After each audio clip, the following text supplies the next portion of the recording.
Hey guys, put this game on hiatus. Whoops, I'm stuck.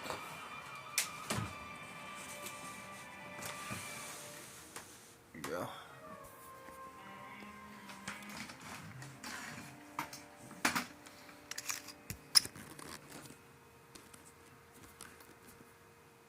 They definitely put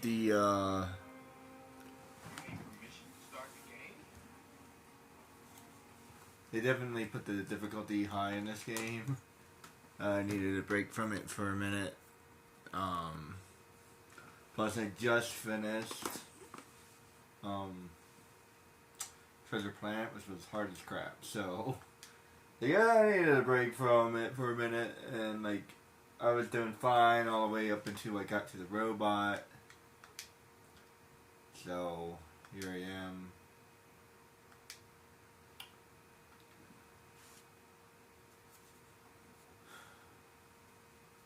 Trying this again. And then, like, really, they gave me a second robot. I mean, technically that is what happens in the movie, but still. Put these on. Your identity is your most valuable possession. Protect it. And if anything goes wrong, use your powers. But you said never. I know what I said! Remember the bad guys on those shows you used to watch on Saturday nights? Well, these guys are not like those guys. They won't exercise restraint because you're children. They will kill you if they get the chance. Do not give them that chance. Mom, bye. I'm counting on you. I'm counting on you. Be strong. Dash, if anything goes wrong, I want you to run as fast as you can. As fast as I can? As fast as you can. Stay hidden. Keep each other safe. I'll be back by morning.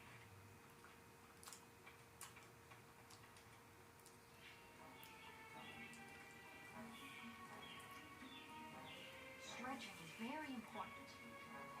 Wait a minute. I'm not really sure where I am.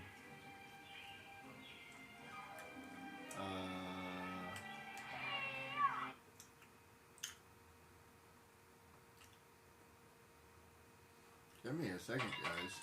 Did I ever tell you about the time when once these bad guys had me dead to rights and saw... Oh, now there I go. Monologue.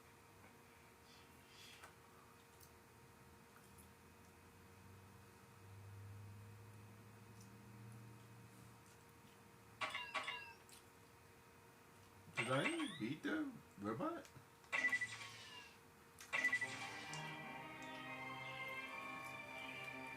I'm sorry, guys. I completely forgot where I was.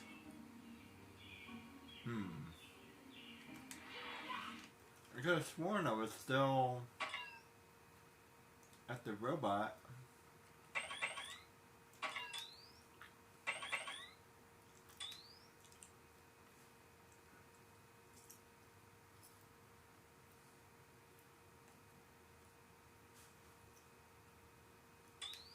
I'm assuming...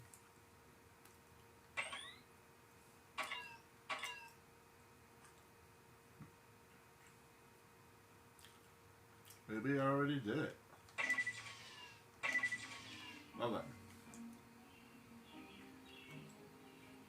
Now that's being flexible. I'm not gonna lie, that's unexpected bonus because I wasn't looking forward to beating that robot again. Apparently I already beat him. So now I can move on to actually playing the game again. The boss was hard as crap, I'm telling you, man. I almost feel like turning on my stream and be like, what the hell did I do? The last 5 minutes or so.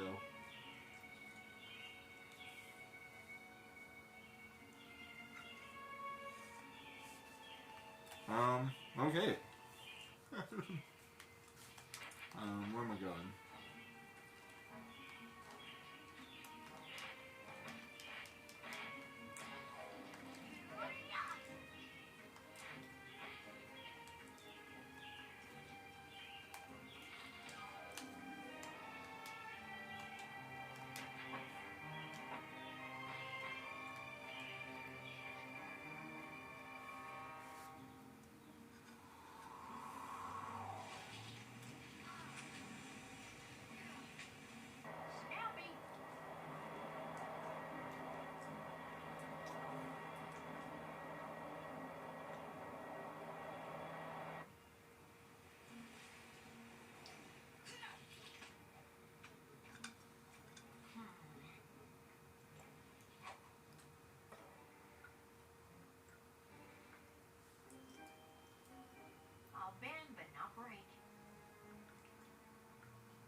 it just me, or is she stronger than her husband?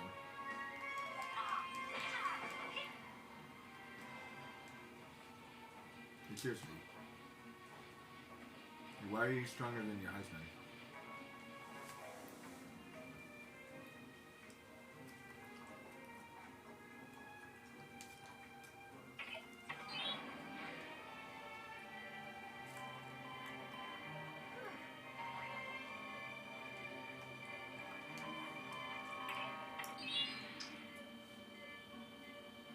That's a stretch. Hey, you! Bad guys is fun.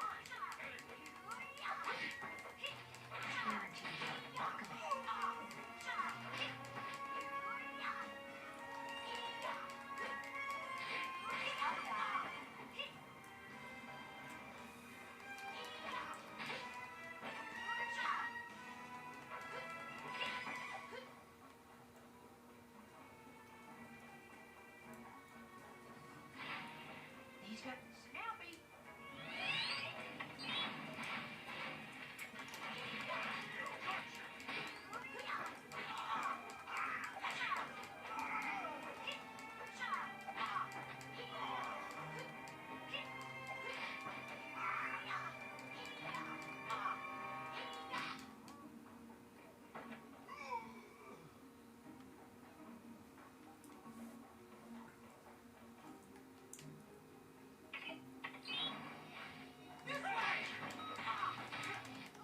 So much for superpower.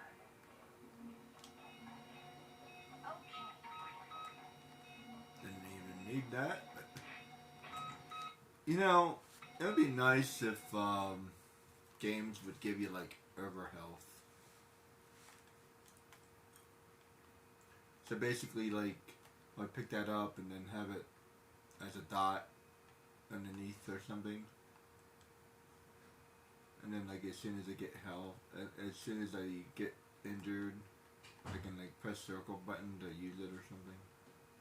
Yeah, I feel like there's not enough items in games, you know what I mean? I like the concept of using an item, like, when I need it.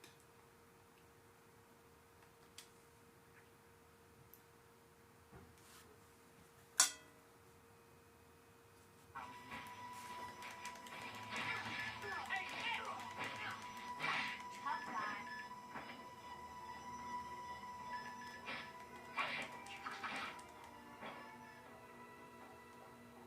I guess they're not really going for strength when it comes to her. She's hitting them so fast that it's basically the same as hitting them hard. By the way, that's something that's overlooked. You bad guys hiding from little. That's something that's overlooked when it comes to speedsters. Like, if you hit somebody really fast, you're gonna hit them just equally hard as a strong person. So, like, Flash would be almost as strong, if not stronger, than Superman.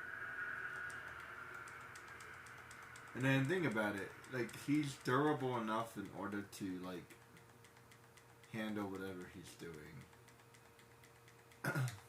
There's, like, a really interesting, like, explanation for Falcons. The reason why they can dive so quickly is because they have two sets of noses, basically.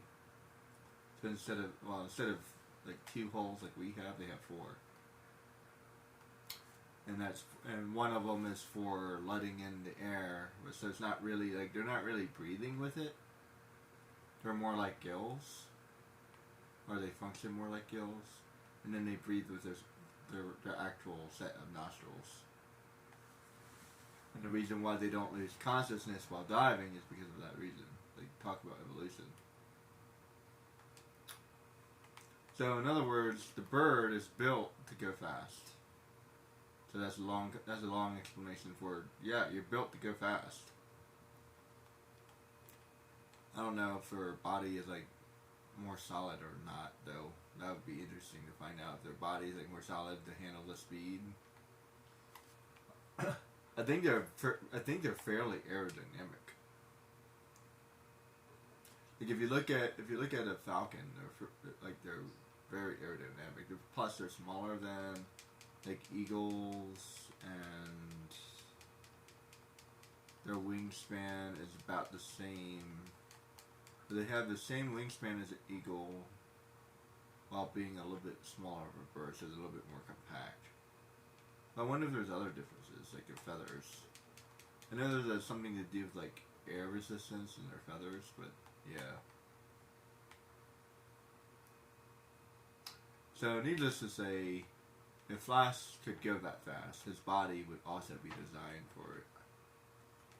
I don't know what that would look like as an artist though. I'm pretty good with science and anatomy and stuff like that, but I'm not sure. Like, I'm not sure what. Like, what would that look like? I'd have to like really think about that. Interestingly enough, Flash might be really thin. If I had to think about it, and then like maybe he should be more aerodynamic, like a bird.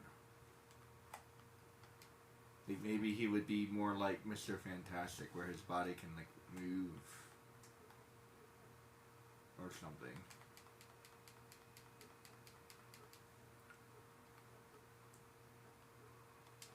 Or maybe he, or feel like the explanation behind the majority of superheroes is just some kind of telekinetic power, which is, I don't know, it just gets old quickly because it's like the same explanation.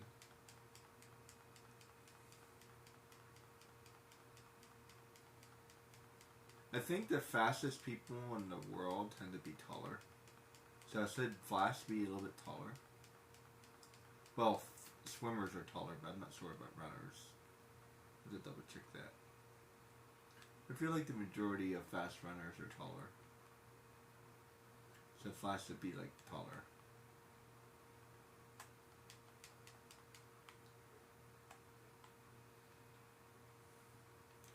I believe the majority of runners tend to be kind of thinner as well. So therefore aerodynamic.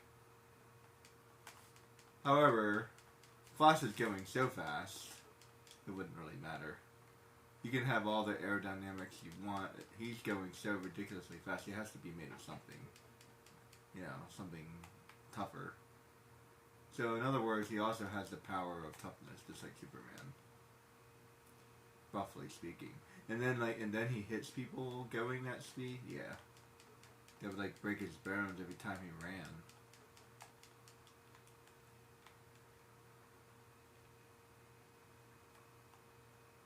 So here we have like Elastigirl, who's extremely flexible. The other possibility would be Flash would also have flexibility powers just like her. That would be a possibility. So either he's like really tough or he's extremely flexible, one or the other. That would actually be an interesting concept. Flash gains flexibility powers, but not to her extent, like only minor flexibility powers. Basically, he can morph his body just enough to go faster. Or something. I don't know. Be interesting.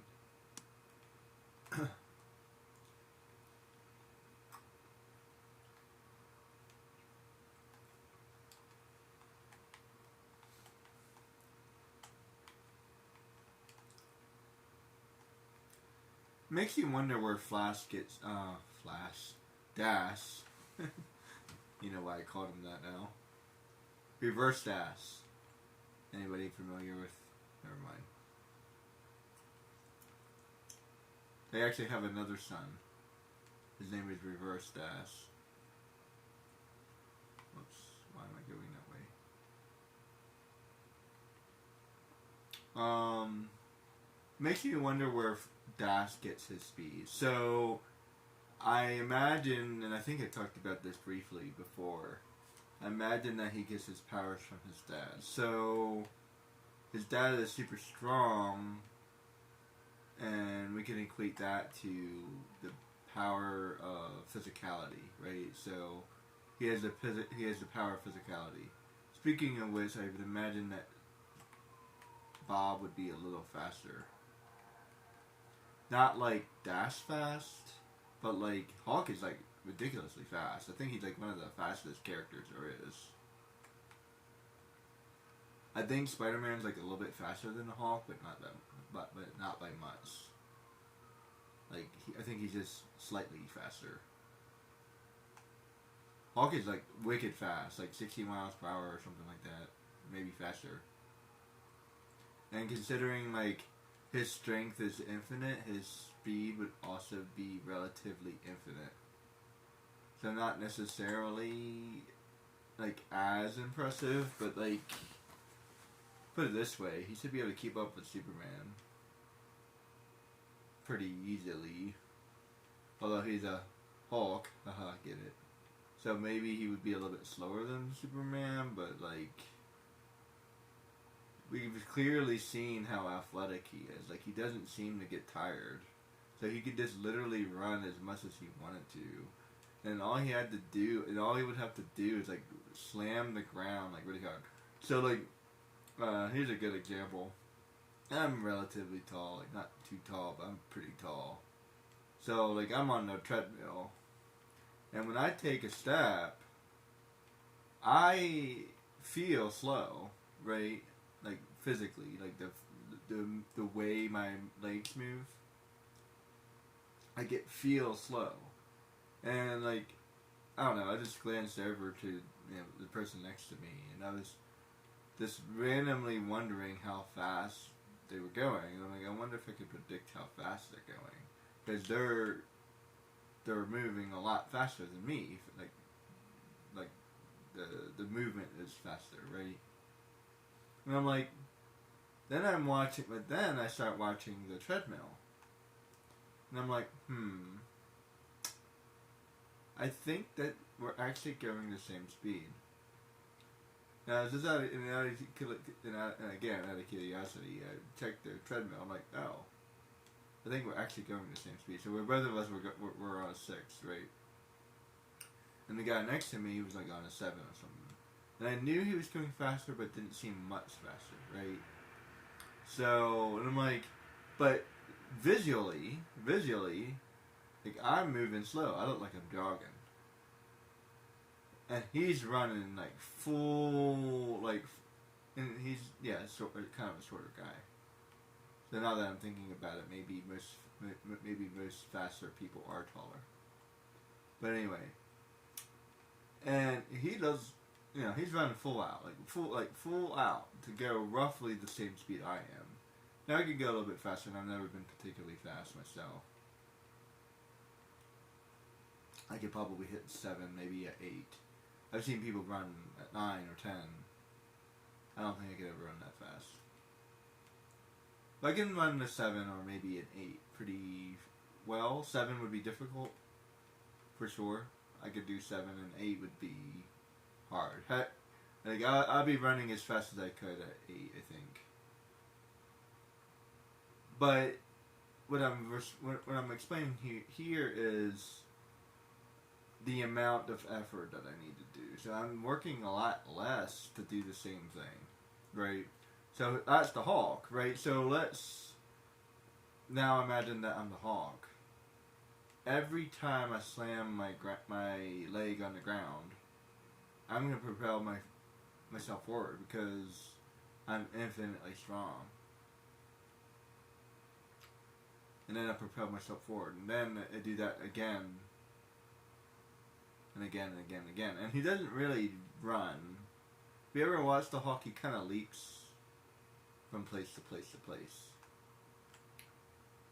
So if he were to run, like literally run, because he's leaping, right? He's leap, which is why he might actually be a little slow. But if he actually learned how to run, like actually run, like move his legs, run, not leap, although hypothetically speaking, the leaping would probably be fine anyway. If you watch horses, a gallop is still pretty quick, for sure. But when they run, it looks different than a gallop. So a gallop would be a leap, like the Hulk. So that would be compared to a leap. And I'm not very familiar with horses, so I'm not sure if how close my analogy is, but I'm pretty sure. Like I'm familiar with it, but at the same time, not as familiar as I would like to put it that way. Where am I supposed to go? Anyway, so if he learned how to really move, and I mean move, he would be fast as crap. Like, stupid fast. For sure.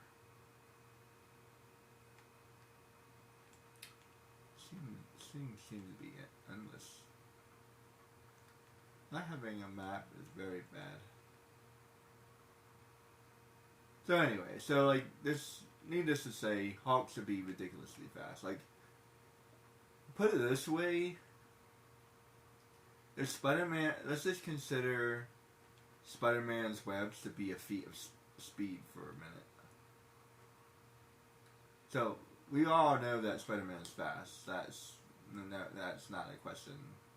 He moves fast. He dodges bullets, mostly because of precognition. But then he's also fast enough to actually do something about it. So not only, yeah, but he has the precognition, sure, but he's still fast enough to react to it. So that's important.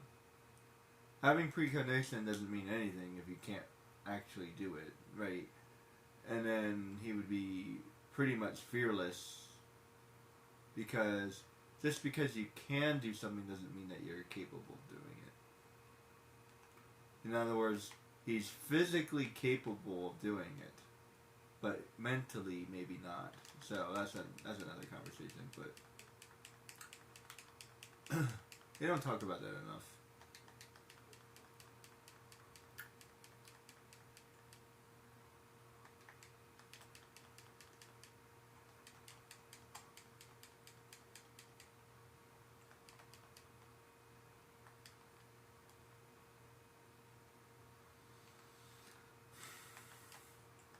So the only time I even bring that up is with Professor X.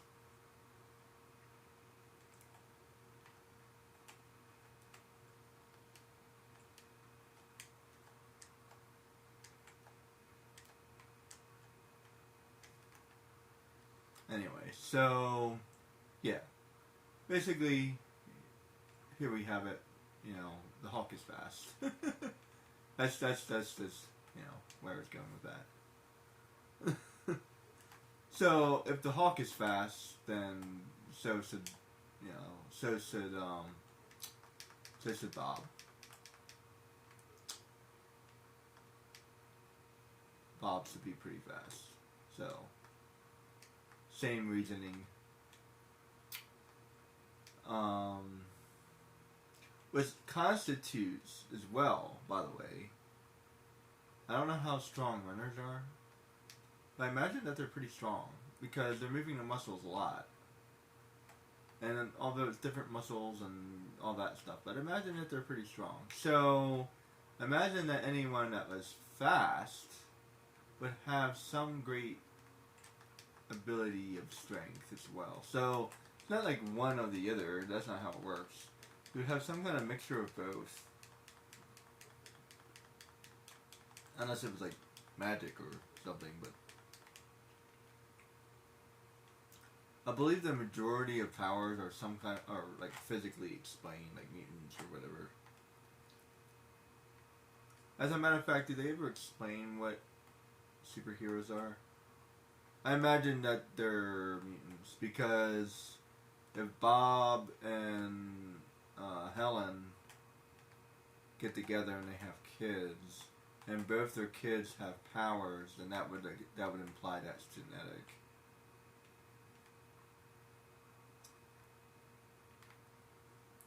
Although where the powers come from in the first place, I don't think they ever explain that.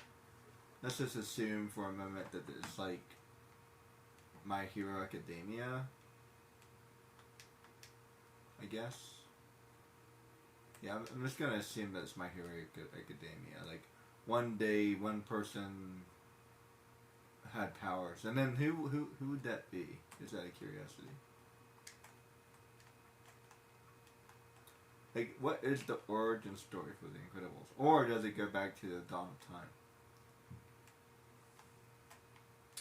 This would be interesting as well.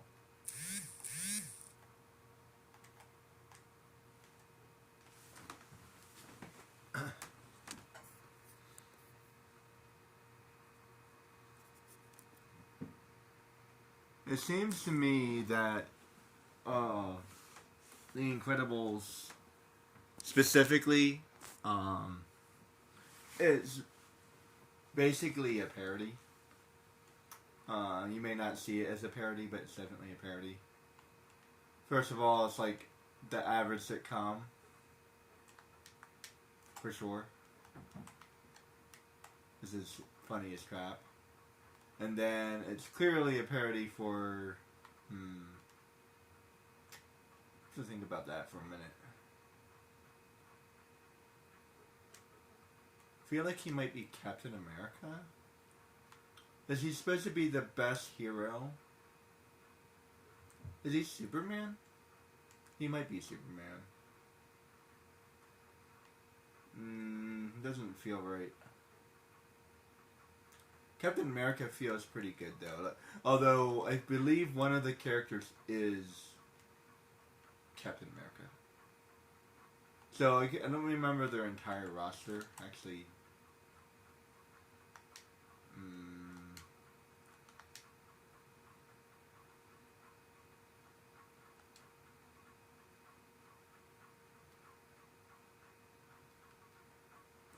Yeah, I don't really remember their roster, but like yeah, there's like one guy, like Dino Guy, I think his name is. That's definitely Captain America, I think. It seems. Because he's like the one that Bob looks up to. If that makes any sense. So who's Bob?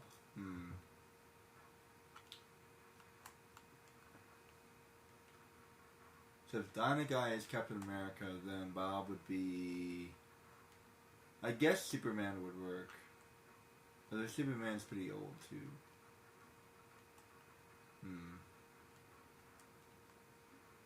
Who's newer? Maybe someone from maybe somebody from Marvel. He's clearly a Superman character though. So while he may or may not be Superman, he's clearly a Superman character, if that makes any sense. Strong, he's basically invincible. He seems like he could get hurt though, which is, in my opinion, a bonus. Like I feel like that's actually a better character. If that makes any sense. Like, being invincible is annoying, but being really strong is still a cool character. You know what I mean? Like, I have nothing wrong with this character. Nothing at all. Like, you know what I mean?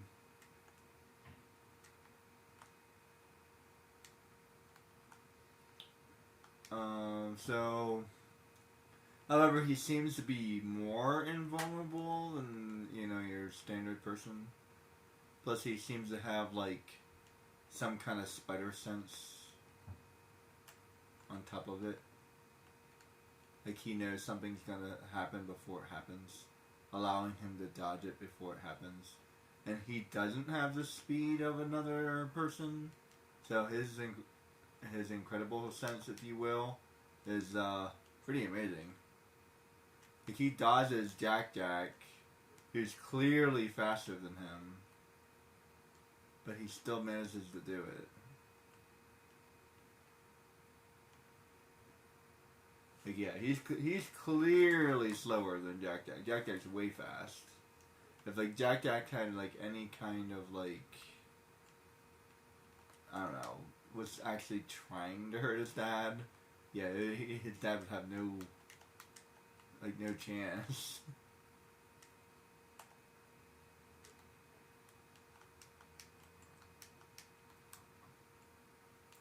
Not to mention his powers seem to be way overpowered. And where does Jack get his powers from? That's like a whole nother conversation, man. His dad is clearly, like, amazing, but he's not that level of amazing. And his mom feels roughly to be the same amount of amazing. Like, I would say like Bob is probably more amazing, but like not by much. Only by a little. Like, you know, like what's the like this like the strongest woman in the world and the strongest man in the world kind of thing.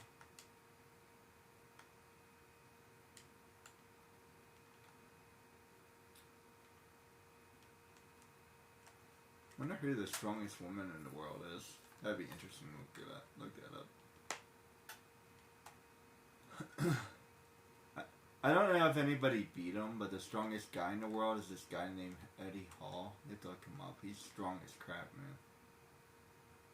I think someone may have beaten him, but I'm not sure. I don't really follow that kind of stuff. But the only reason I know that is because it was on Instagram or something. It's not something I really look up. I look into. Still interesting though.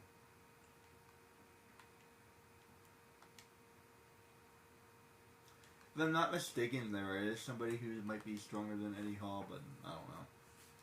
Put it this way, he's definitely up there. He's strong as crap.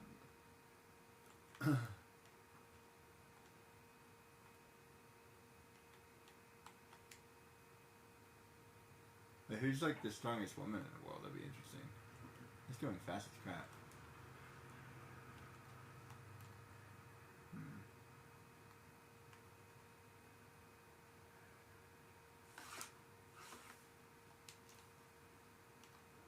Is this having... Why would this have... That's weird.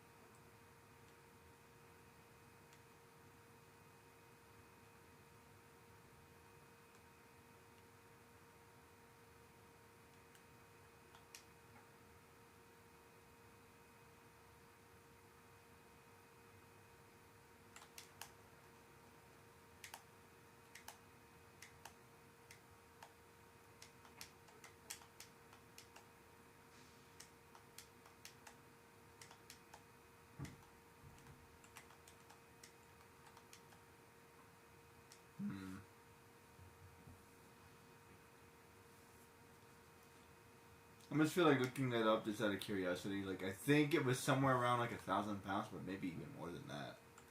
Put it this way, this guy's lifting at least 1,000 pounds. Like for real. Like, real dude. Like, that's insane. If he can lift any more than that, then that's that's ridiculous. Like, why can you lift 1,000 pounds? Like, that's incredible, though. He's at work in a circus or something. I don't know. I am the strong man. You're the strong man, yes. Here's the fake bar. No, I don't need a fake bar. Are you sure? Nah, I don't need it. I need the real one. All the other strong men using fake bars would be like, what the hell, man?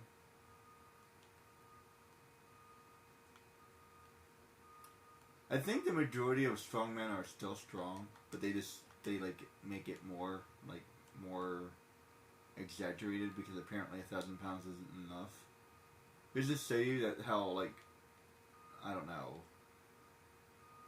simple-minded we are? I don't know if that's the right word, but like 1,000 pounds, like, come on, 1,000 pounds doesn't impress you. There's something wrong with you. You know what I mean?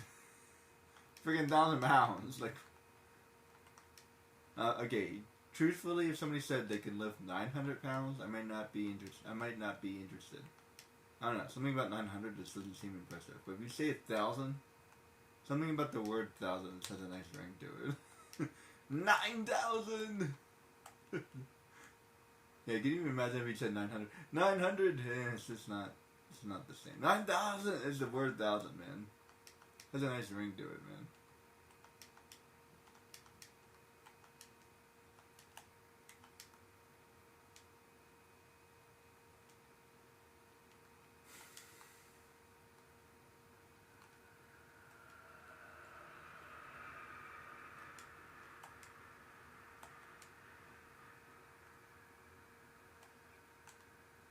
That's what I did wrong.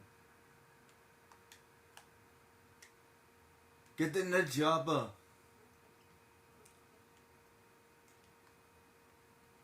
Funny enough, in the movie Hercules with Arnold Schwarzenegger, yeah, it's a really B-rated movie, guys. I think the feat was to lift 1,000 pounds, and like there's this guy, I have to look him up, who could, and then Arnold wasn't able to. I think they did that for the movie, but still. I think, what was the guy's name? I looked him up and I don't remember his name. This guy was huge though. When Arnold was pretty big too. I think he still I think he still has like the world record for like the largest bicep or whatever it was. Yeah, we were all obsessed with Arnold when we were in the 90s. Michael Jordan, Arnold, Rocky, and I feel like there was a girl. What was that girl's name?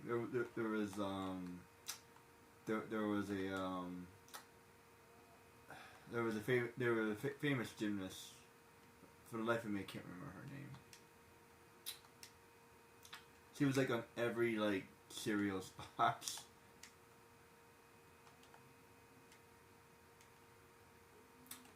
Who else? I'm trying to think of anybody else.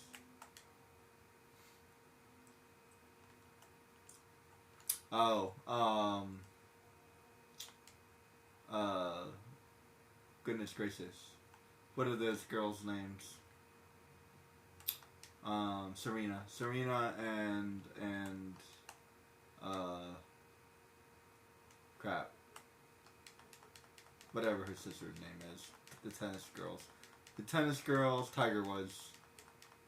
Can't forget about Tiger. And then who else? I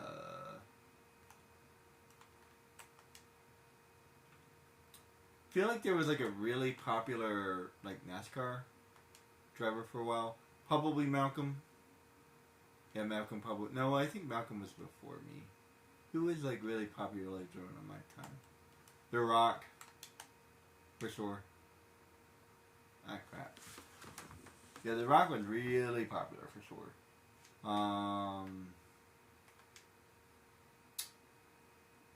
John Cena. There's this guy called Big Show. I think he was fairly popular. Undertaker was popular as crap. Along with the other guy.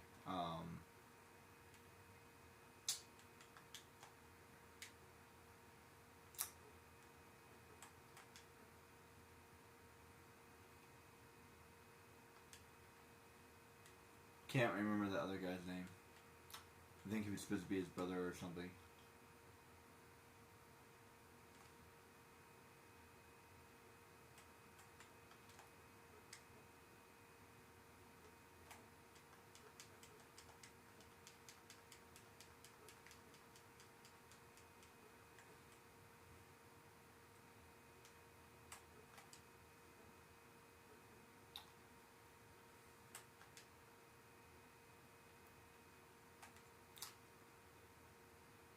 I feel like I think it might be it's a little bit backwards, but Bob reminds me more of All Might than Superman, and then All Might is based off of most likely Superman. But like I feel like Bob is more similar to All Might, because like I don't think he flies. I think he just jumps like really far or something.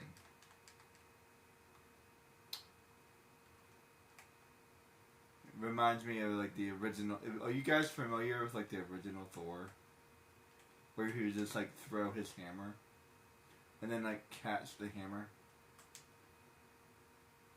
That's what that one reminds me of. Like, he's not really flying; he's just like falling really fast.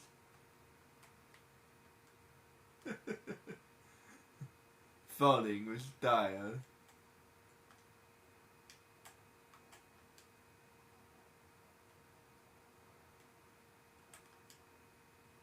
Let's see.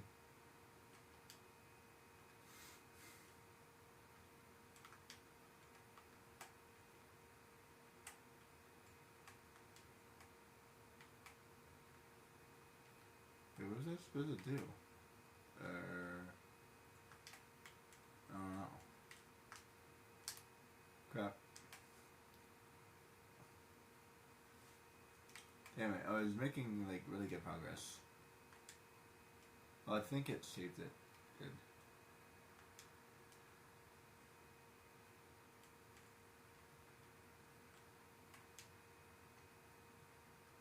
Yes, it did. Oh, no, wait. No, it didn't. Oh, crap. Oh, so you're telling me you gotta do that every single time? Ugh. That's right.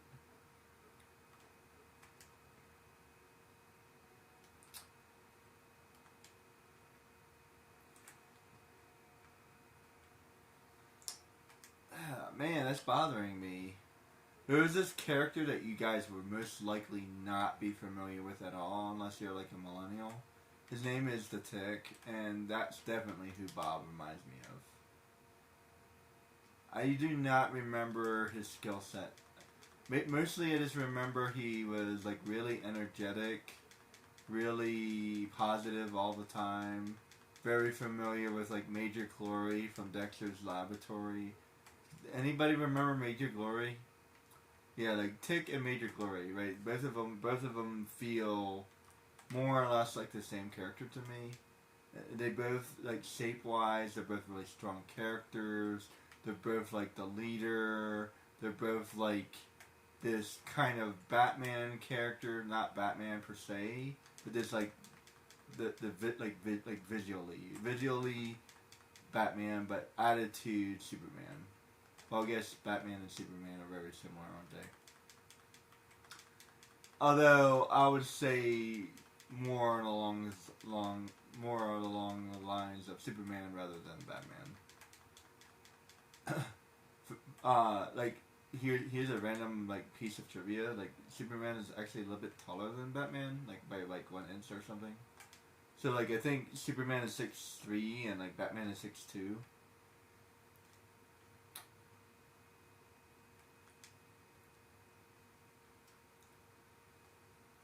It's like one of those random things.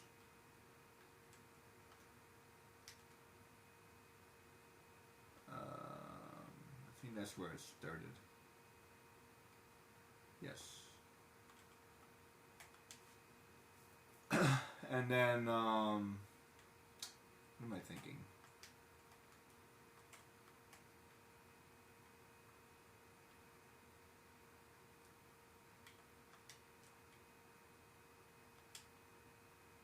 Whoops. So yeah, especially Major Glory. Oh my goodness, he totally reminds me of Major Glory. Now that I think about it, and now that I've had a time to like think about it, yeah, he totally reminds me of Major Glory. Like loud, obnoxious, Captain America-esque character, but not necessarily Captain America. Like Captain America doesn't have any powers where he does. And that's kind of who Bob is, and like he's also like this like show off of a character, and Superman doesn't show off, but Major Glory does. So oh my goodness, he's totally Major Glory, and then like I said, the order is incorrect, but he's totally All Might as well, like for sure. Like he's like this show off guy. He's like really strong, and he thinks he's like better than he actually is. And in reality, his ribs are broken, and he can only do hero work for 5 minutes every day.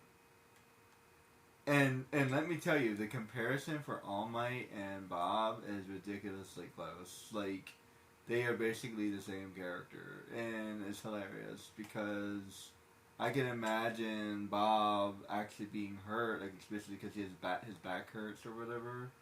And like he's actually pretending, and he is that strong. Sure, he really is that strong, but like he's in a lot of pain, and that's something that's like something that I've had a lot of trouble with, especially explaining this to other people. Like, just because you're capable of doing something doesn't mean that you're not also like not capable at the same time. That sounds weird, but you can be capable of one thing, but just unable to do something else. See, one thing doesn't constitute something else. You know what I mean? Let's just pretend I'm really good on a bike. Okay, I'm like, I mean, I can ride a bike, but let's just say I'm like pro level, right? Doesn't mean I can ride a skateboard. That's a perfect analogy, guys. So let's think about that. Like, so just because he's really strong doesn't mean that he's not in a lot of pain. And then like, people have like this really weird perception about that kind of stuff. Unfortunately, and if you guys ever find yourself like wondering like how disability works, All Might is perfect character when it comes to disability. I swear he is. Cause like he's pretending and all this other stuff. So, yeah, he's literally wearing a mask. So, and although he isn't disabled per se, injury is a disability within itself, but the concept of his character represents it. So that's perfect. That's like really important, by the way. Like, something can represent something without it being necessarily like obvious. Doesn't have to be perfect to be representative. And then, as a matter of fact, I think the concept of All Might being injured in the way that he is, and he used to be the best hero, which is perfect, and now he's no longer the best hero because he got injured. Like the whole story. Like, I almost wish that the story was told from All Might's perspective instead of Doria's perspective. Like, the same story, everything, literally everything, but instead it's All Might's perspective, and he's the main character instead of Deku being the main character. I think it would be a better show, for sure. But yeah, like, anyway, but I dislike. I kind of dislike My Hero Academia, mainly because I do not like Deku. But like, yeah. What am I supposed to do? I think I already did all the things.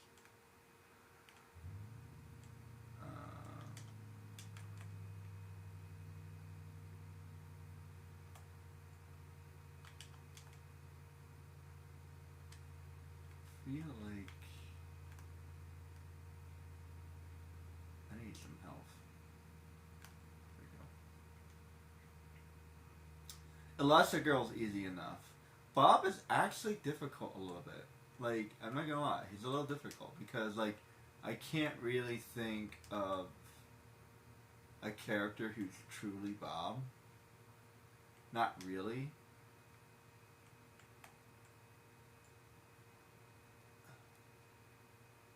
Like, is there a character who's, like, truly Bob?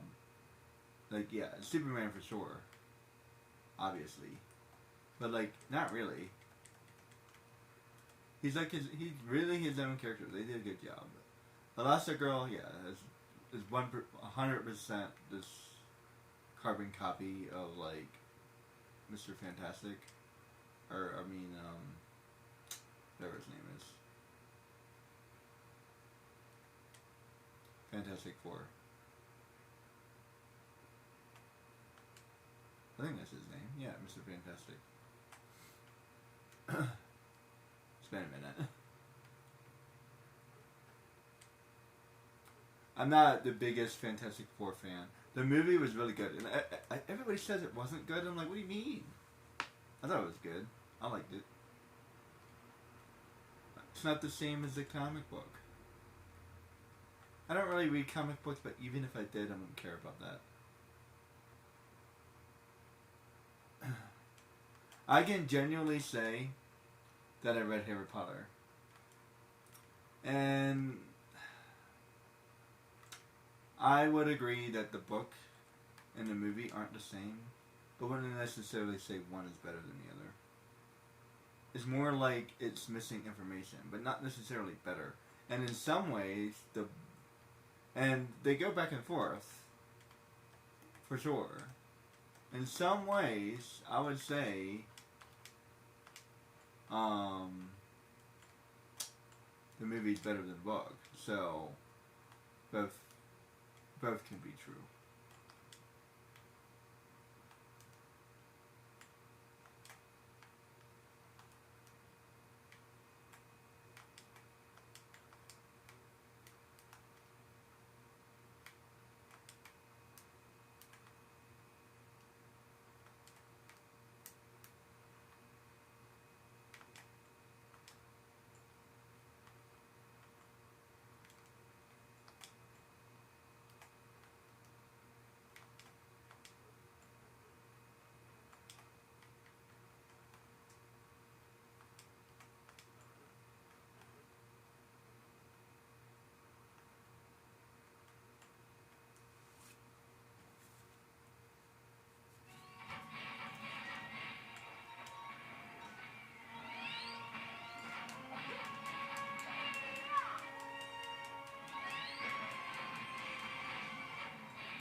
These guys could be trouble.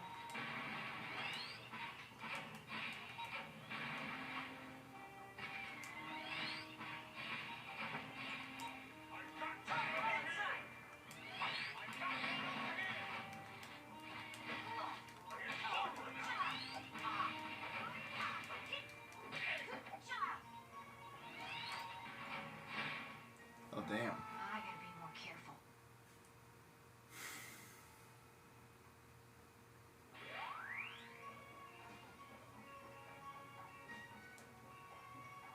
Man, this looks like a gut.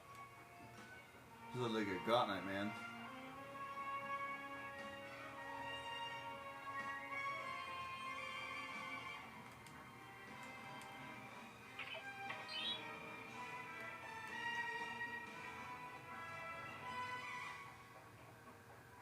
My mother warned me about days like this.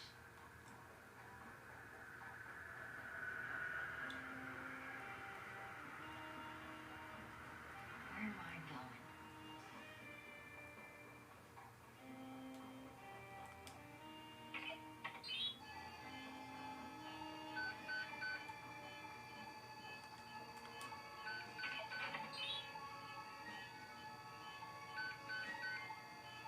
I love to scratch.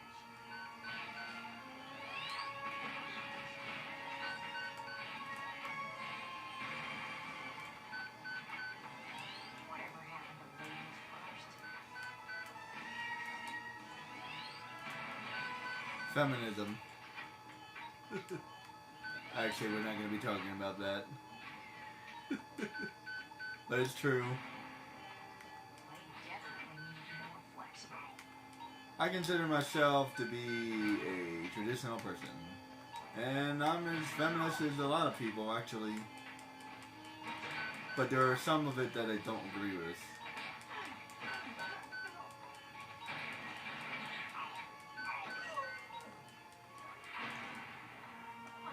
Put it this way, I'm a real feminist.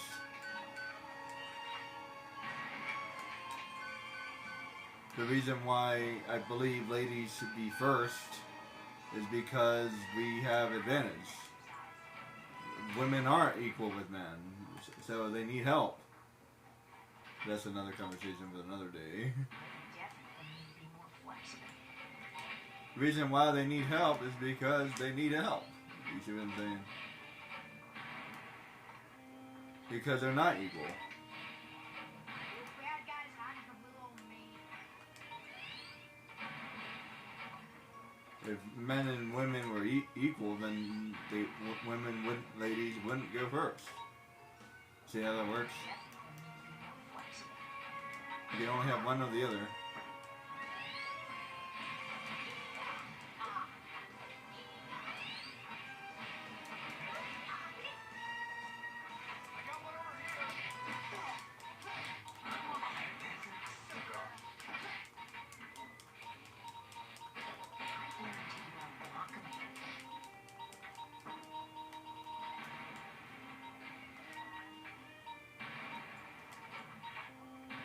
Send those bad boys a flying.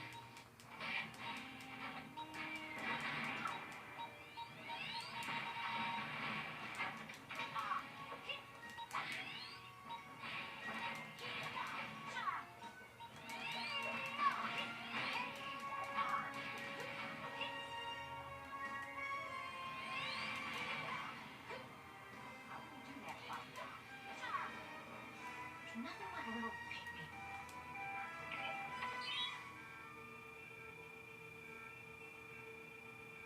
How do I get into these situations? These guys could be trouble.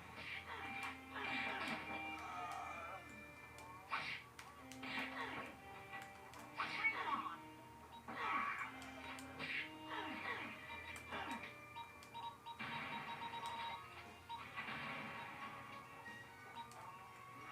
Let's send those bad boys a flying. Tough guy.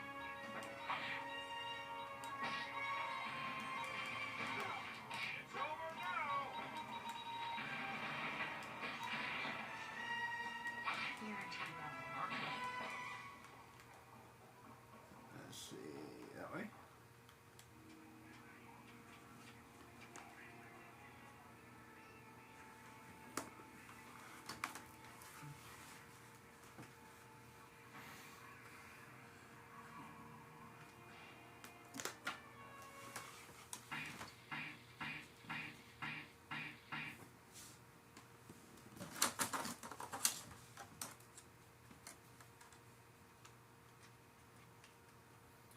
By the way, this movie's hypothetically supposed to be done in like the 50s, okay?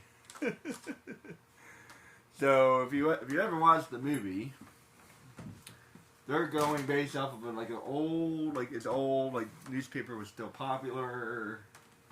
Mom and dad, they're probably baby boomers, and so which means that Vi and Das would be millennials, right? So it's an extremely millennial movie.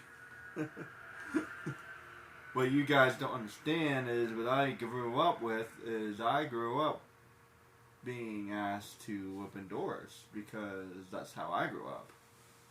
So in order for you guys to understand, you have to understand where I'm coming from as well. And that's the way I was raised. By my mom. So, yeah. Just because you were raised by a mom does not mean that you're necessarily a feminist.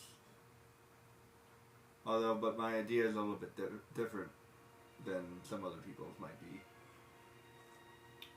Identification, please.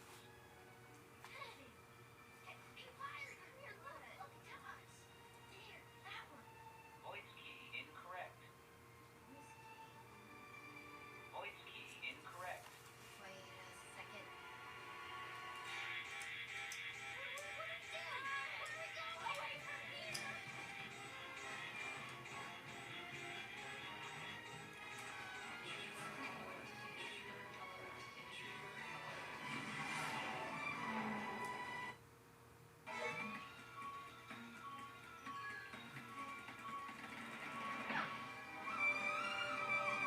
Oh boy, I do not like playing Das. Let's see.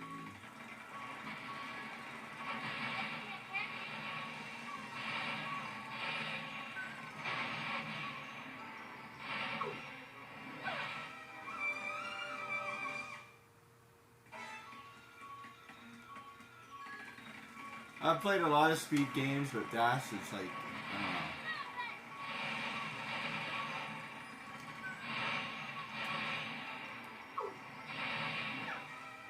Not my favorite speed game.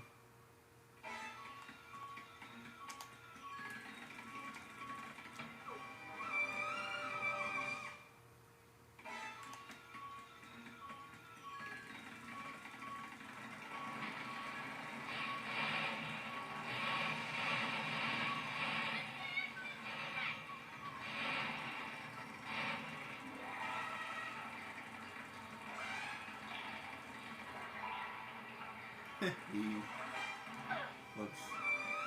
Ah, come on.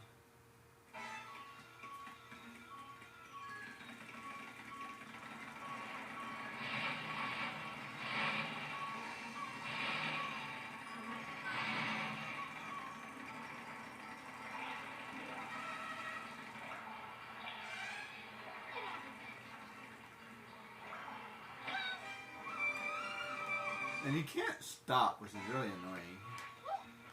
Oh, maybe I can jump?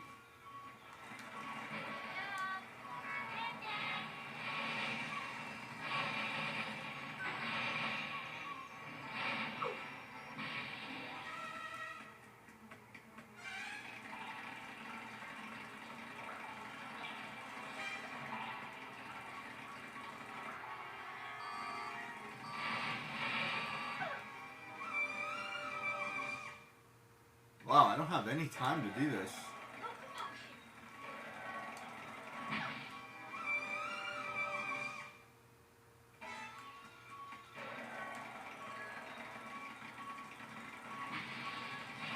And of course you don't get to practice with dash.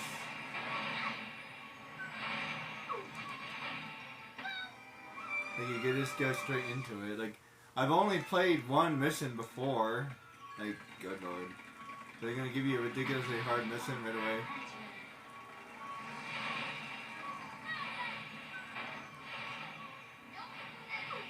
I mean, it's what happens in the movie, but still.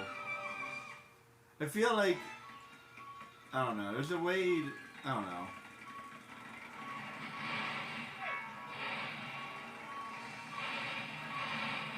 I feel like they make speed things, they might be a little bit too tricky, you know what I mean?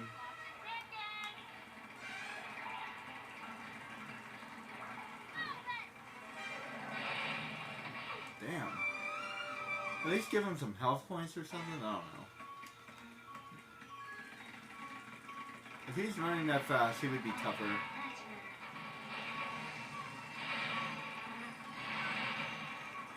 There's a joke in the movie where he hits bugs. Like, yeah. He'd be hitting, like, branches and stuff.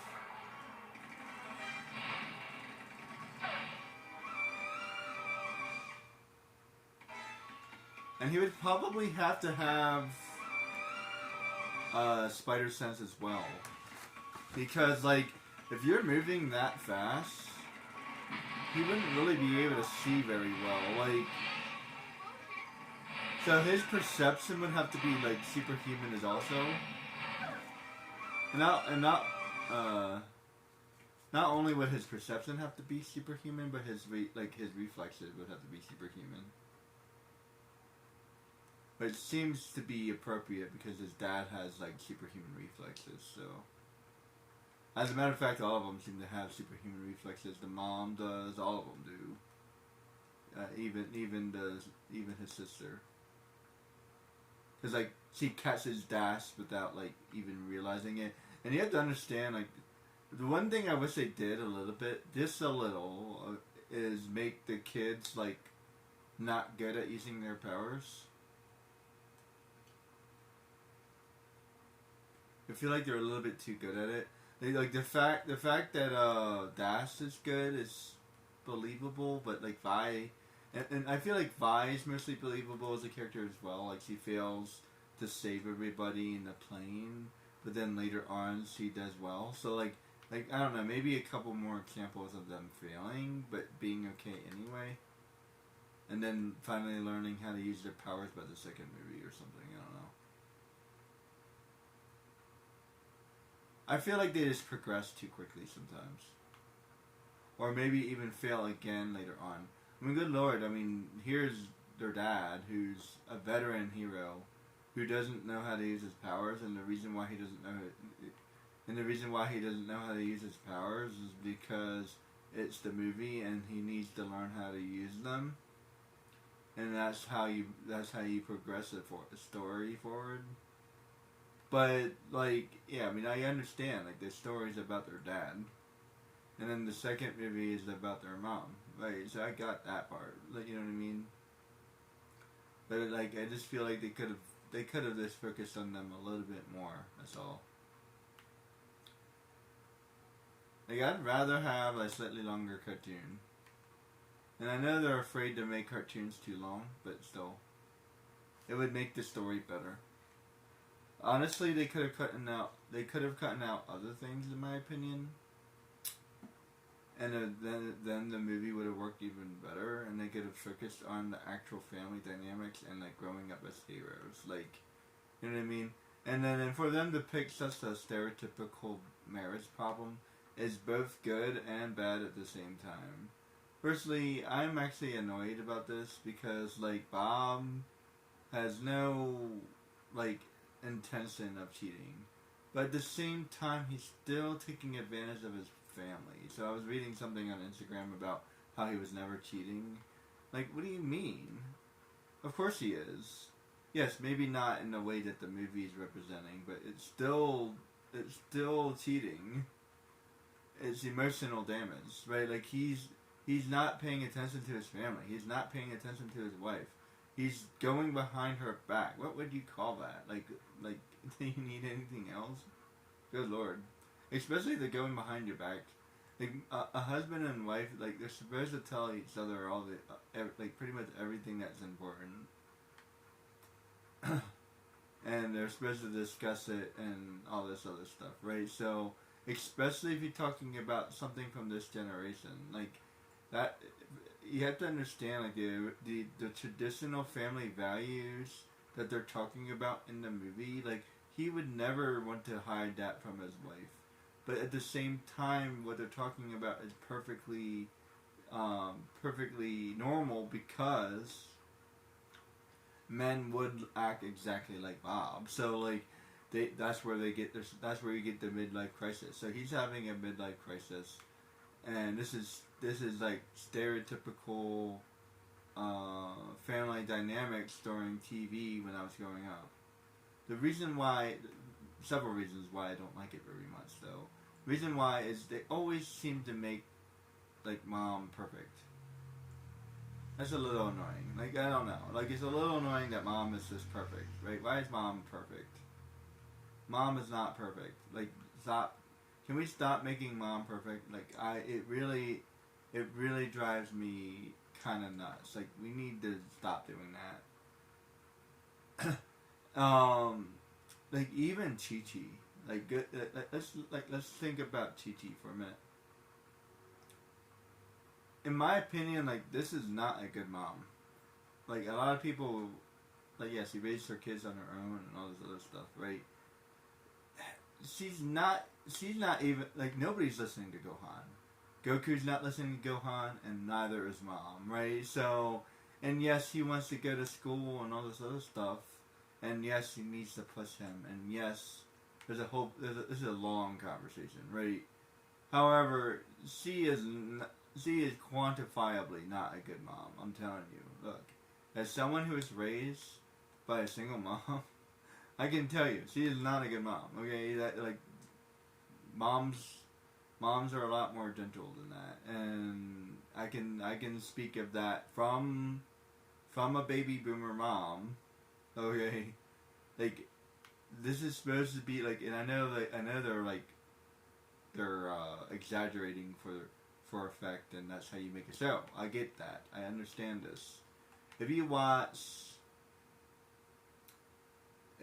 Malcolm in the Middle, that's a little bit closer. At least he's flawed. Malcolm in the Middle's mom is absolutely horrible, but at the same time, it's still always the dad. Why is it always the dad? And now that might actually be accurate, sure. But I promise you that, like, Lois is not as good of a mom as the show is showing. It's almost as if we're afraid to talk about moms being bad moms. Like, we're afraid to go down that road. Like, no, yeah. It's so easy to make it look like the dad doesn't care, and the dad's not doing his job, the dad's not going to work, the dad, like, it's always his fault. Why is it always his fault? Like, let's broaden this a little bit. And yes, the emphasis could still be on the dad, because in general, I would probably agree with that.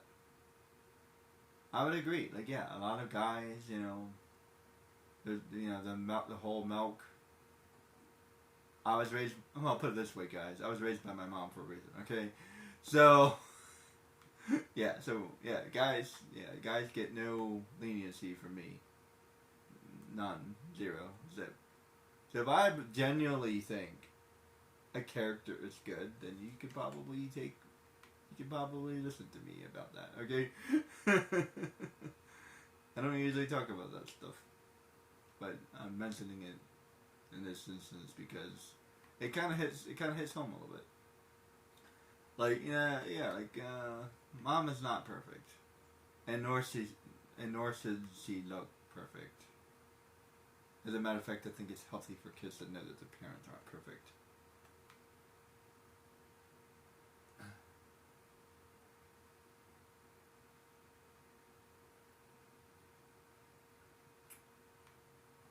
Number 2, he's not cheating. So it's kind of dumb that they're going down that road. And there's a whole argument of, like, it's from her perspective. There's legitimately no reason she should think that. None. I've thought about it multiple times. I've watched the movie multiple times. There's no reason whatsoever for her to think that. Like, she goes into his office, and then she finds a bunch of broken glass or whatever it was, and then she picks up the phone and hears her husband on a call. First of all, why is she picking up the phone? Has anybody asked this question? I bet they didn't. I bet you haven't heard anybody ask this question. And again, I know that they're doing it for drama. I get it. Like, please don't answer that question. Like, please don't. Yeah, I get it. Why is she picking up the phone? She clearly doesn't trust him. So, she's just in the wrong here, and we're not talking about it. Nobody's talking about it, right? If she truly trusted her husband, she would never would have picked it up. Now, what I would have done, hypothetically speaking, and this is just one perspective, is for her to be completely and totally clueless about her husband cheating. 100% and totally clueless, because she trusts him completely, which may have been a little bit too much for a kids movie, but I don't know. I don't know how they judge that stuff. And then when she discovers, because somebody tells her or somebody lets her know, or maybe she discovers it by accident, then it hits her like a million bricks, and then you do like a backflash of all the things that she should have seen but didn't because she trusted her husband. That would have been a great story. And then in reality, he wasn't really cheating, because in that moment it looked like he was cheating, but he really wasn't. But at the same time, and then I would have changed it a little bit more. And this may have been hard for people to understand, and I get it, it's a cartoon and all the other stuff. But this may have been even better. But then she says, and she doesn't say this in the movie, and this is my fix, right? And then she says, I know you didn't cheat, but you might as well have. And then they get into another argument. And this is so much more real than what they did. What they did was pretentious. This is way more real. Way more real. Way more real, way more depth, way more emotion, way more characterization, way more growth than what they were doing. What they did was shallow. Good, but it lacked what a real argument would look like. This is what a real argument would look like, guys. You might as well have. And he says, what do you mean I might as well have? Because you were leaving our family. I trusted you. You were going behind my back. You should have had a discussion with me. You clearly do not trust me. This is going to be a hard thing to come back from. I just learned that my husband doesn't trust me. I just learned that he is sneaky and going behind my back. What else have you been doing? And can we truly, honestly say that he wasn't cheating? Come on. Okay, fine. Maybe he wasn't having an affair. And I think that's up for debate. But he was definitely cheating.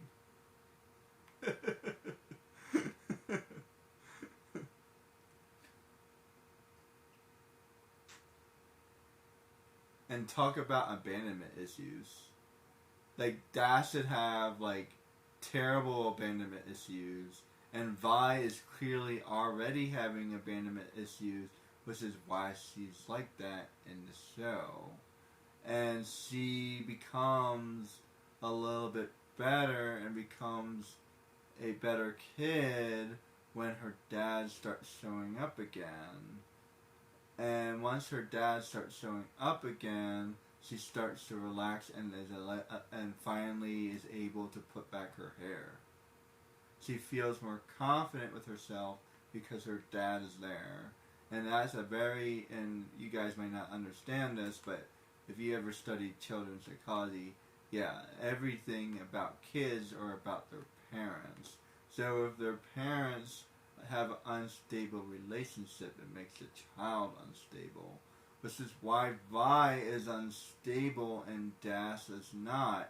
Dash is too young to understand what's going on, but Vi is older than him and understands that they've been fighting for a while. She's experienced things that Dash has not. They've been fighting for a while, indicated by in the movie where they says, I don't want to move our family again, uprooting our family again, moving our family again in order for you to relive the glory days. This has been a fight they've been having for a while. It's also possible that he quote unquote cheated before, which would be very important if they actually mentioned that, because that would be a perfect reason for her to pick up the phone, because he doesn't trust her husband, because he has quote unquote cheated before. And if we added that to the movie, everything else in the movie then there follows exactly the way everything else was. We needed to emphasize the fact that this has happened before a little bit more. If we emphasize that a little bit more, even had a flashback to when it happened before, where it looked like he was cheating before, and then Egna, or whatever her name is, a family friend who she trusts a lot, basically with her life, maybe even more than her husband. She makes them gear and this and that and the other thing. And she's a friend of the family. She says that he's cheating, and she's going to believe her. So there's a lot to untangle with that movie, for sure. And I feel like people on either side are both right, and you need to think about both sides of the equation before making up what side that you really want to be on. Both people have legitimate arguments when it comes to this side. Okay, literally, was he literally cheating? No, he wasn't. But can you truly say that? I don't know if you can actually say that. If you want to be strictly speaking, was he having an affair? Was it an adult interaction? No, it wasn't. But was he Was he accepting this new woman in his life who was making his life better? He was trying to impress her, trying to make himself in shape, dyeing his hair. That's not something that you do for a job. Well, maybe it is, but and that's a slightly different conversation. But it seems a little sus. Put it that way, okay? It's definitely a little sus, and that's very, very that's very indicative of something that would happen for baby boomers. Because back in the day, guys used to care a lot about their looks because that's how they got their job. So you have to understand a lot more about baby boomers to understand this movie, guys. So yeah, if you guys are not old enough but you love the movie anyway, then look up some things about baby boomers, stuff that they grew up with, black and white movies, stuff like that. Watch a couple black and white movies. Watch a couple older movies, Life on the Prairie, stuff like that. That's where you're coming from. That's what this movie is representing. You have to understand what this movie is representing. This movie is... Das is absolutely a millennial. Everything about him is a millennial. How energetic he was. The number one... and somebody somewhere knew... someone in this movie was a millennial. 100%. Because... The number one disability growing up, that's what it was. ADHD, guys. And what's Das? ADHD. He's a boy with way too much energy who can't pay attention in school, and he's causing trouble in school. They should have mentioned, maybe they can't talk about medicine on a cartoon, I don't know. But they should have talked about him getting tested or something. That would have been great. They should have thrown that in there. We need to get your son tested.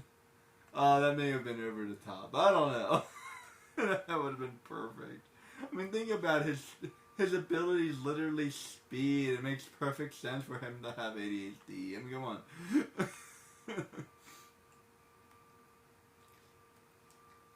The way he talks, everything. He's all jittery. Or is he just an energetic boy, which is more... likely what they're doing. The whole boys will be boys sing and all that other stuff. Yeah, so like, yeah, and I understand the metaphor and all that stuff. So don't mind me. And the teenage girl is invisible because all teenagers want to be invisible. Okay, so yeah, I actually read a synopsis based off of that. A real synopsis, not somebody's imagination. This was the real synopsis, right? So I like to read the real. The guy is strong because why is he strong? Because dad's supposed to be strong, hold up the household. Mom's supposed to be flexible because they're supposed to be everywhere all at the same time. Dash is full of energy because he's 10 years old. Vi is invisible. I already said that. And babies are an untapped potential because you don't know what they're capable of doing. This is why he can do everything.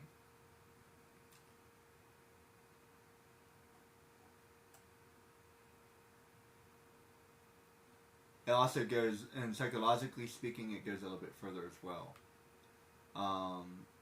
Oddly, they feel like they messed up. Vi should be the middle kid. This would be hilarious.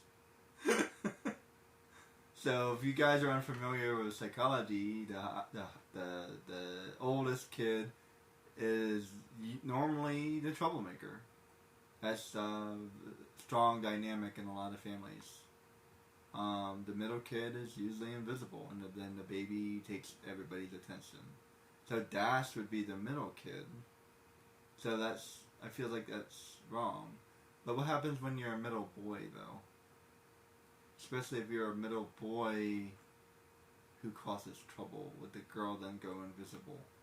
So would they change dynamics because he has all the energy and he's a boy? So middle girl goes invisible, but middle boy maybe not? I don't know. See, I'm the youngest, so I don't know.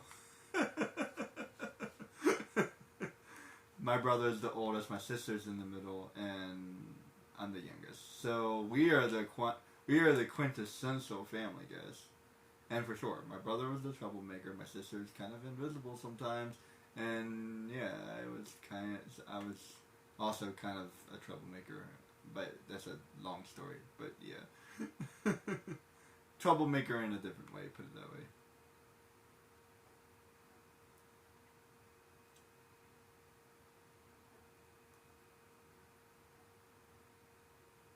I don't really want to get into my brother because my brother's a long conversation, and that's too much for YouTube or anything like that. Yeah, it's a little bit too much for YouTube. Let's leave that one there.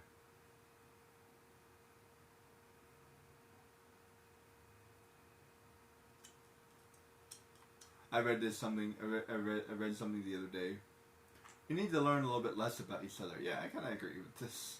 However, I talk about what I talk about for a reason. So, I think it's important to talk about some of this stuff at the same time. So keep this in mind. So both of those things are true. We need to learn a little bit less about each other, so I don't need to go into specifics.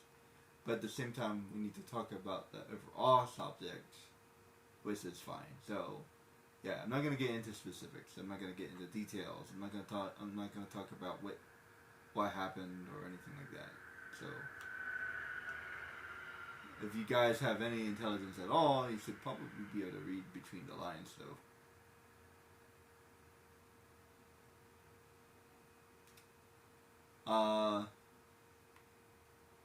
Are you guys familiar with Malcolm in the Middle?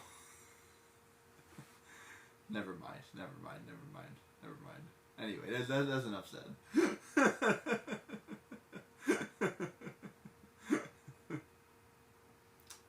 I never realized why he was Malcolm in the Middle, but then I realized that at the end of the show, there's one more brother.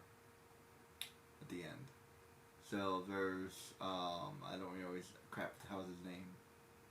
There's the oldest brother, Francis. Then there's Reese, and then Malcolm, who's the quote-unquote youngest. Then Dewey, who's the baby.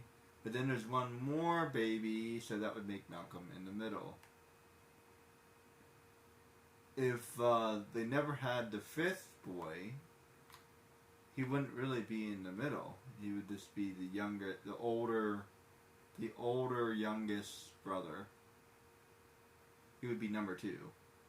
Instead of being in the middle, he would be number 2, so it wouldn't really be in the middle.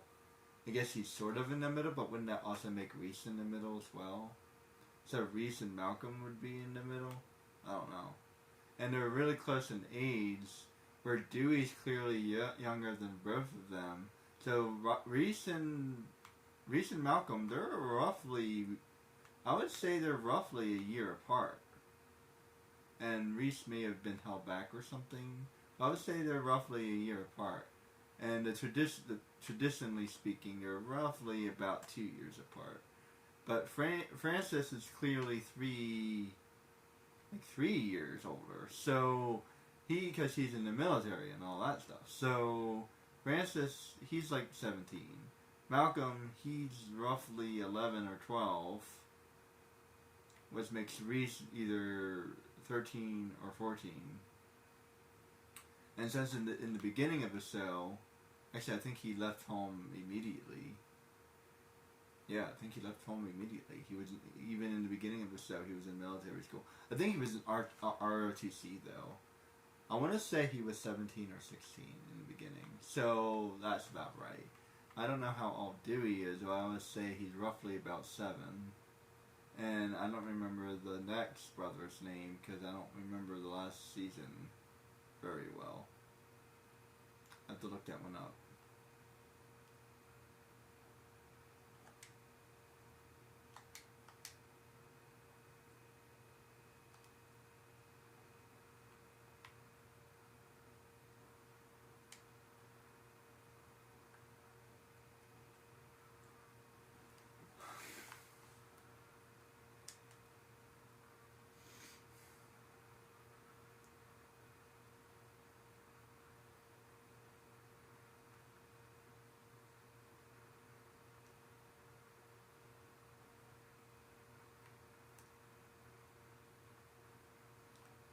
supposed to go after this?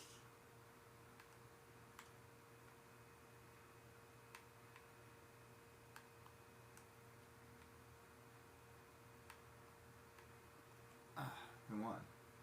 They can at least hit the next goalpost. Good lord. Yeah, Jess is kind of annoying.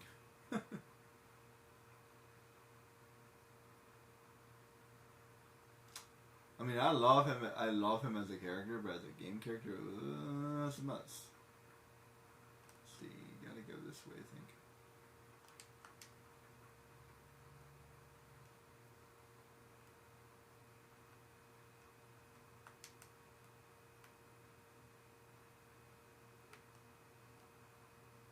I think I ran out of time. Oh, ran out of time. Crap.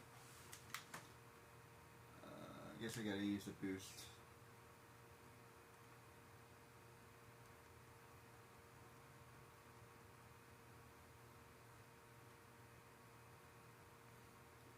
I think.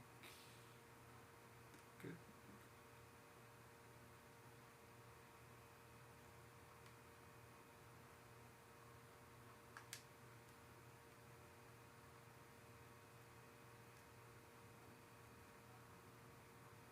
Okay, checkpoint. Good.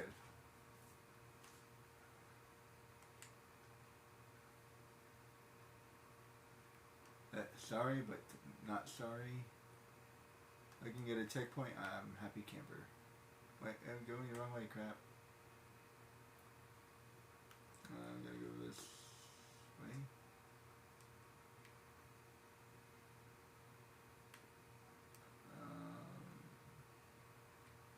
I feel like I was already here. Oh no, this is different. Oops.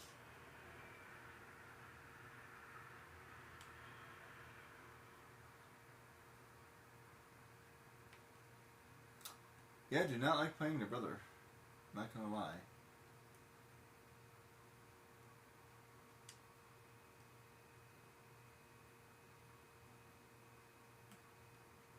Wait, did it only give me... Holy crap, it only gave me 16 seconds?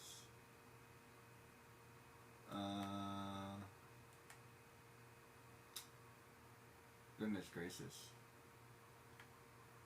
Man, I thought I didn't like Treasure Planet, but this game is... something. I was at least able to play Treasure Planet. This game is like...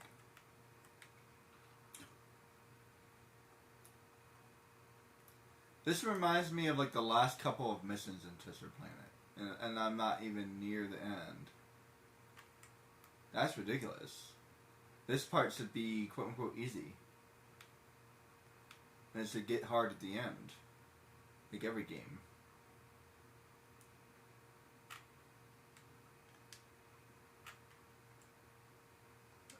Boy.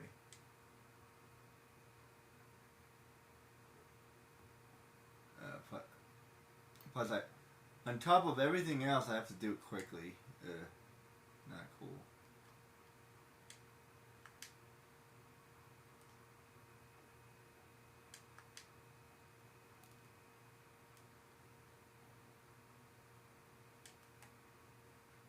How in the world am I supposed to do this quickly? There's like all this stuff in my way.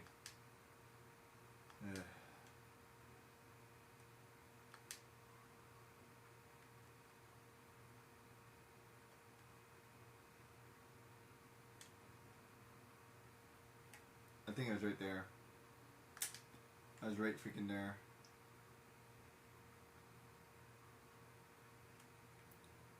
What other shows have brothers and sisters?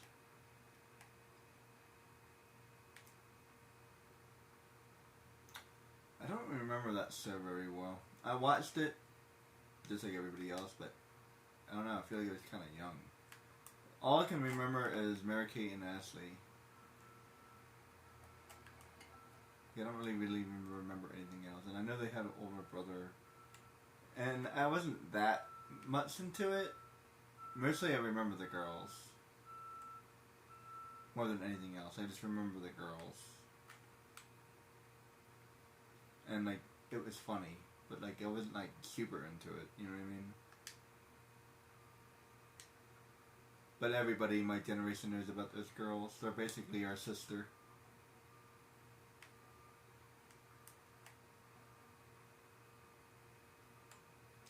You know, it's crazy. I never knew that they had another. I never knew they had another sister, and I think they even have another sister as well. So I think there's 4 of them, and they have a brother. There's either 3 of them or 4 of them. I don't remember. But learning it, I learned that they had another sister for sure. So it's, like I said, it's either 3 of them. I'm not sure if it's 3 or 4 though. And then there's a brother. What? When? Since always, apparently.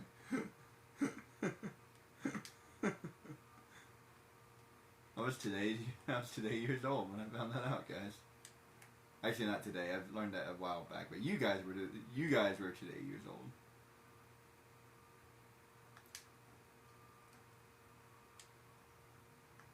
And no, you did not know that already. I don't believe you. Nobody knew that.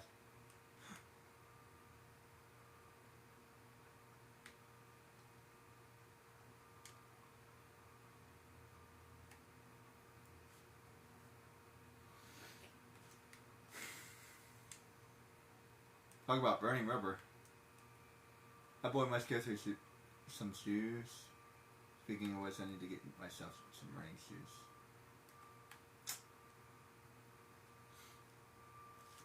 If I kind of feel like Goku. At least your shoes don't have holes in them. Actually, mine aren't quite that bad yet.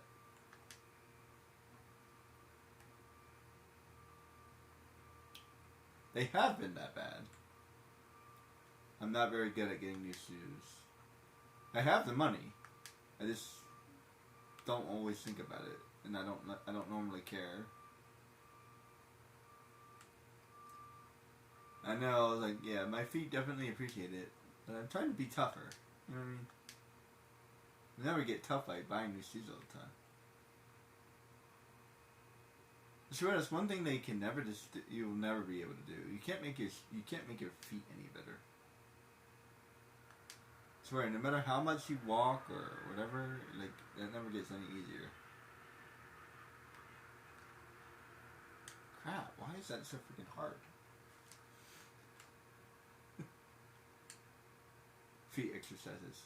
Actually, maybe, because don't ballerinas do feet exercises?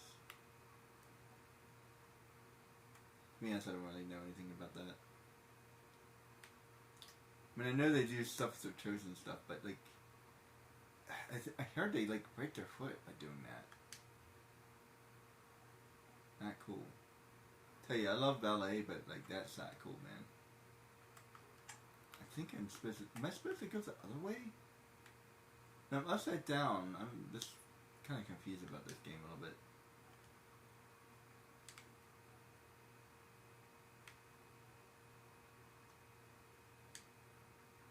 Thank you. Okay. At least I got to the next checkpoint. Now.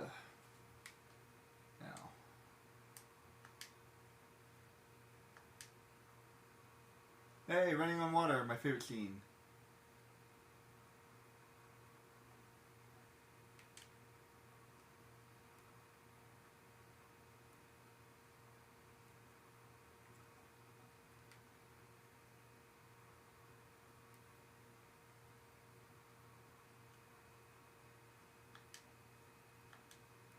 Hey, where was I supposed to go?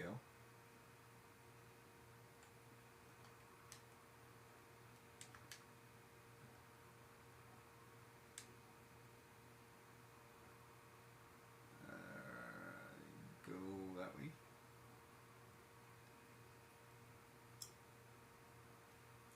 Star Wars, nothing but Star Wars, nothing but Star Wars. Someone was definitely a fan of Star Wars.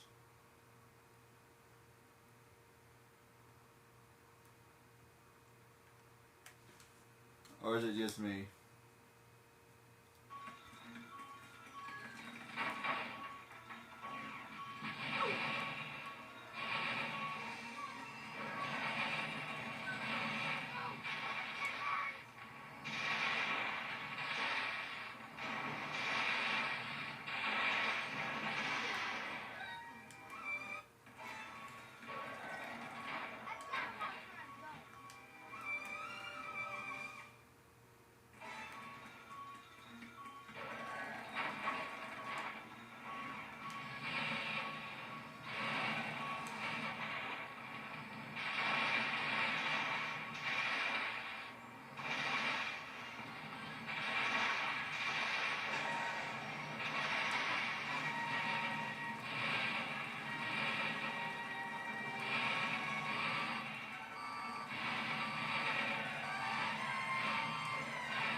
Nice. Ugh, next checkpoint. Oh man, I have to run all the way, that's a long run without a checkpoint.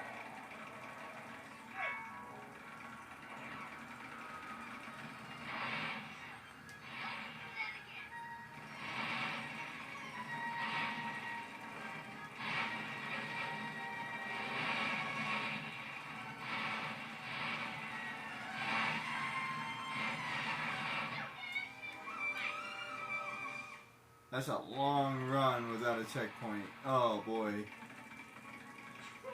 Look how long that is. Hey, I'm only 30% there. That's uncool.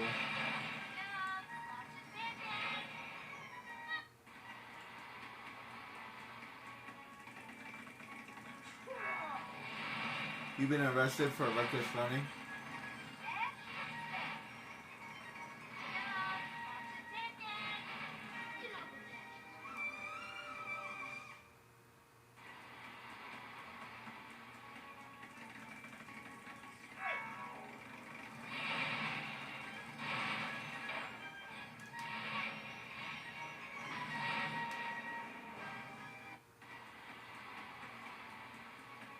I wish I knew where I was running.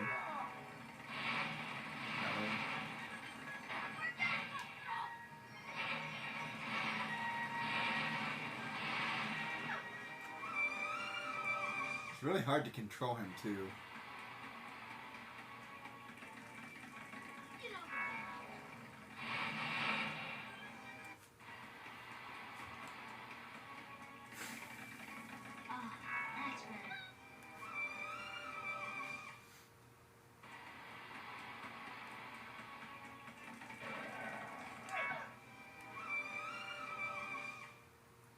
Yeah, do you not like this kid?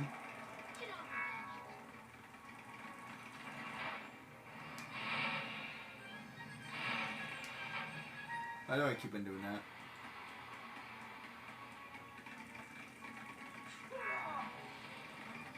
That way. That way.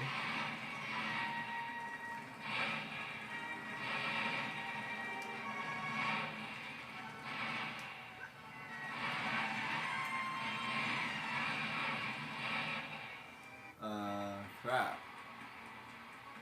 Man, it's gonna be hard as crap.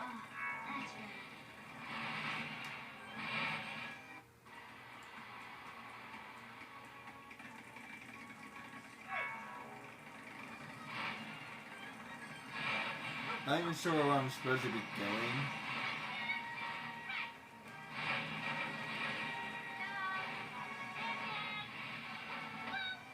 Ow. It's not very clear where I'm supposed to be going. Usually when they make like speed games, it's like obvious where you're supposed to go.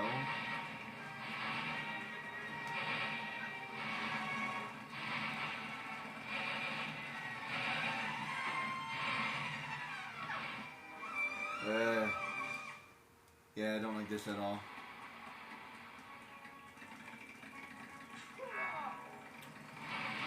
It wasn't doing that bad in Treasure Planet, like, you know what I mean?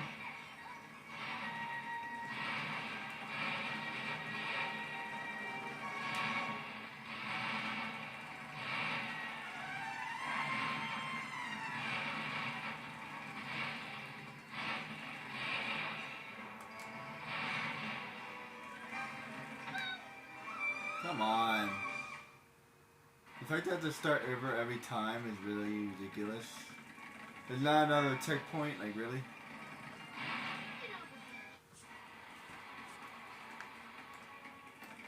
And I can't give up because then I'll have to start all over again.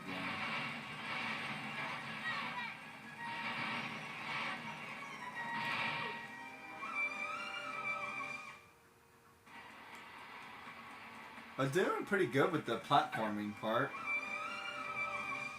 I'm not a big fan of racing games, but I'm usually okay at them.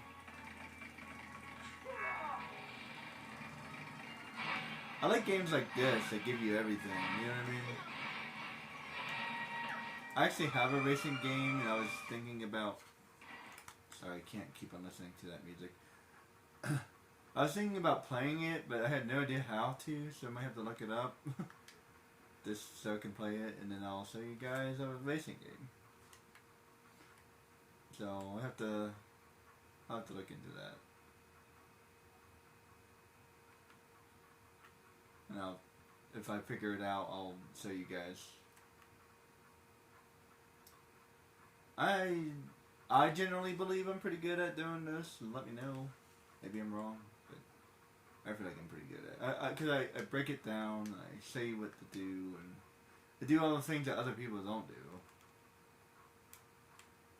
I try to be very specific. I try to figure out questions that you guys might ask and answer them ahead of time. Questions that I've asked because nobody else gives a good answer. Stuff like that. Plus, I'm generally pretty good at asking questions, so...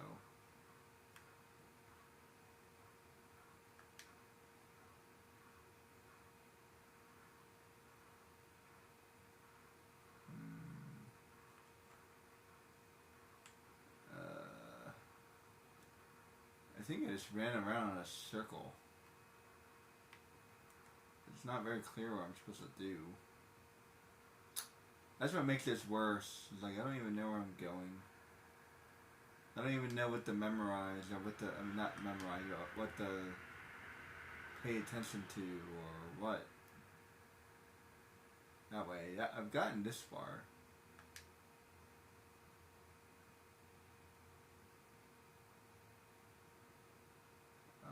That way, whoops.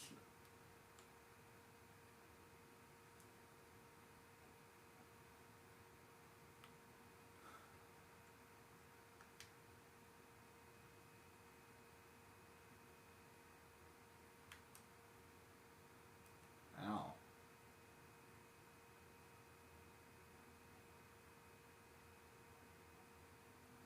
And yeah, I don't like the concept of a character being ridiculously powerful.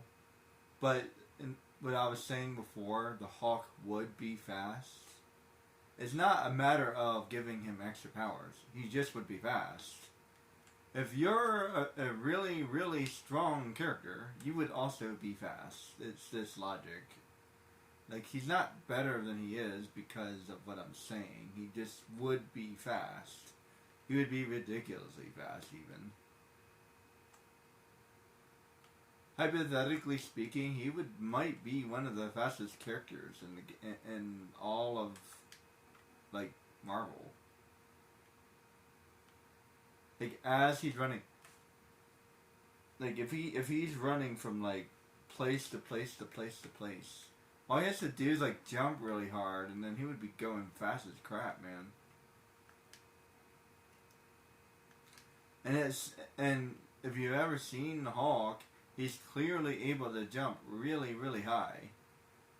He's moving his body really high. Like, he has no problem moving around that huge muscular frame of his. And like I said, he never gets tired, or doesn't seem to get tired. So, yeah, he may not even be exerting himself. Like, he's gonna go, like, 300 miles per hour easy. Without breaking a sweat. Like, if he truly wanted to... And he would have to have, like, nothing in his way, I guess, but... When he's the Hawk, nothing's gonna be in his way. He just break it.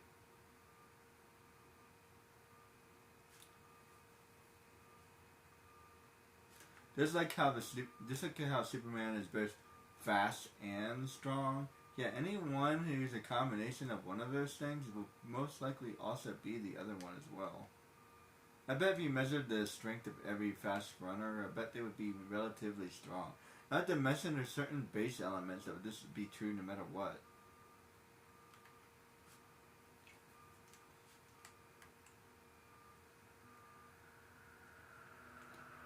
Let's just say you're a superhero. there's 5 things you're just gonna have if you're a superhero. Number 1, you're gonna be pretty fast, because otherwise you're just dead. Faster than the average person, put it that way. Strong. I mean, Ben 10 has. I think I was talking about that when I was playing Ben 10. Speaking of difficulty, that game was easy, except for very end, which is expected. But like, there was one part in particular in Ben 10 where I was contemplating about this.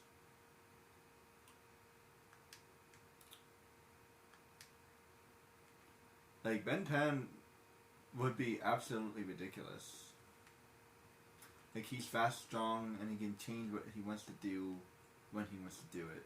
Hypothetically, his other abilities would also improve every time he uses one of his other abilities. And not to mention, Ben himself should have some type of side effect from using these abilities. Like imagine like. Let me try to think about that. Did you know that there's a good amount of people that learn how to drive by playing video games?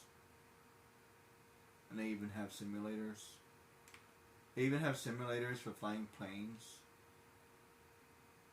So imagine if you transformed into an alien who has all of these powers, who's really fast, who's really athletic, maybe more athletic than you are, knows how to fight, knows things.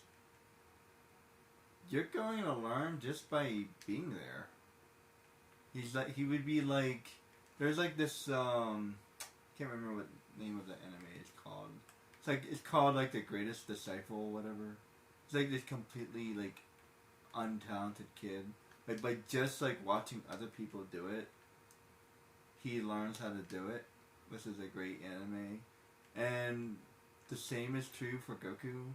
Like all he has to do is like watch Master Roshi do it once, and then he knows how to do it.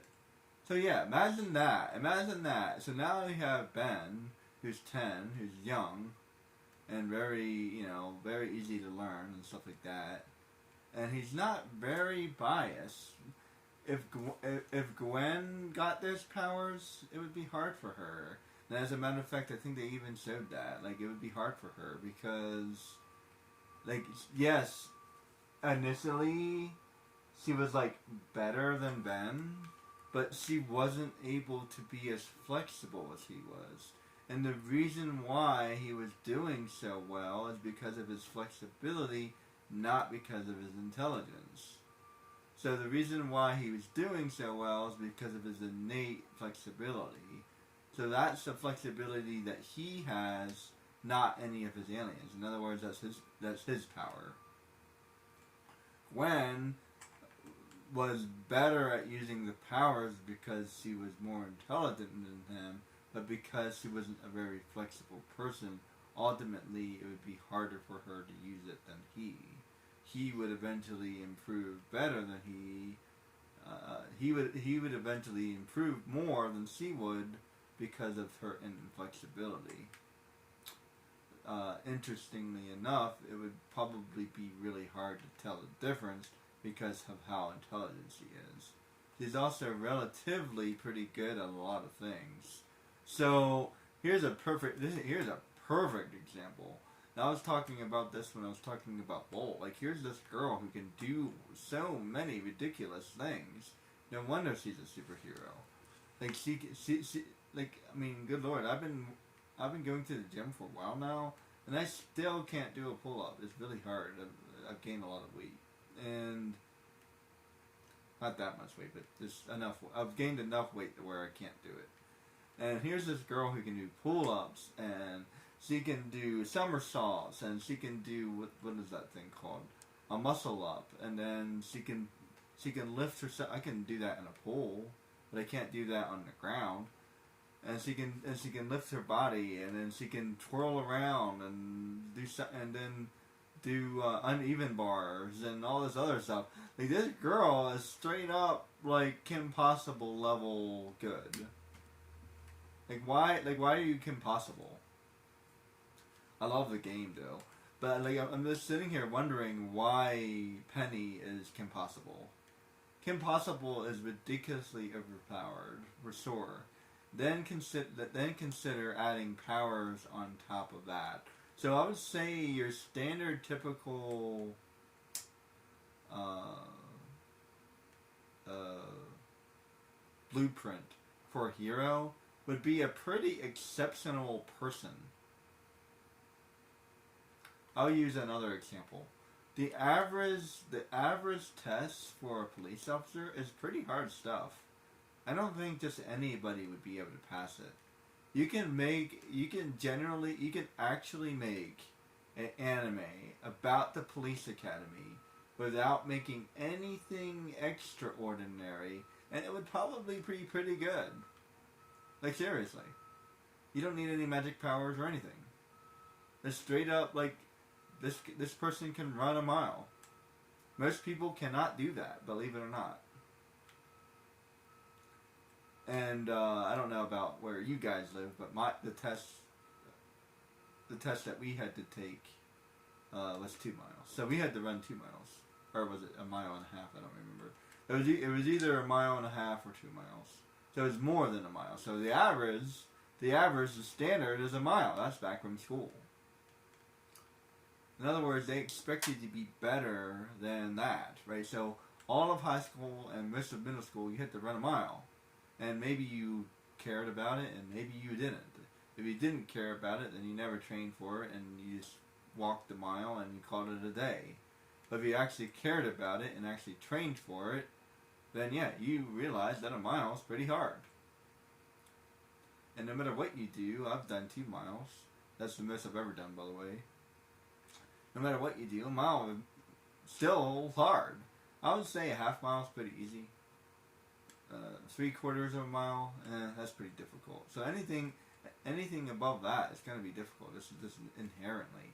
It's like I've been able to increase the amount of weight I've lifted. Lifting 30 pounds still feels heavy. This feels heavy.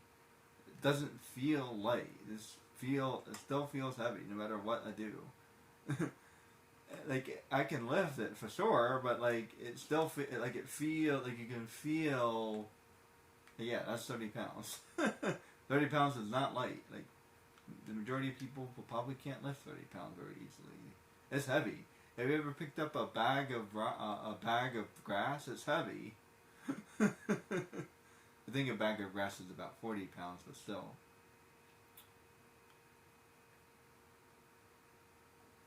And one of the reasons why it feels heavy is because it's mobile. It's not solid. It's also because of the mass, and there's a whole bunch of other reasons.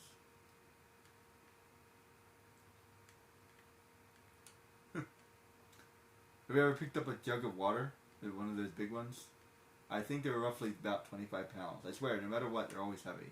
And then you have to put it in one of those water dispensers. That's hard to do. I don't care who you are, that's hard to do.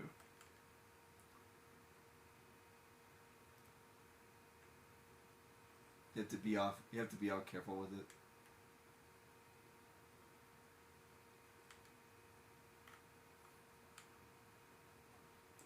Being a mechanic is like probably one of the most difficult challenges in the game. Most difficult jobs you could have because you're wrenching all day. And have you ever used a power tool? They're not easy to use. Seriously. They will break your arm. You have to have the relatively decent strength in order to use a power tool.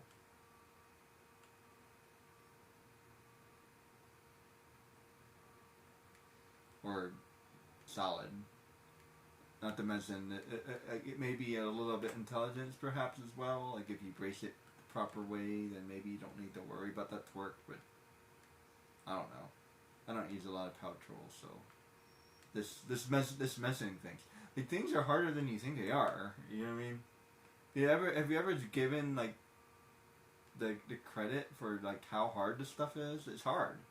The average weapon is surprisingly heavy. Have you never picked up a sword before? It's like 20 pounds. think about that the next time you write a D&E campaign. Like, a sword is heavy. I don't care how strong you are. Eventually you'll get tired of carrying that thing.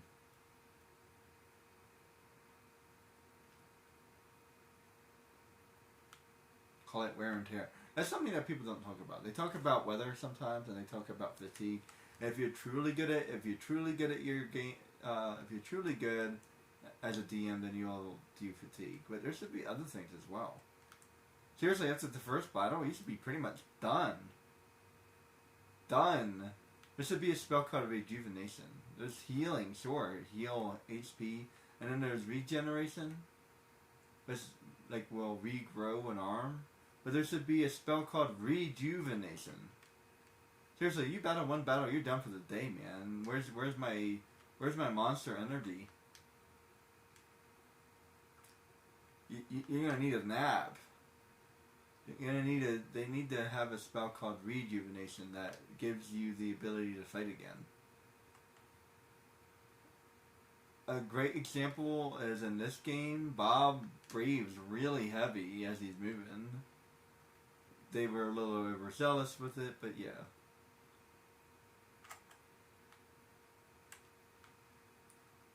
I feel like they made it a little bit too noticeable.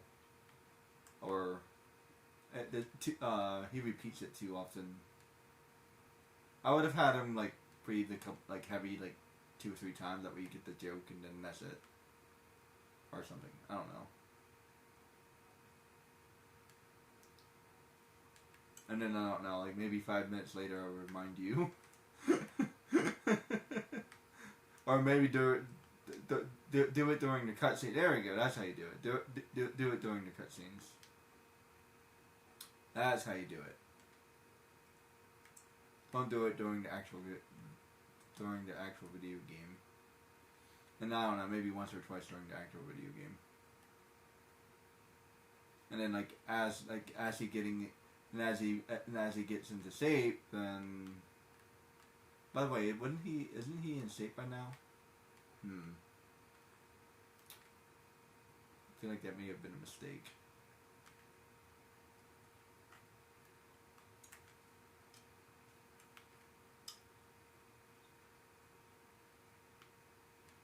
Well, I suppose he's still 40 years old and all that jazz, so. Yeah, by the way, I've been going to the gym for a year and I'm still not in shape, so. There you go. Oh boy. I'm getting there.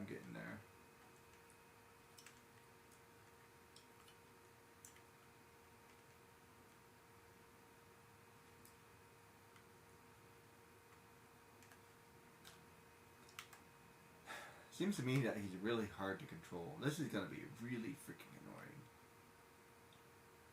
I don't know why it's so hard to control.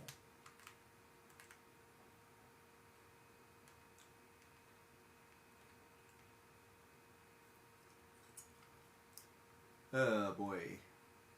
This legitimately feels like something I'm not gonna be able to pass. Like how?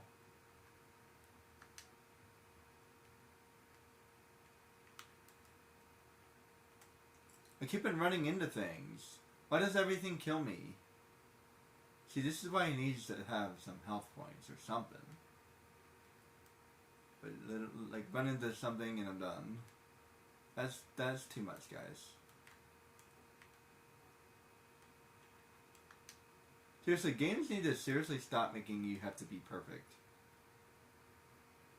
Like, okay, if you want to be perfect, create a hard mode.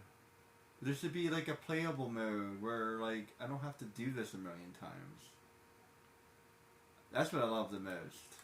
A game that gives you options. More options, guys. More options.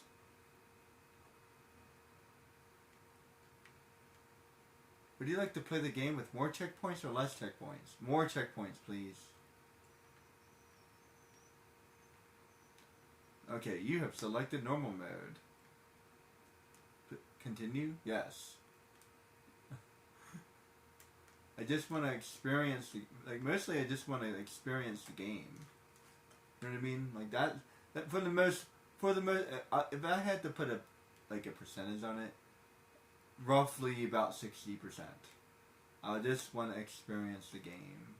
Somewhere around 10 to 20% is like, okay, I want something difficult and challenging. And then that's like what? That's 80%. So the other 20% would be something, something legitimately enjoyable. There you go. That's a good one. Something that's legitimately enjoyable. This is not enjoyable at all. Like, I don't know what to do. I don't know how to do it. I keep on failing. It's way too hard. It's not even. I mean, I do like Dash, but. Whoops. I mean, he's a plucky guy.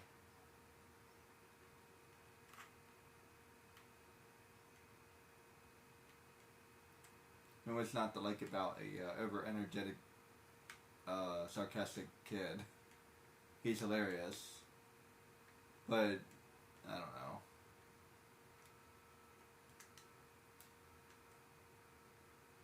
I'm the Dash. You love him. He's great. He makes a perfect hero.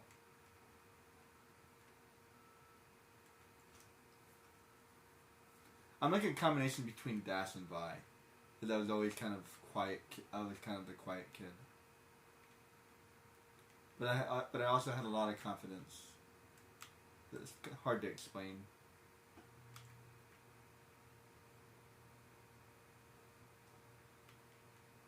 If somebody backed me into a corner, I would back them back. I was never a pushover. Never. Maybe a little bit, but not really. Like for the most part, for the most part, I never back down from anybody. I don't remember ever really backing down. It's not something I do. There were a couple of times I wish I did. It would have been easier, maybe. That's a long conversation. Sometimes giving up is a good thing, guys. Keep that in mind. In this case, giving up is not a good thing because it would put me.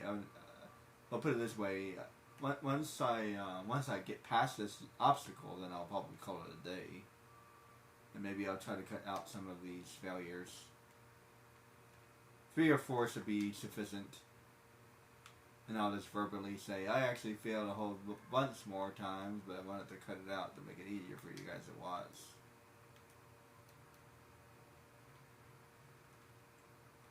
Okay.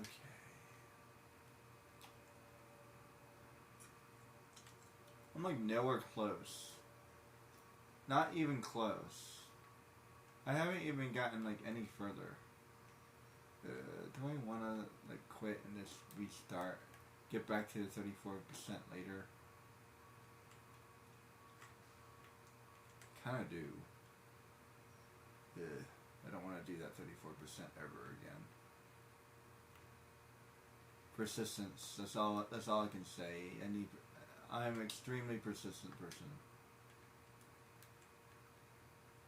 I needed a break from Final Fantasy XII anyway. This is ironic because the reason why I was playing it in the first place is to take a break from this. Wait a minute. Hold the phone. It seemed to me that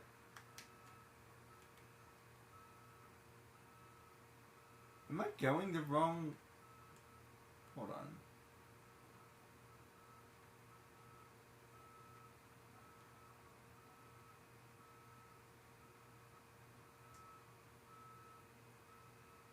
I feel like I need this.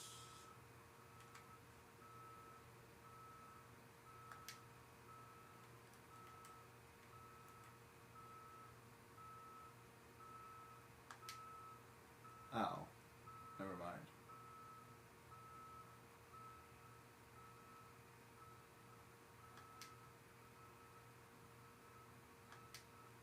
Crap. Oh, there's another one. wait, no, that's really far. Wow, is that far away? I'm so far away from the goal that doesn't even show up on the map. That's bad, guys. Come on, no.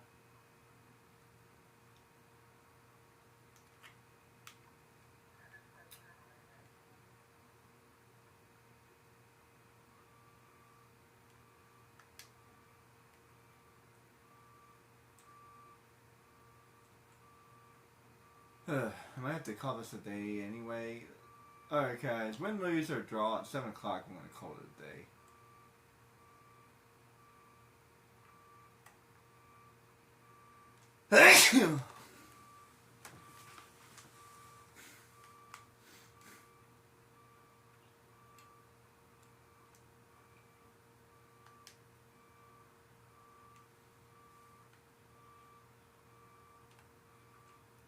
At least I got my voice back. Mostly.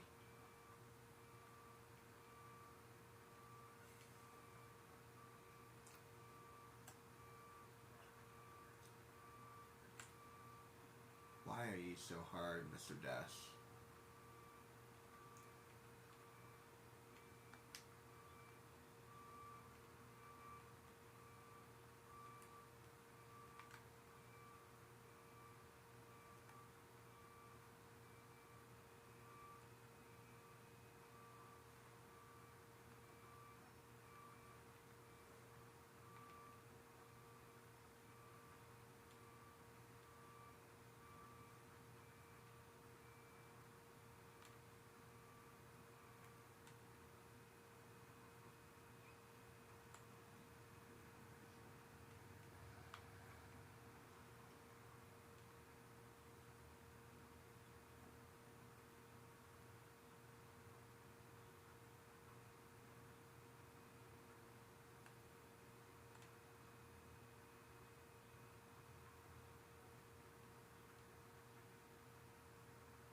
Oh man.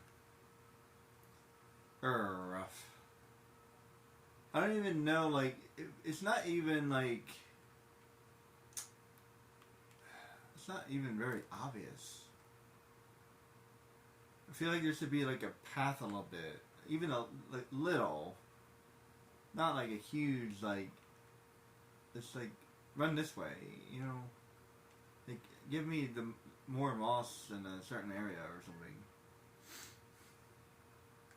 So we can like follow the moss.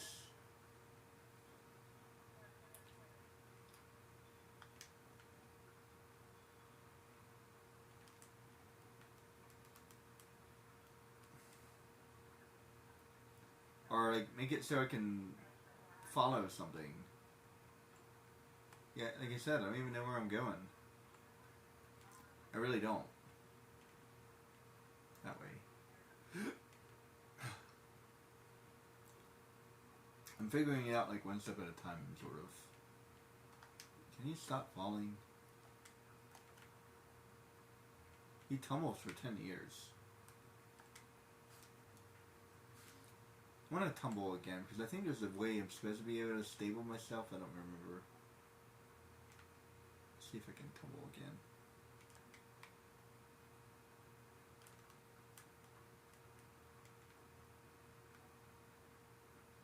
Let's try to jump it.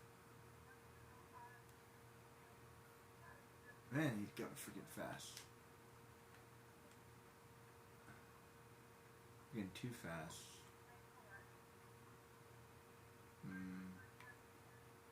Okay. Ah, come on! That's way too freaking far.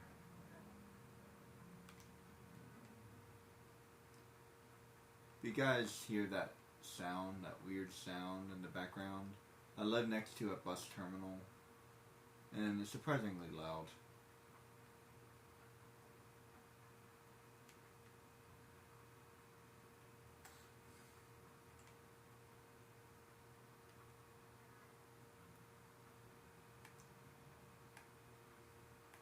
For the most part, I don't hear it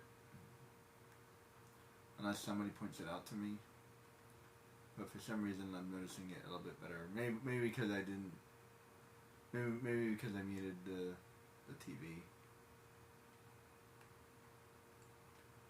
For the most part, I don't notice it though. Maybe because I'm used to it. How do I stable? Crap. I forgot to try.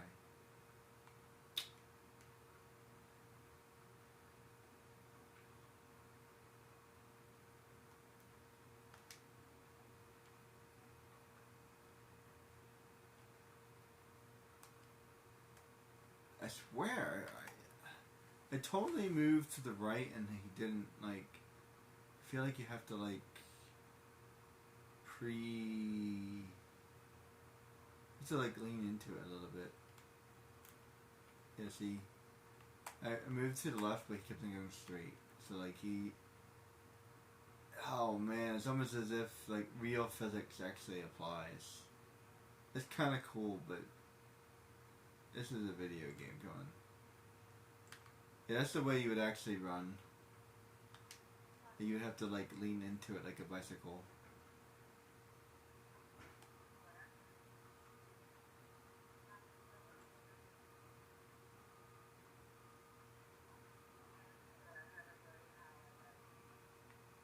Man, these guys are loud, and I have my windows down. I mean, up. Maybe they're just really loud right now. That could be it. Let me see.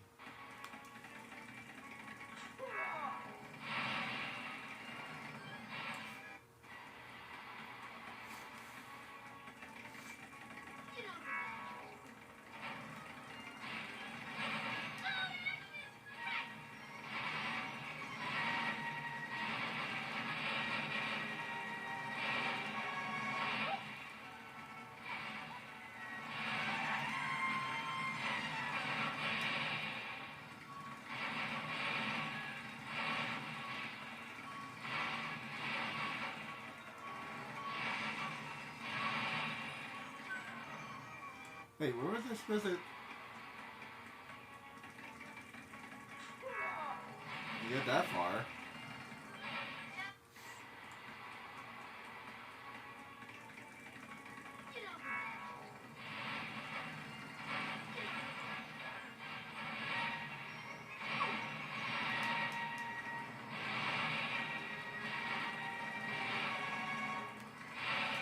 Wait, how do I do stuff? Options. Now don't go messing with all those settings and stuff.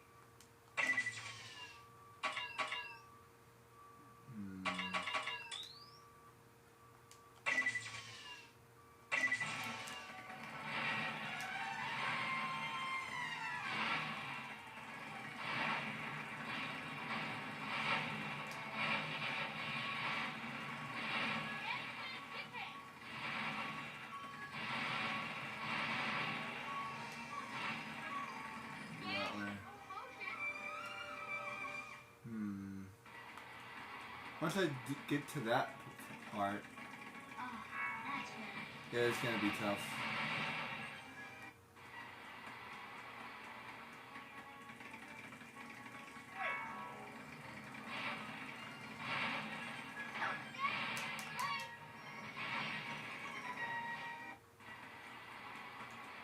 And he's going fast.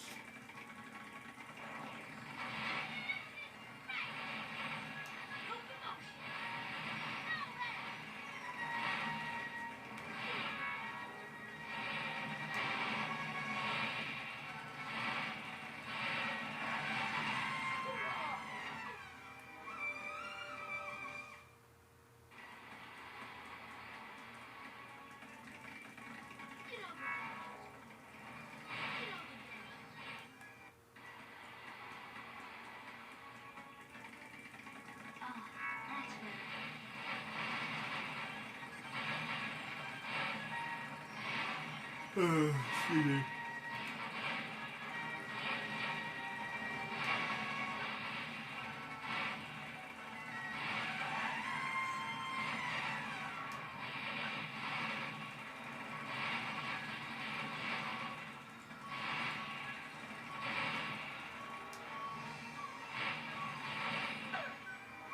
Ah, come on. I think I know what I do.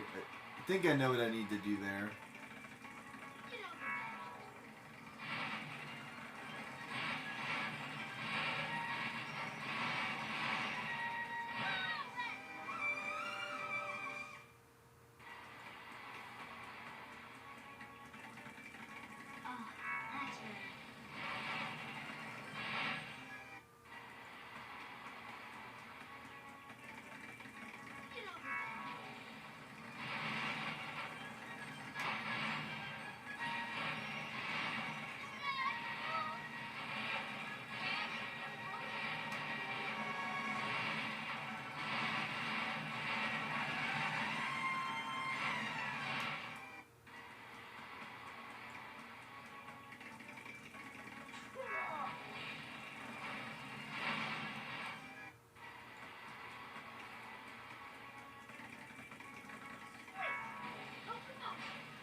And I feel like I'm going too fast, man.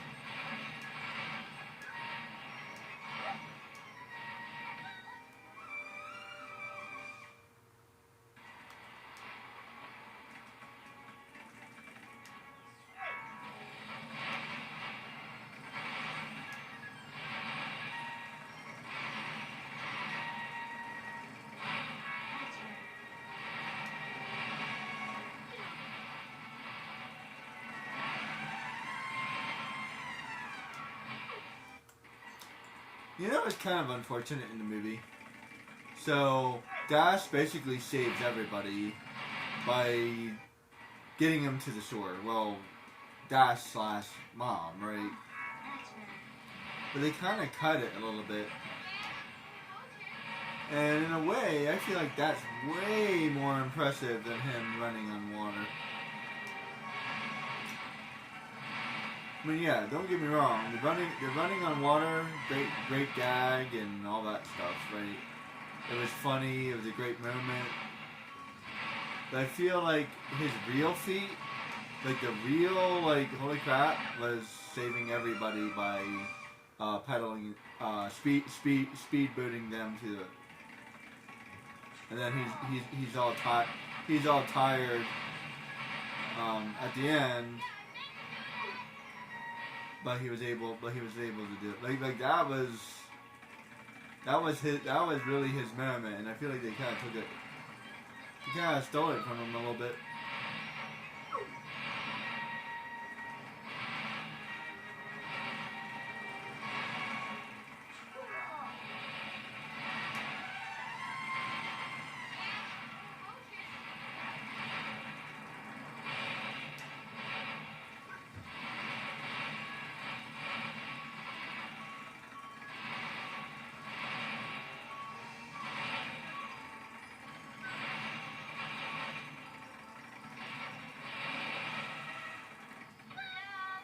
But where was that supposed to... Crap. I had like 20 seconds left. I think I'm getting a little bit better. Sort of. Maybe. Being able to do this fast is gonna be like... I feel like it's gonna be impossible. I can barely do it at the speed I'm supposed to do it at.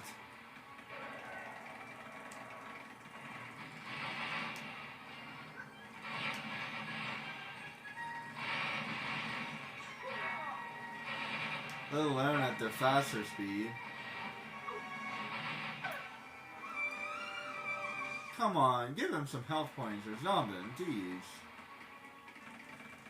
I feel like I'm talking to like the game developer or something, but I'm not. Anybody else do that, or is it just me?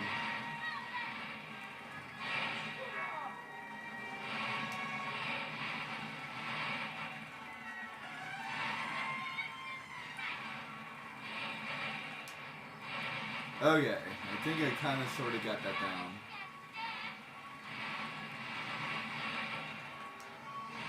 Crap.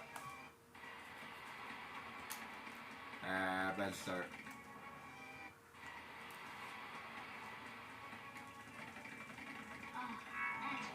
Yeah, I knew that was a bad start, like immediately, so that's why I did that.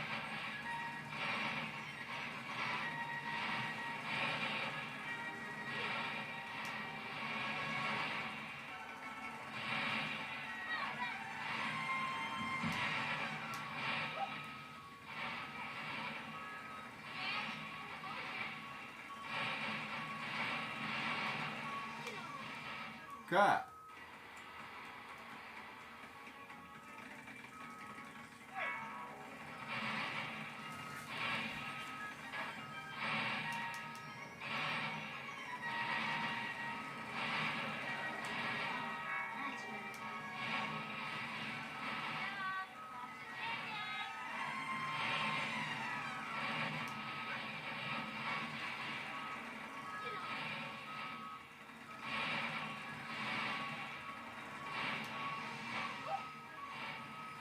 Crap.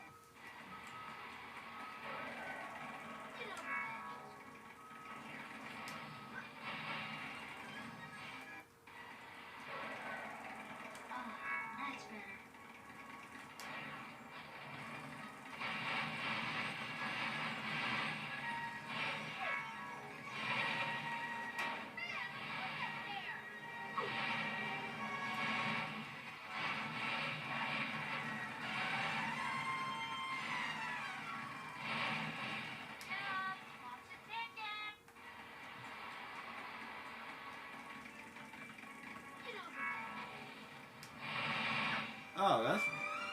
Oh. I thought that's what was happening. I'm like, what's going... Oh, I see. I'm like... I could have sworn... Okay. So I gotta run around in a circle.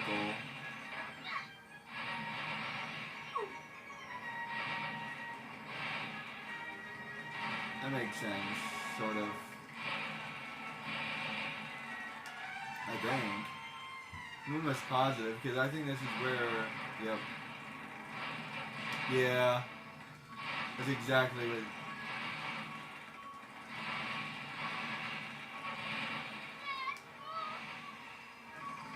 They probably had to do it that way, but that's cool.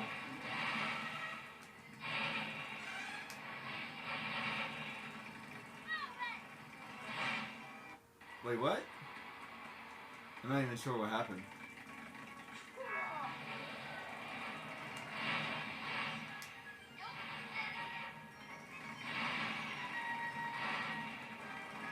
The only good thing is certain things don't kill him. But running into trees does. He can trip all he wants, otherwise. Yeah, it seems like he can trip as much as you want.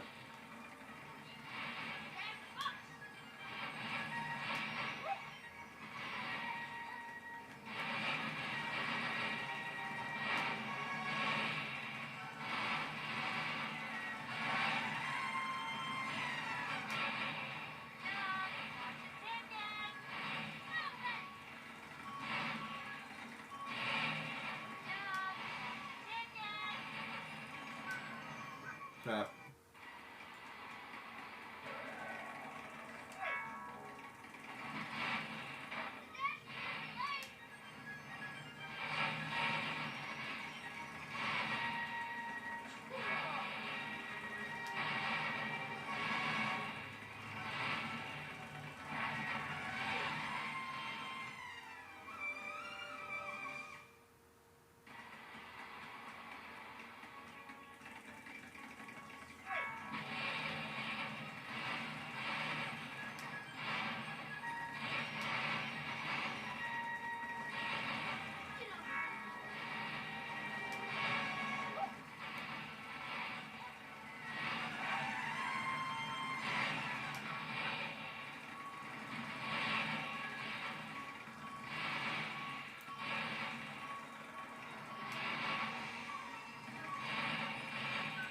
Crap.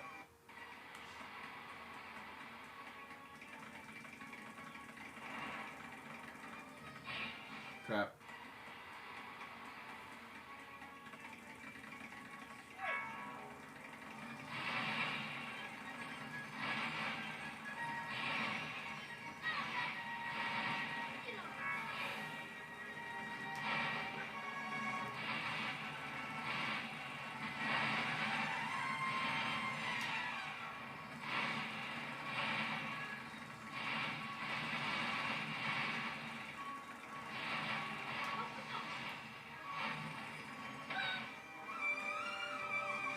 I'm not even sure what I hit. I've been too fast. Hit some kind of rock or something, I don't know.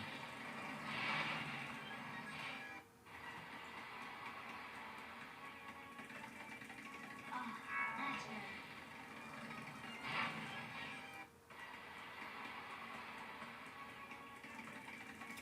better. Man, I feel like I'm not gonna be able to get past this part.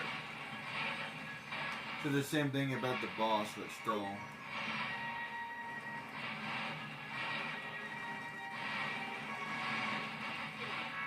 I am pretty hardcore stuck at this area. That is for sure.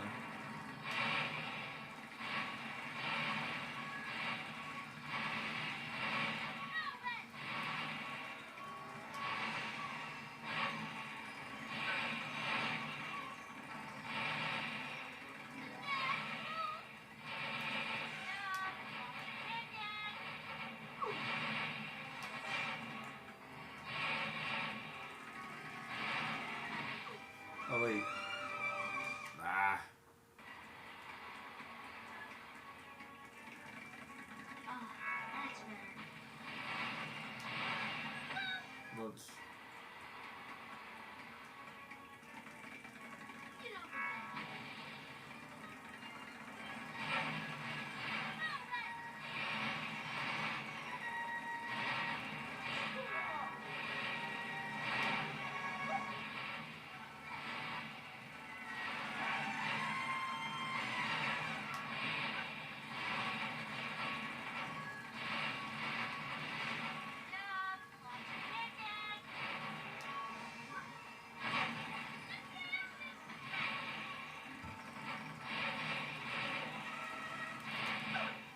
Ah, come on. There's literally no way to stop or like break or kind of dumb.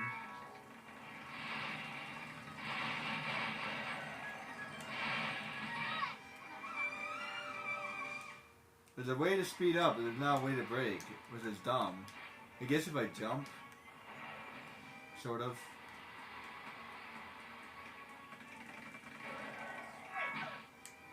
That's a way to brake. I mean, it is. It is indeed. That is indeed a way to. That's a way to brake too.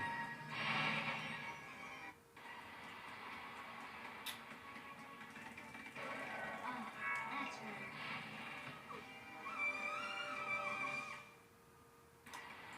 That is indeed a way to do that. Not a good way, mind you, but it is a way.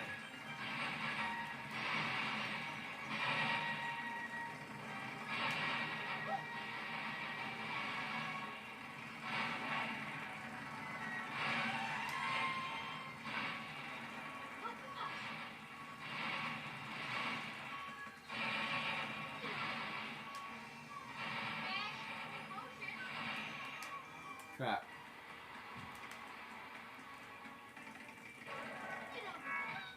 Ow.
Come on.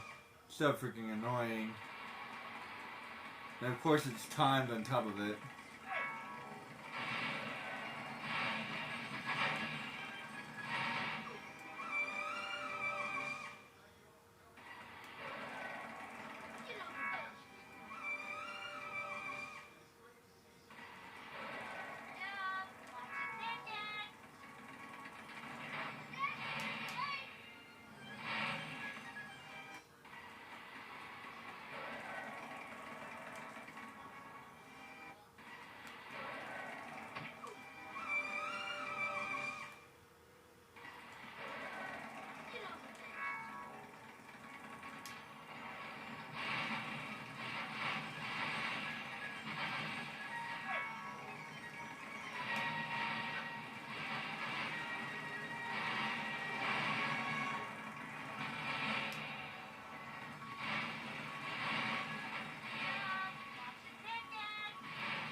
Come on.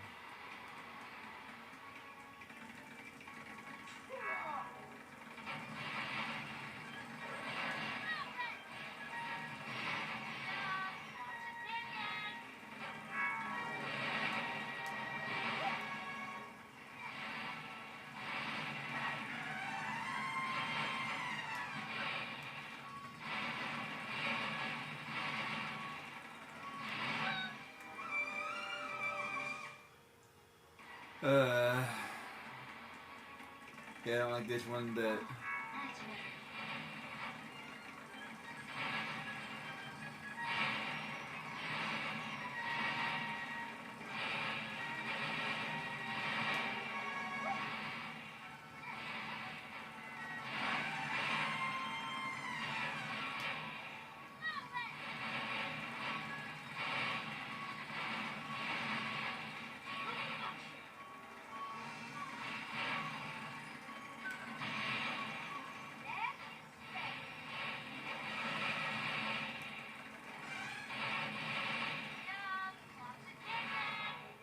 Ah, come on.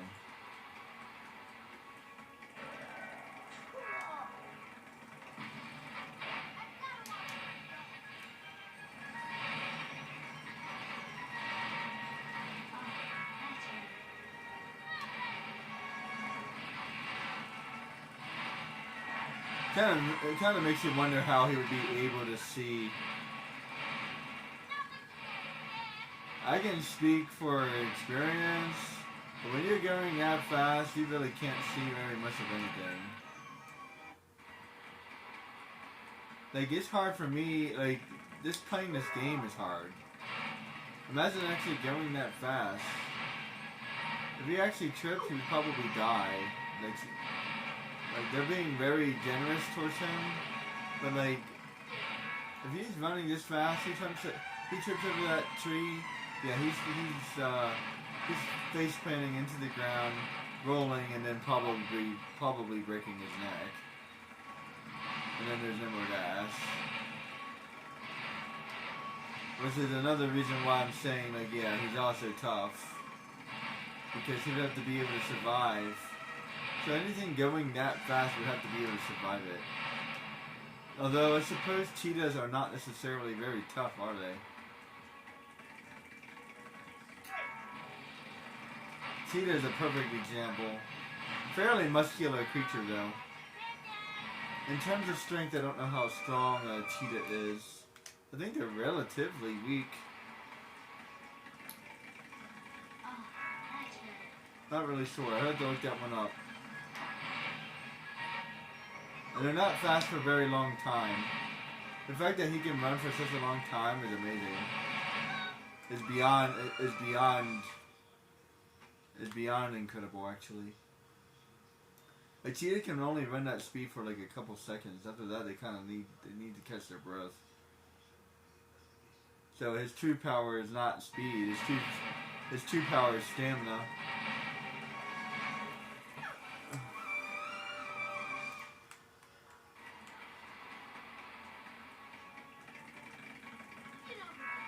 Like, imagine for a moment that Usain Bolt can never get tired.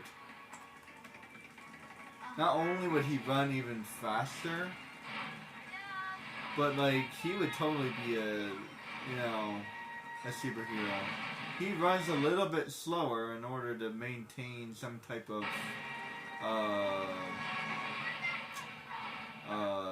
consistency. So if he ran as fast as he could, he'd probably be even faster.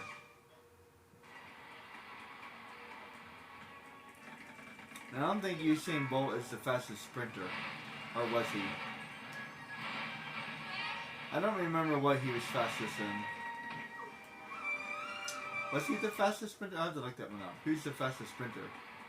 In other words, who's the fastest runner? Period. Right? I don't think it was. I think he was the fastest, like 300 meter or something. In other words, somebody's faster, but not. So imagine that guy running his top speed, without ever getting tired. That would be pretty damn fast. I think it's roughly 30 miles per hour, if I'm not mistaken. I seem to recall somewhere around 20 miles per hour, and then like 25 is probably possible, but like as fast as you can, without getting tired at all, without needing to slow down or anything. Most likely somewhere around 30 miles. And you might even be able to pick up even more speed because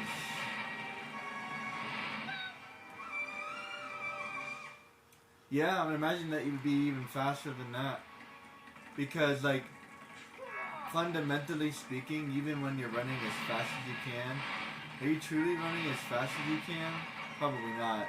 Your brain's probably blocking you subconsciously, or who knows. Have you ever ran faster than you think you could? Or surprised yourself in some way? Stronger than you thought you were? ran farther than you thought you could. Something like that. So we put limiters on ourselves in order to protect ourselves. But if you didn't have to worry about that, then you would be even more unlocked. It would like unlock a hidden power within you to run even faster. And if nothing hurt you or nothing slowed you down,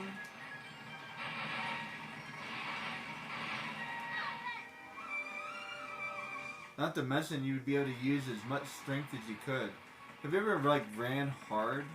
Not fast, hard, like where you're jumping up kind of like a gazelle? Could you imagine doing that and fast at the same time? If you were able to combine those two methods, you would be even faster.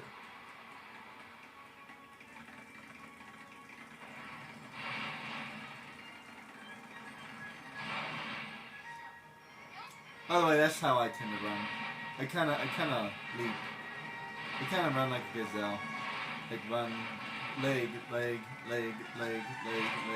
I don't really move my legs very fast like he's doing. To quote my love story, have you ever tried moving your legs really fast? I love that anime. It's funny. By the way, speaking of a character who can move really fast, there's a perfect example. In the story, My Love Story, I don't remember his name, but the main character, the big guy, he's really, really fast. And in the story, he says he's even faster than the runners, and he never gets tired. That's most likely because he's so tall and also so strong and very in shape. Because of how tall he is, and because of how strong he is, he can keep up with the fastest runners. That makes perfect sense. Also, because he doesn't get tired. So he's probably really good at long distance running.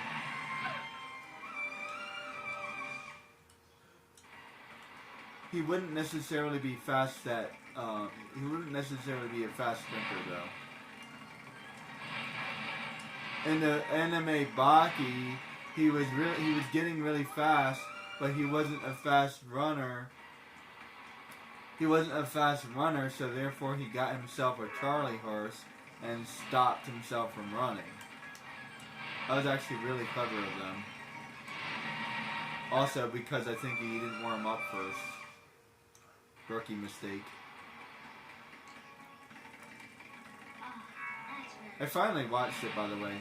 I watched it, and then I watched it again, and then I watched it again, like 2 or 3 episodes, and I didn't like it very much, but I finally decided to sit down and watch the whole thing. It's so good. You have to kind of get past some of the first couple of episodes. There's a lot of anime like that. Like, once you get past the first couple of episodes, it gets really good.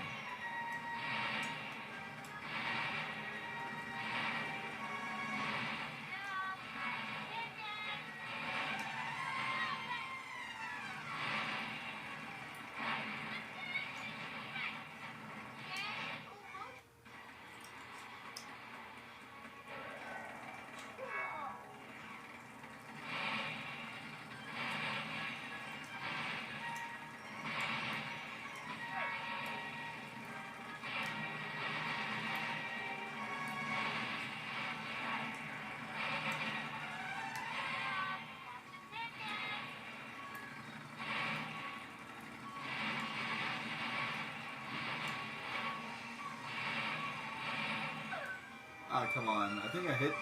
I don't even know what I hit. I still don't know where I hit. Oh, well.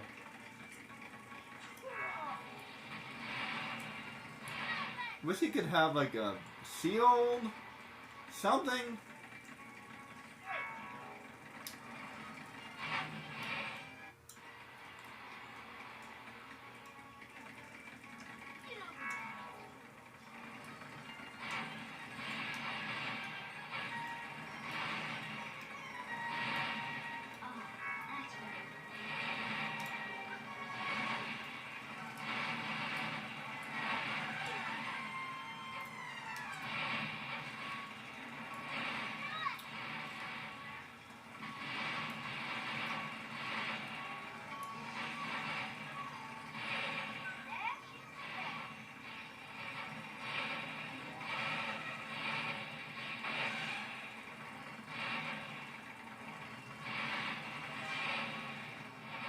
Ah, come on.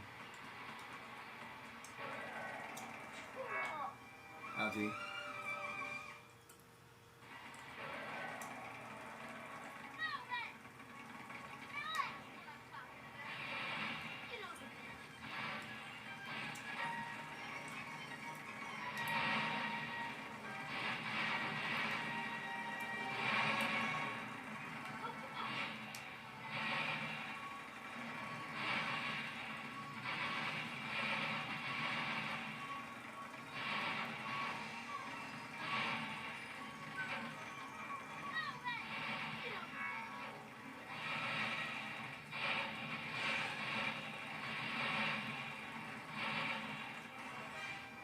Ah, come on, what happened?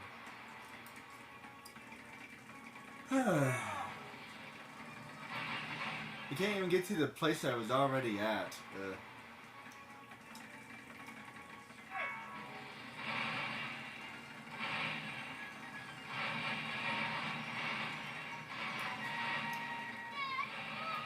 Now this is pretty incredible for a Disney game. Get it? That was actually not intended, to be perfectly honest. I'm not gonna lie. Not gonna lie.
Tell you, if that kid is running that way, he must eat a lot.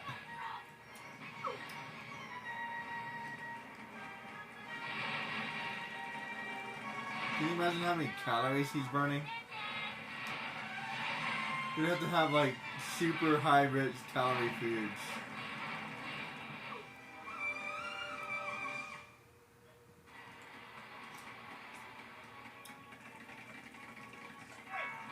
And lots of protein. And a lot of carbs.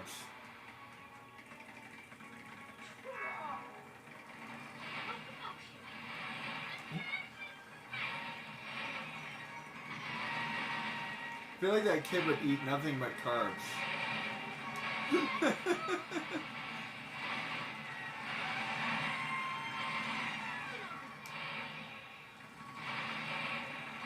Like nothing but like potatoes and like rice and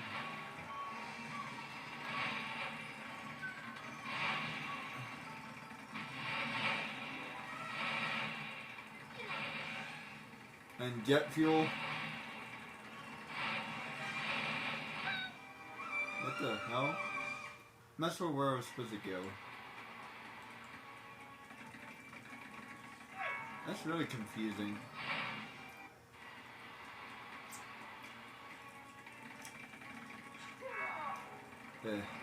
Finally get this part done, but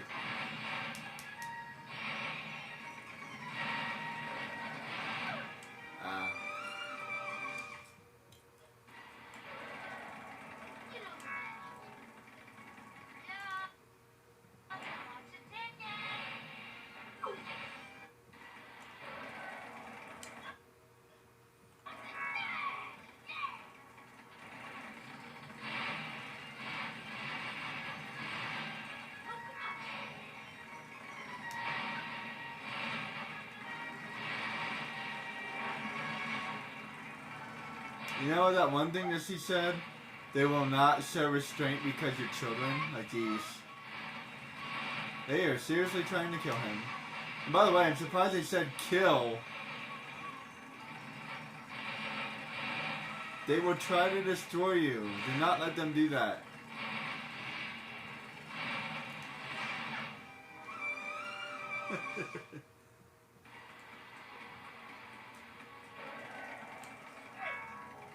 Holy crap, they said kill. I'm gonna have a heart attack.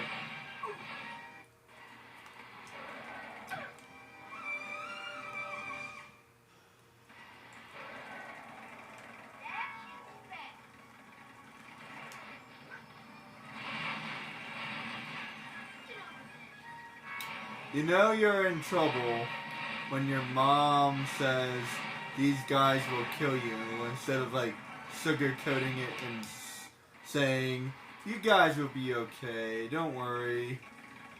No, when your mom is like looks you in the eye and says these guys will kill you, she doesn't say they will hurt you. No, these guys will kill you. That is the moment that you are like, oh shit, I better freaking run.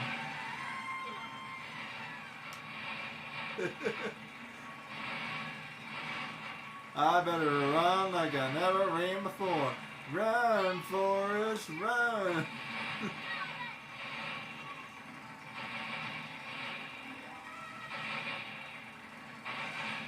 Seriously, what was Forrest Gump eating anyway?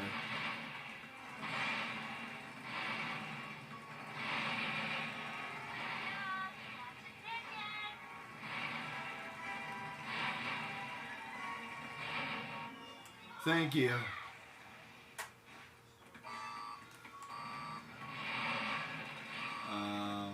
Wait, what?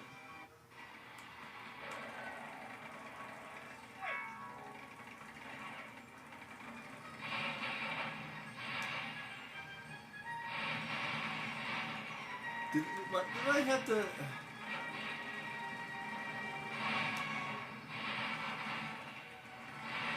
What now?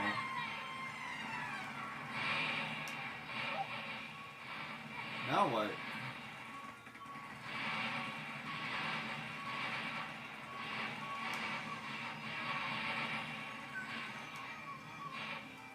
I already did that. Wait, what?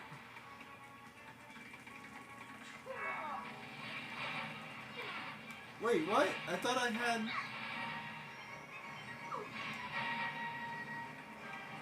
Huh? Wait, what just happened?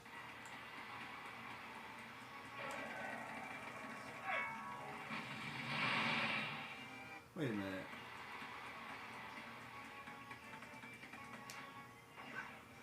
I don't know what...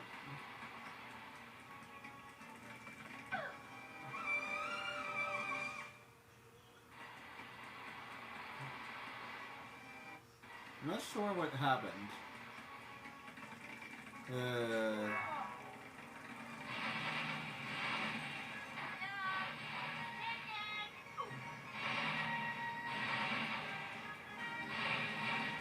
Whatever.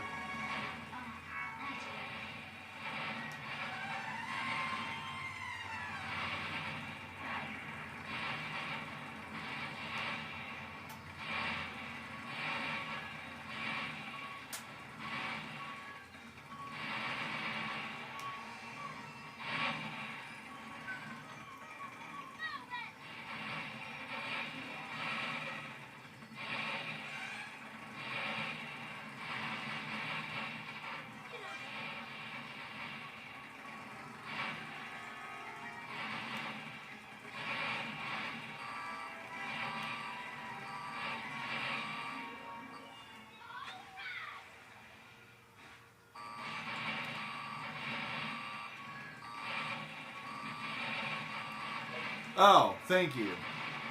That's what happened, okay. I didn't actually hit it. I thought the movie... Okay, that tricked me.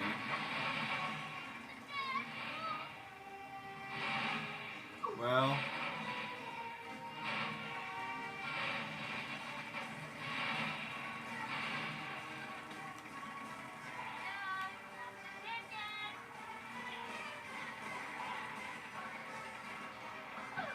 Ah, come on.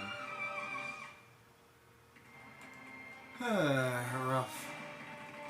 Finally got the one. They're making this way too long. Seriously, did they make this long enough? I know I sound like I'm complaining a lot, but do you blame me? Come on.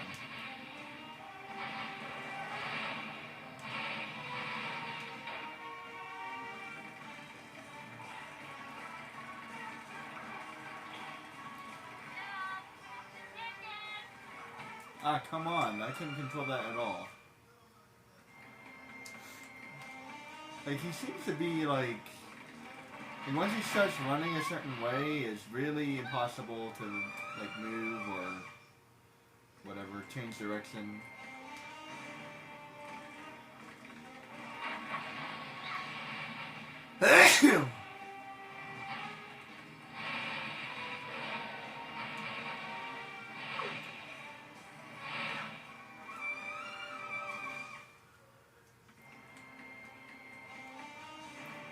Does a checkpoint save my progress? Because I don't think it does.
I don't like that whoopsie thing that they're doing. It's getting annoying. Yeah, seriously.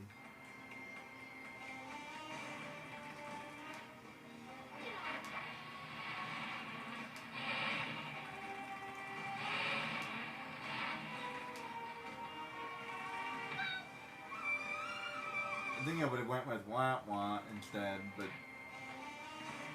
that's an annoying sound.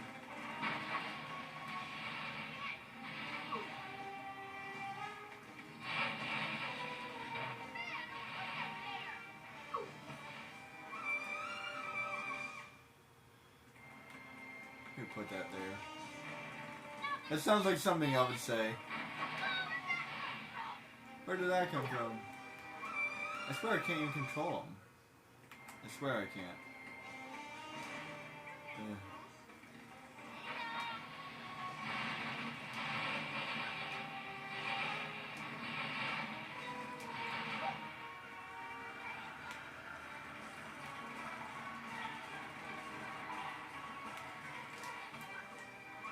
Oh, come on. Like, I literally can't control where he goes. It's like only like pseudo control. Like I'm kind of controlling him.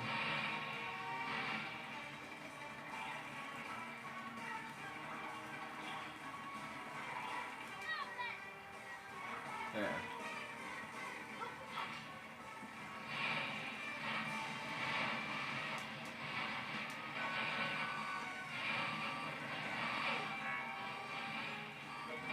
Thank you. Just barely got there.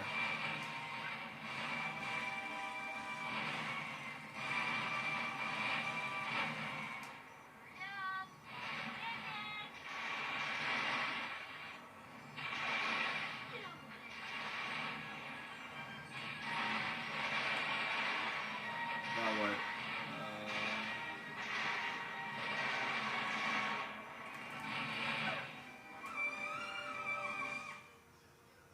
I feel like I did that before. I meant to do that. I swear I did this before. By like accident. Like did I skip like an entire area? Holy crap. Somehow I skipped the whole freaking area. How did I do that?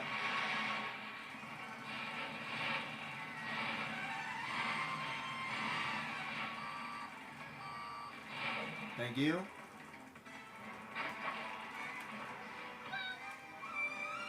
Yeah, 79%. I'm getting there, guys.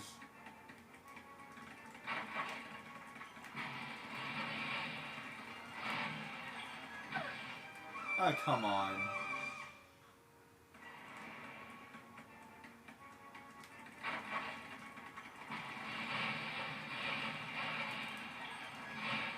I can't even get around that rock.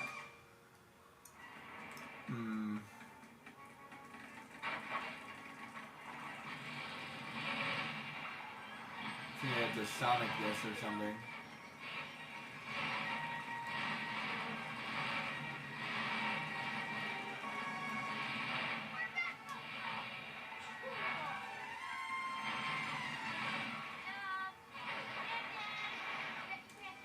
Oh, come on. So does he have to just constantly, like, dodge them? Oh, that's right. Doesn't he come back to save his sister? Yeah.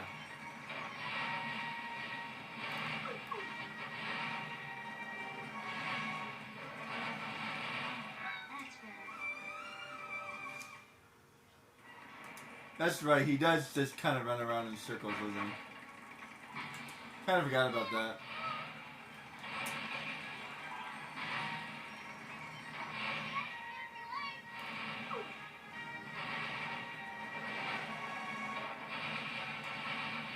Ow.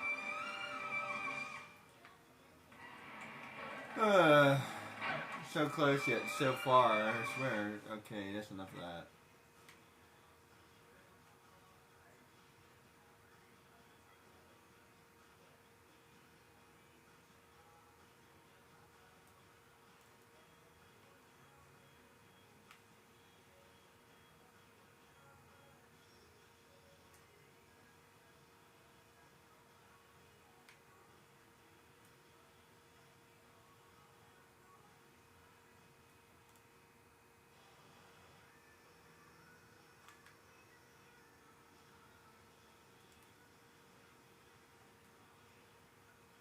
Ah, come on. I was doing so well.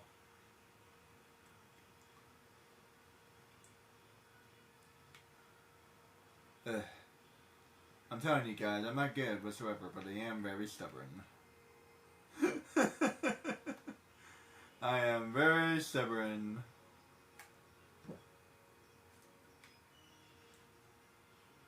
I'm actually trying to teach myself not to be stubborn.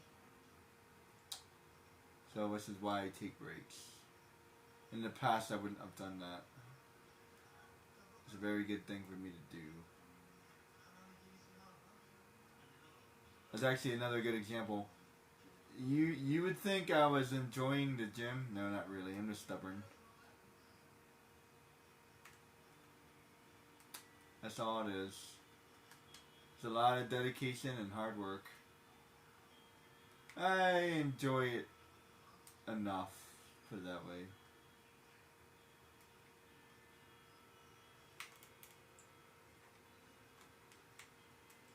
Where am I supposed to go?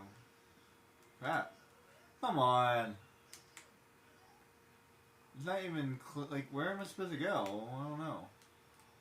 Okay, this is clear. Sort of. Oops. I said, I know.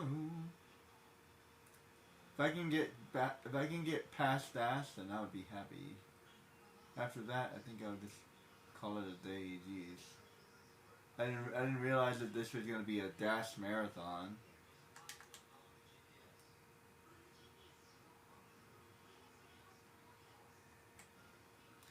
Dashathon. 10 hours of dash. I mean, seriously, he's a cool kid, but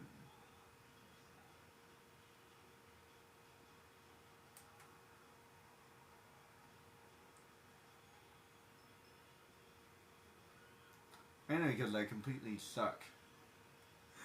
I am not afraid to admit it either. I said, I know. Let's see.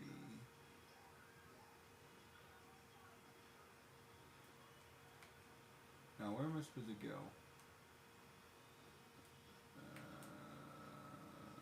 That way.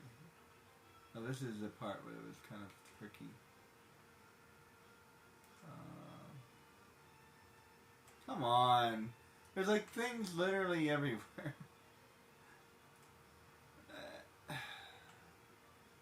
I think it's hard enough as it is, but there has to be debris like everywhere I go.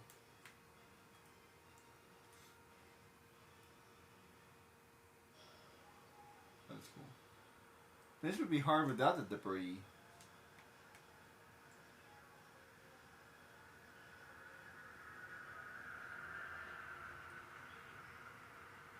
Not really sure why it's timed. Oh, because he has to save his sister. Maybe. That kind of makes sense.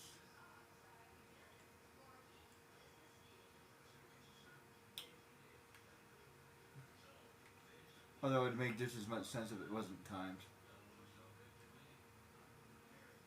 You beat the last challenge, therefore he gets to save his sister. Like, it makes equally as much sense. So, it's probably timed because that's the only way they know how to design it, I guess. They probably designed each stage exactly the same. Okay, he had to get to school, that makes sense. He has to get there in a specific amount of time, that makes sense. But the fact that this is timed makes no sense. Should be able to slow down. I mean, I guess it is, he has to run as fast as he can, but not necessarily. It's actually beneficial for him to slow down. There's actually a moment in the movie where he does slow down and it saves his life. It's when he goes underneath the water.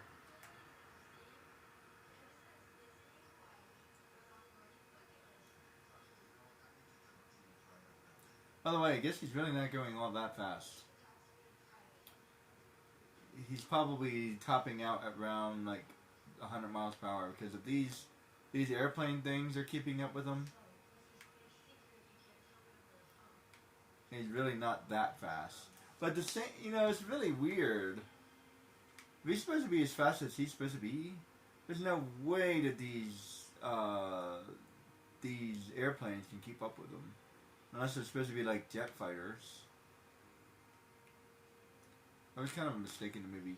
I mean, I guess maybe not, because maybe he's running a little bit slower because he's going through the forest. He might not be able to go top speed in an area like this. So he might slow down a little bit. Speaking of which, would Flash slow down in an area like this? Superman wouldn't, because he can literally run through anything, but Flash might actually slow down in an area like this. They always have Flash and Superman run around the world, but Flash has to deal with obstacles like this.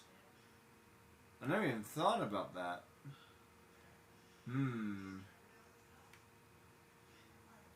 I guess he could always decide to run on the water.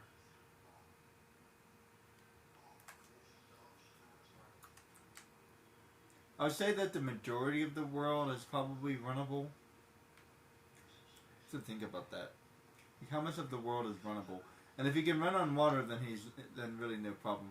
But see, the water would be problematic too, because if there's like a storm, he could run up the wave, hypothetically speaking. Not necessarily, because if he jumps up the wave, then he would come back down like a cannonball.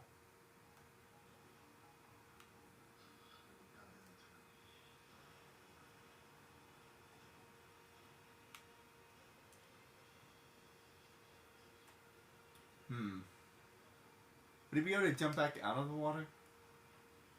If he fell into the water, would he be able to swim?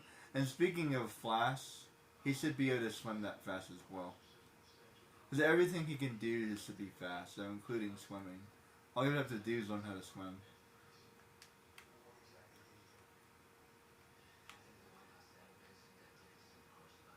Superman is just as fast as Flash. He's just as fast. He's just as fast as Aquaman, but I would imagine Flash would also be as fast as Aquaman. I believe Flash's power is coming from his legs, but the majority of swimming comes from your legs anyway. Although the way I swim, I use my arms a lot more. That's just my style. I think that professionals tend to use their legs more.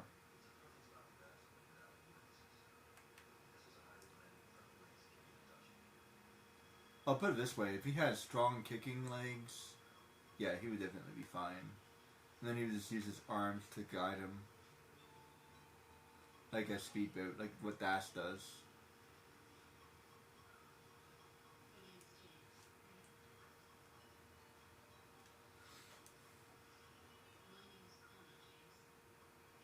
Yeah, he would be able to, as long as he put his head.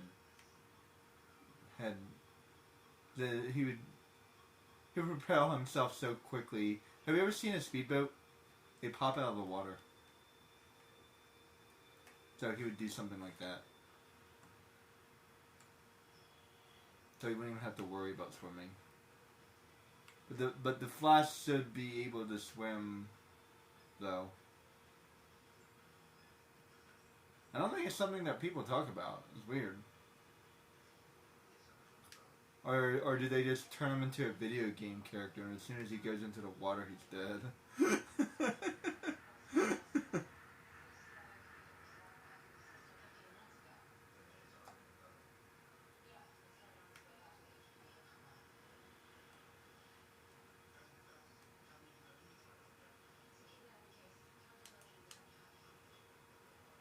Yeah, that's a perfect example. See, he would just...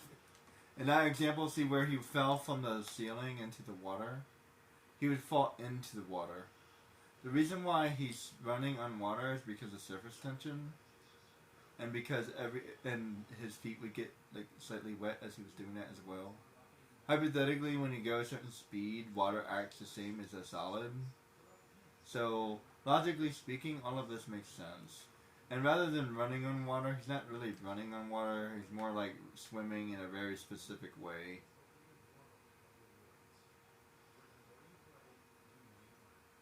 In fact, running probably wouldn't work. He would probably have to kick his legs rather than run. Yeah, I would imagine that running wouldn't work. He'd have to kick his legs like a flutter kick for that to work.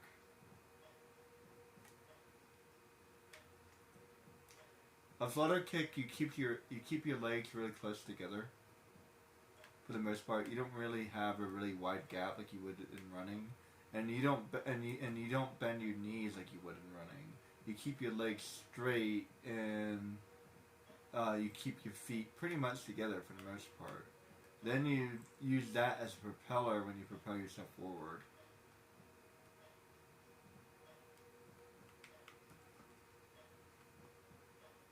So it argued that he couldn't run on water, but he could propel himself on water.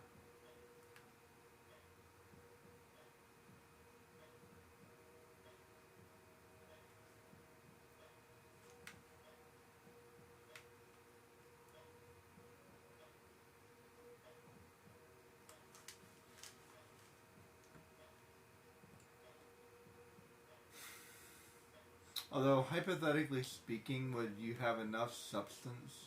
If he's going fast enough and making himself fast enough, the contact with the water would be solid enough for him to use it as friction and be able to propel himself forward. And would the water be thick enough for him to be able to do that?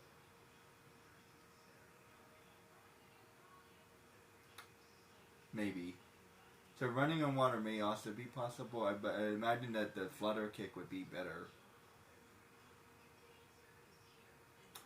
Yeah, I'm almost positive that the flutter kick would be better.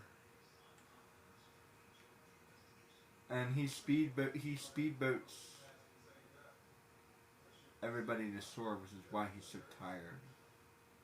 So the speedboat might actually be harder than his running. Since he's tired and he's running forever. So when you run, you kind of give yourself a little bit of a break. But with the flutter kick, is really hard to do. Hard to keep up that kind of speed. Furthermore, he may not be used to doing something like that.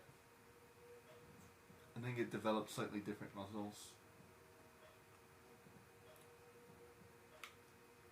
Kind of interesting hypothetical. And I do a lot of swimming, so kind of what I'm talking about. this contemplating and like,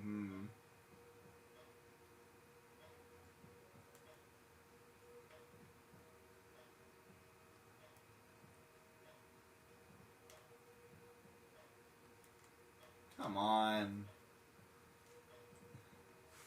You know, it'd be really nice if there was another checkpoint at 90%. Asking me to do the last 20% is kind of... Like, I've already gotten 80%. Come on.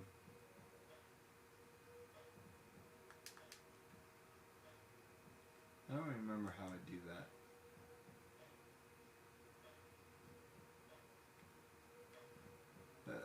Let's see. That was bad timing anyway. Oops. Beep beep. If they make a third movie and he doesn't go beep beep, I would be really disappointed. Beep beep beep. Oh, that might be some kind of copyright problem for that.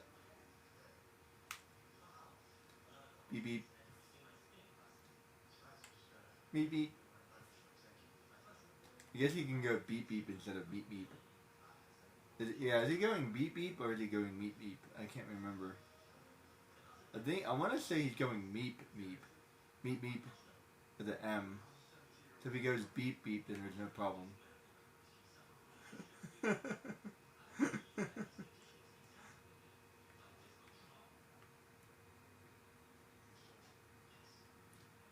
I gotta go fast. Gotta go fast. Gotta go fast. His name is Das. He's going fast on water. He's running away. He's running to save his sister. He's a cool little brother.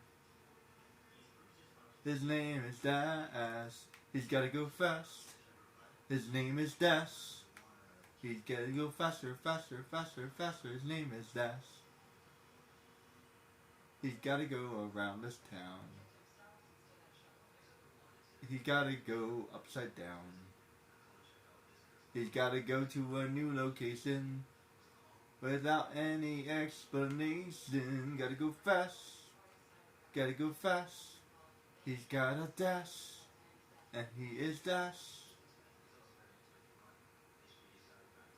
He likes to mash his potatoes.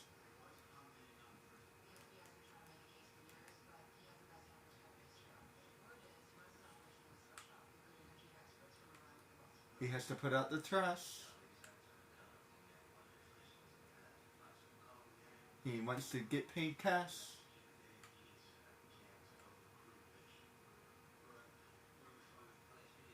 He wants to go to a party and have a bash.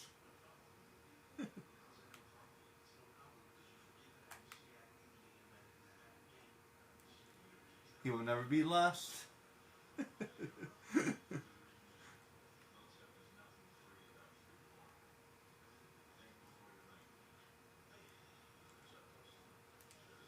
He never watched Smash. That's a movie. I mean, that's a show. If you guys don't know what MASH is, then never mind.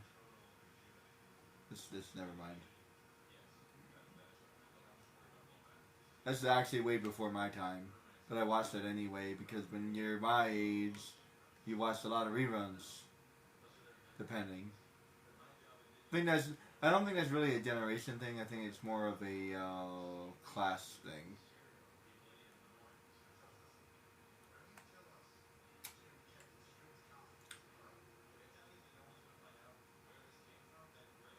That is actually something people don't talk about because if you're from a different class, and you're in my generation, your experience is probably completely different. For example, all my friends have cable. I didn't have cable, so my experiences aren't quite the same.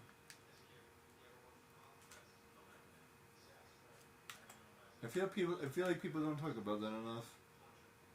There's like sub generations within a generations, and I'm not referring to like micro generations as they call them. I don't know if I believe in micro generations or not. I guess it kind of makes sense, but no, I'm talking more like a split generation, where like the upper class and the middle class and all that stuff. There's the older millennials versus the younger millennials. That is definitely a thing. For sure. Actually, the micro generation doesn't make it. I don't really agree with micro generation, to be honest. I just call it. I always call it older generation and younger generation. For example, anyone born in 1980 is completely different than anyone born in 1985. 100%. That's 5 years difference. One of you was in high school and the other one was in middle school. You're completely different.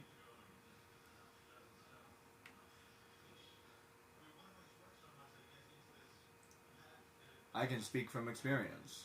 I literally remember as they were changing things. So anyone younger than me doesn't remember the things I remember because they weren't there. although they would have heard about it, I guess. So if like for example, if you were a junior, you would have heard of it. It would have existed, but you never would have had to do it because they changed it. So anyone 4 years younger, than me, yeah, they wouldn't have known at all. But they never even would have heard of it because you don't hear about it until you get into high school, unless they have a brother and sister.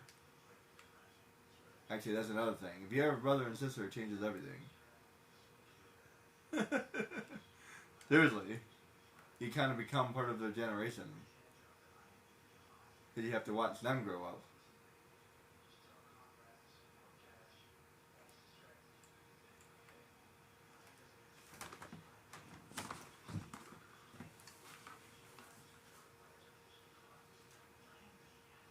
So in a way, I'm an older millennial because of my brother. So he's 1982. So.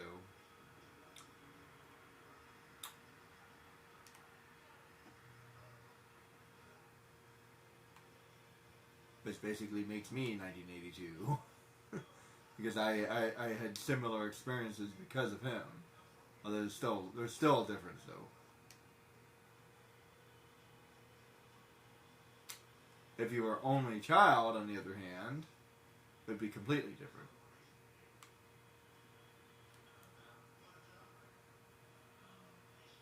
Like I said, I was a little kid watching my older brother grow up, so I live. When you live with people, you live their experiences. Not exactly the same, perhaps, but you still live their experiences.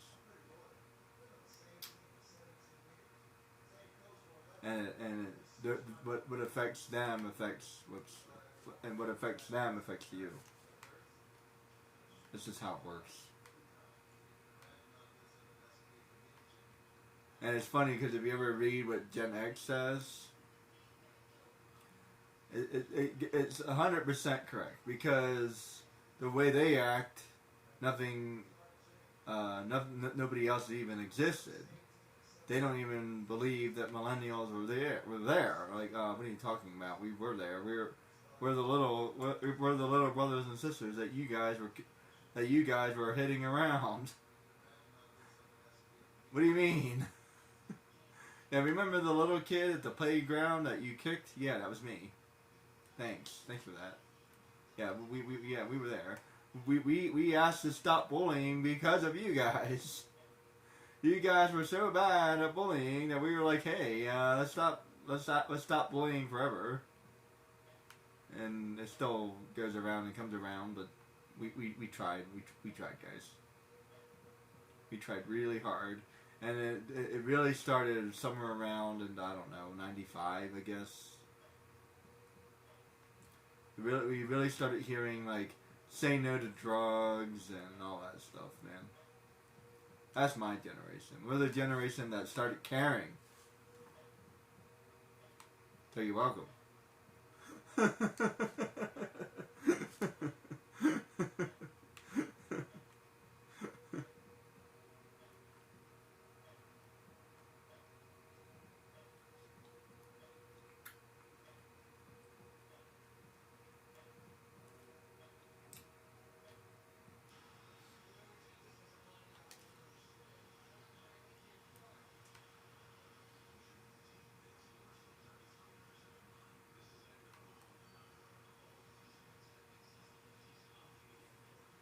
Like, where the hell am I supposed to go after this? This part is easy enough. Well, not easy, but that way. But where am I supposed to go? Crap, crap, crap, crap, crap, crap, crap, crap. Where was I supposed to go? I don't know where I'm supposed to go. I swear, it's like, oh boy, this is easy enough, and well, not easy, but keep it messing things up. It's hard to see every man. There's like things all over the place. Let's see, this is easy. This is whoa. That's actually a good. That's actually a good time to like run, sort of. Got. Yeah, easy is not a good word. This area is. I know this area. There you go. Sort of. I haven't played it enough to know it, but I'm familiar with it. I've done this area a couple times now.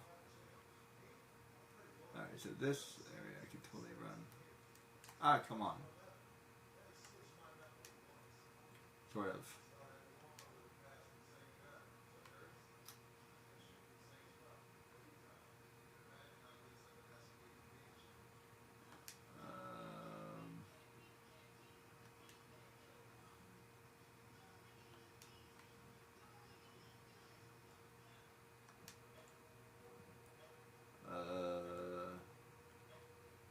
There. Now stop. Okay.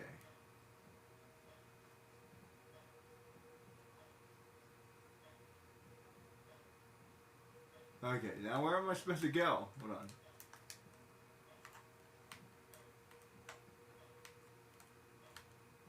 Come on, where was I supposed to go?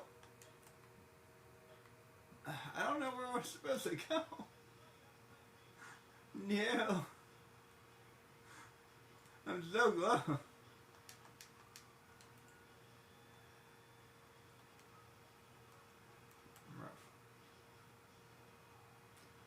It's almost 7 o'clock. I'm gonna. Okay. I'm gonna try to finish this and then I'm done. At least I've gotten somewhere. But I was still back at like 30. I'm stuck. I'm stuck. I'm stuck. I'm stuck. I'm stuck. I don't know what. Yeah, I got stuck. Yeah, this design is dumb. To be able to stop. Like, I know he's trying to run for his life, but like, I don't know. Like, if he's supposed to be so fast, he could stop for a minute. You know what I mean? And then dodge. By the way, is he running fast, or is he fast? That's a good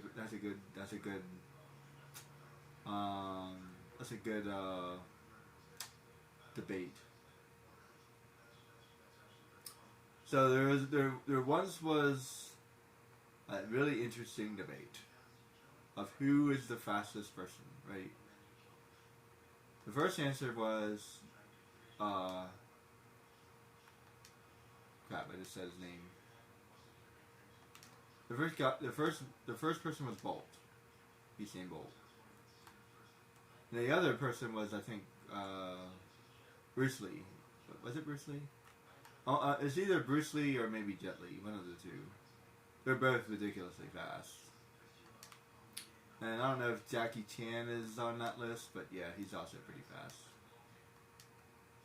I want to say, I'm almost positive that Bruce Lee was recorded as one of the fastest people ever. Like the way he moves is really fast. So, is Das Bruce Lee, or is he Usain Bolt?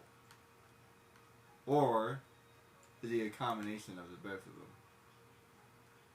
them?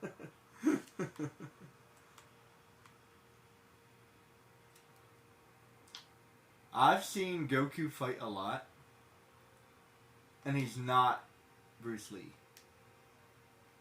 No. He's not Bruce Lee. He's more like Rocky Balboa.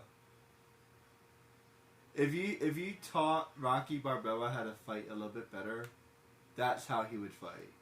He's a brawler. He's primarily a brawler. He loves using uppercuts. He loves boxing more than any other fighting. They do kicks. They do plenty of kicks and whatnot, and shoulder throws and stuff like that. But more than anything else, he definitely loves boxing, for sure. He loves to throw a punch. Like, I'm actually convinced that he likes throwing a punch more than anything else. And considering, if you watch Street Fighter, Ken and Ryu, who have a similar fighting style as well, I would say Ken, Ryu, and Goku all have the same fighting style, more or less. Ryu likes to use a little bit more kicks, and Ken uses that mega kick he uses, so they both use some kicks. I would say both Ryu and Ken use more kicks than Goku, but, and by the way, something that they are terrible at doing, I don't care how strong Goku is, a kick should have more force.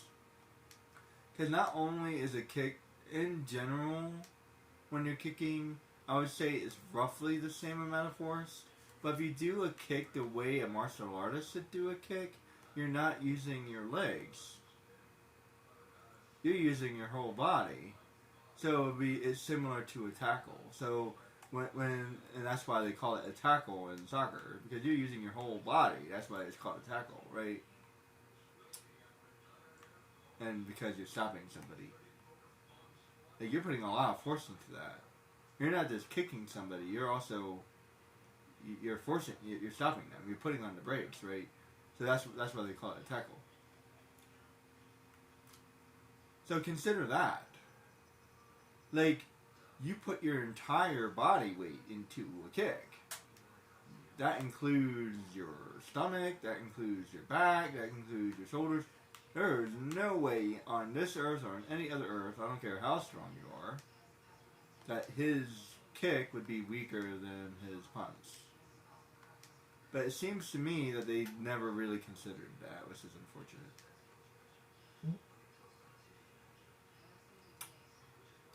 The only person that would be, that wouldn't be correct would probably be the Hulk. Because I imagine that the Hulk is designed based off of a gorilla. And a gorilla, their arms are stronger than their legs. And I would imagine that the Hulk is designed similarly, where his arms are actually stronger than his legs and have the stronger power. But Goku should have stronger legs. Furthermore, he's not built like a chicken. He doesn't have chicken legs. Goku doesn't skip leg day. So since Goku doesn't skip leg day, his kicks should be deadly. It's something that they never really looked into, unfortunately. And they only they only did it once, which is extremely unfortunate. But he was actually able to use a Kamehameha kick. How come he doesn't do that more often? Furthermore, he uses that fire booster thing everywhere he goes, which I believe is generated from his entire body.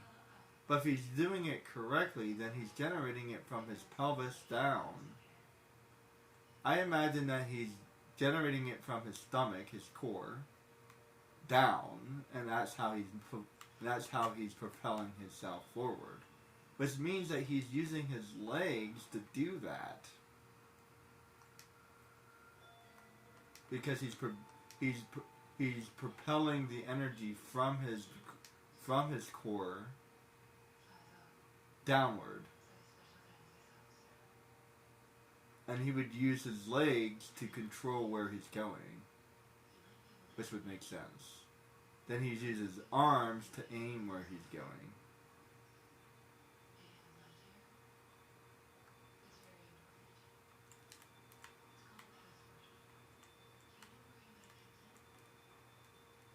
Oh, I think I was supposed to go left. I think I finally saw where I was supposed to go. Anyway, it's just like, this is interesting. So, like, who actually moves like Jet Li? Well, the only person who moves like Jet Li would be Hit. But I think he's a really bad assassin. Because in the end, Hit ended up fighting like Goku anyway. And I know Dragon Ball Z is known for its martial arts. But it'd be nice to see some actual combat. Like, I was actually looking forward to Hit having a completely different fighting style. But unfortunately, his fighting style is mostly the same.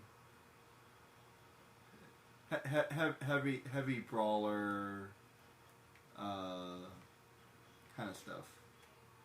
Heavy unboxing. Like whoever designed Dragon Ball Z was very heavy unboxing. But if you watch Naruto, it's not heavy unboxing. It's actually well choreographed.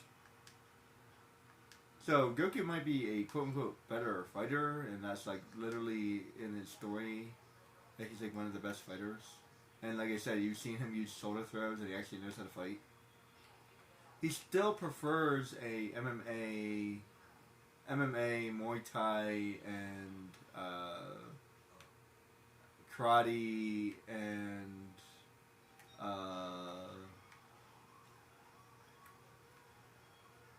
maybe a little bit of kung fu, and he definitely favors judo though.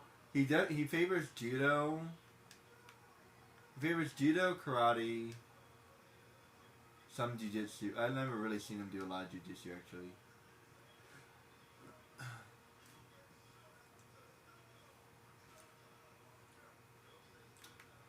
It's unfortunate he had to get rid of his staff. Because that would have been like a whole thing, in my opinion. Like seriously, Goku using a staff would be like a whole freaking thing. Like it would give him an edge that nobody else has. Since he is the only one that knows how to use a weapon. By the way, it is not easy to use a weapon. You have to learn how to use it. It takes years to learn how to use a weapon. Goku is being nerfed, my friends. Goku spent his entire childhood life learning how to fight with the bow staff. And then they take it away because it was too freaking powerful. You're too good of a fighter. We have to nerf you. Could you imagine if Goku got a bow staff? Like, he would just like destroy everybody. Like boom, boom, boom, boom, boom, boom. He would gain reach that he forgot he had, and he would learn tricks that he forgot he could do, and he would like when he twirls staff, it's much faster and a lot more force than you could generate because that's the way physics works. So he would be hitting harder. And with a staff that's virtually indestructible, I think it actually is indestructible. It can extend. It only listens to him, I think, and Gohan. It's really sad that Gohan never got to use it. I feel like he should be able to use it. If anyone deserves to use it, it's Gohan. And then he spends a while learning how to use a sword. And guess who mastered the sword almost immediately? Goku. The reason why he masters that sword almost immediately is because it's somewhat familiar to him. It's not that different than a bow staff. There's similar, similar, not the same, but similar movements. Because a bow staff is big, so you keep it away from your body at a 45-degree angle, the same like you would with a broadsword. Similar, like I said, similar, not the same, but similar. They're both really big sticks, right? I don't want to call a sword a stick, but yeah. They're both really big sticks. So, like, when you're fighting with a sword, there are similar movements. It's not like one is a bow and the other one is a staff, right? So they're both stick-like weapons. One has a handle and one doesn't. Like, now one was a rapier. If the one was a rapier, yes, Goku would have no idea how to fight that thing. And the majority of swords are just brawling weapons anyway. Like there's no real finesse or real skill that you could have with a broadsword. This is like whoever's stronger or faster is gonna win. And yeah, if you know how to parry correctly, then it might make a difference. But in the end, who's the fastest and strongest one would probably win anyway. And I can speak from personal experience. You can know how to parry and shoulder throw and sweep all you want, but against the person who also knows how to fight, those things don't work very well. So in the end, it's the stronger and fastest person that wins. By the way, don't let anybody convince you otherwise. Yes, technique matters, but it only matters if you have the strength and speed to back it up. If both people are equally good at fighting, then the strongest and fastest person will win. If both people are equally strong and fast, then the better fighter will win.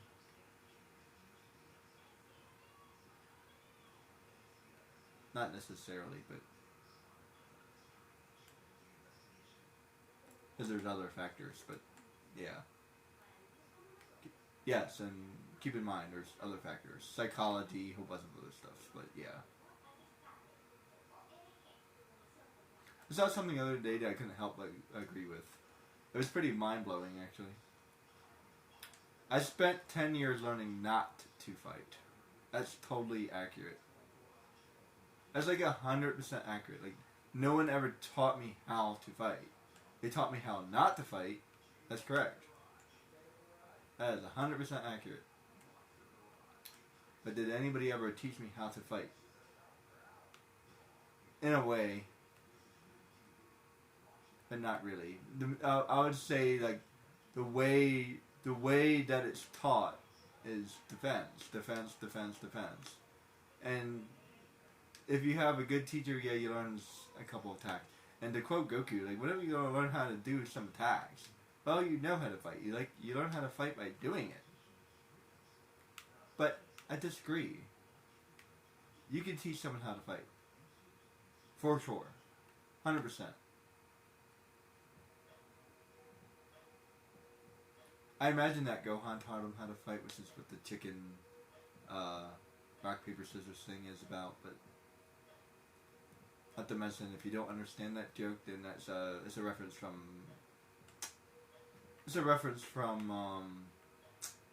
Japan.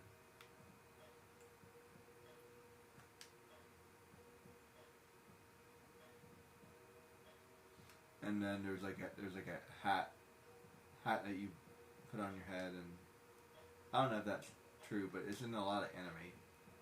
So it must be a reference to something. I have to look up the hat thing. But rock, paper, scissors is everywhere.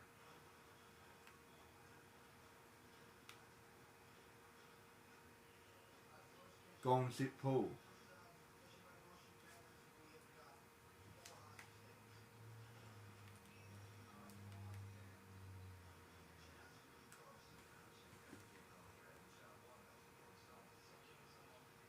Rosambo. Anybody know that game? Rosambo?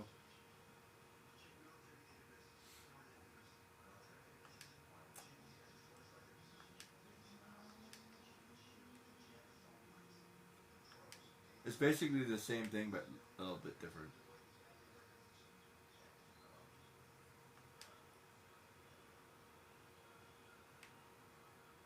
And really hard to say. I Rosamboya for it. For a while, could not say that for the life of me. I think you have to slow it down a little bit. I tend to talk fast, which is why I get tongue-tied. So I've learned to like articulate a little bit better. Well, actually, I've always been good at articulation, but more like not so much articulate, but like uh, my cadence. I have to control my cadence a little bit better. If you don't know what that means, it's like the speed of which you speak. Or is it the rhythm of what you speak? Either way. The consistency of what you speak? Something like that.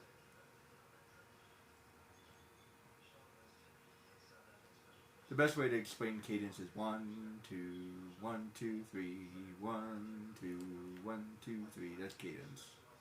So yeah, that's like the maybe the balance of what you speak. The rhythm, yeah, rhythm. I think rhythm works the best.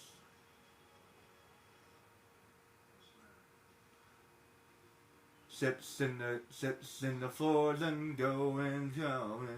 Everybody, can you see? And the rising sips and spears. Whoa, to the edge of eternity. Whoa, Valhalla calling me. That's a cadence.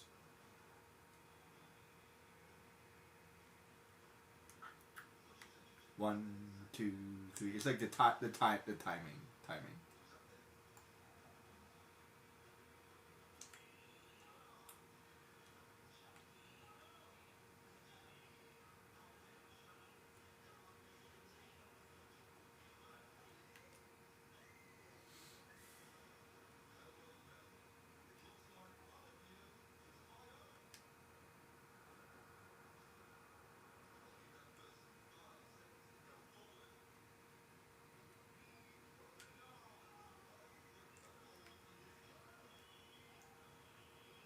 There's actually a song I wouldn't mind learning.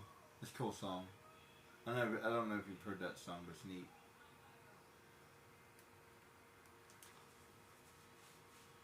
I cannot run this last distance.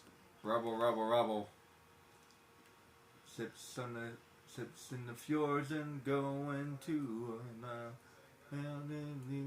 skin. I can't run out. Damn it. Sips and Britney Spears. Whoa, Valhalla calling me. Whoa, Valhalla calling me. Sips in the gun and a sin and turning. I don't know the words. I just know the melody, but I don't know the words. No, I don't know the words. I have random talent for like memorizing melody, and I don't know why. Like I can't remember the words, but the melody is easy. I don't know. Crap. Why is that ending like I don't know where I'm supposed to go? Going too fast. Rough. You don't want to slow. I actually would like to slow down just a smidge. Hell, shit. If I could get there really fast and then slow down, that'd be good.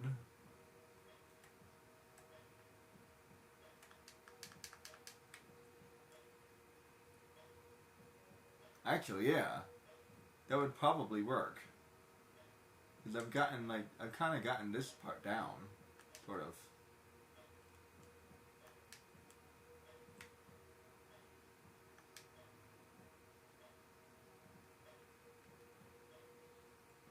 Everybody, can you go? Yeah, see, I kind of gotten this part dark. This part good. Sort of. Everybody, whoops. Ah, come on. Trying to stay on the ceiling. It feels cheating, but hey, they're the one that put rocks all over the place.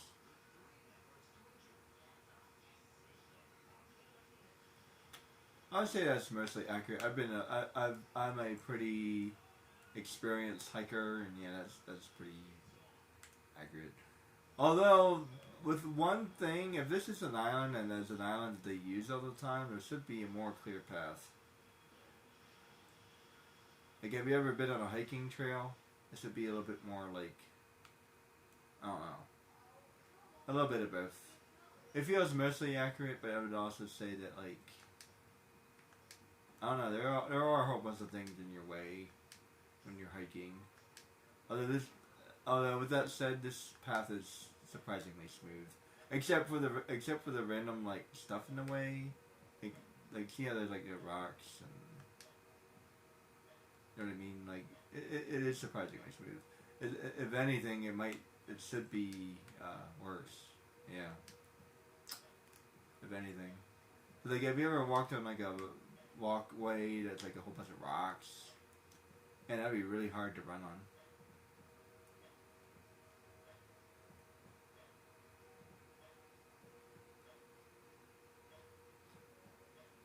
Everybody going to, can you go? I don't know. I guess I can't slow down in this part. Ah, come on. That was a really sharp turn. Okay, I think I finally figured it out. I said that before, but I think I see it this time. The only problem is I haven't been consistent enough to get back over there.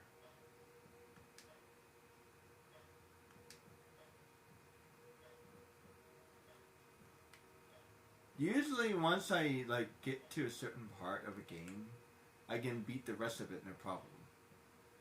But having difficulty at the end like this is not something I usually do. So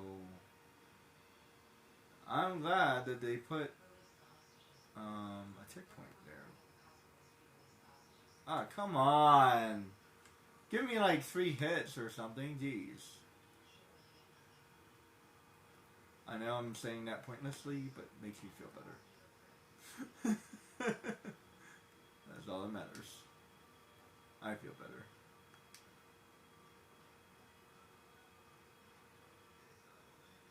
When in doubt, the only thing that matters is you feel better. By the way, guys, don't be afraid to express yourself, because I kept to myself for a very, very long time, and what happens is you end up exploding. So I've learned to actually express myself, and believe it or not, it's helped me control myself a little bit better. That's a long story that I don't really want to get into, but just know that I'm telling you something from my personal experience. It's good to let out your frustrations, despite what everybody says. Just don't do it in a stupid way. Do it later. Do it on stream like I'm doing. It really freaking helps. And whatever you do, don't do it towards another person, because then you're just a problem.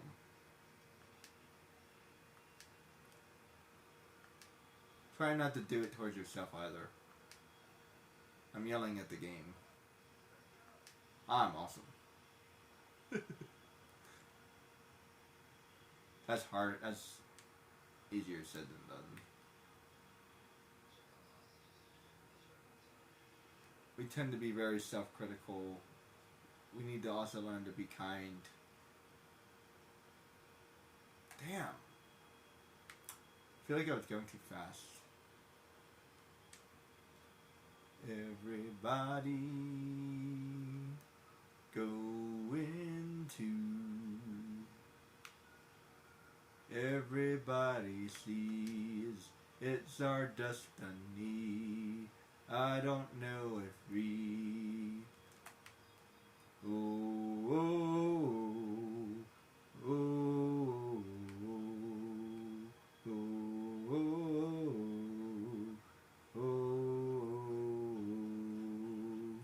oh, oh. Crap! I can't get around that bend.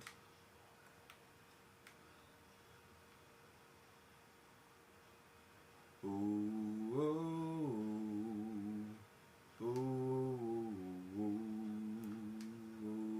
oh, oh. As soon as I get underwater, I can't like stop or control myself. Which makes sense because if he did, he would go into the water. But is that really such a bad idea? Bad idea. I mean, you're telling me that he doesn't know how to swim?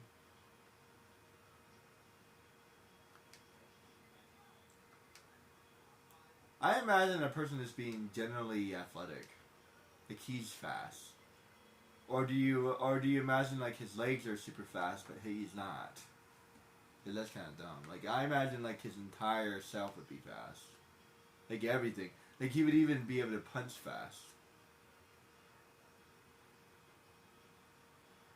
Does Flash punch fast? By the way, if you punch somebody that fast, it would hurt. Speed plus force, my friends. I mean, excuse me. Speed plus weight equals force.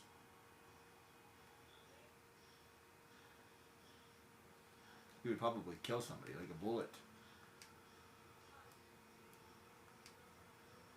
Which is why he would have to be tough.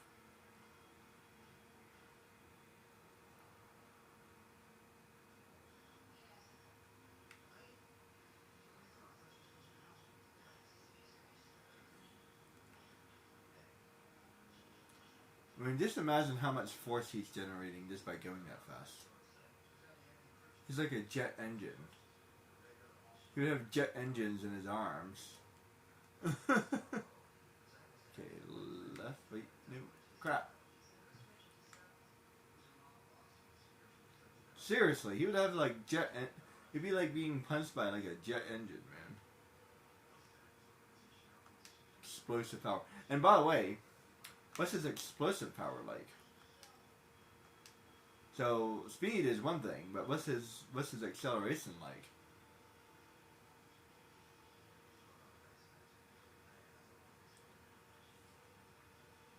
Like, does he accelerate really quickly or what?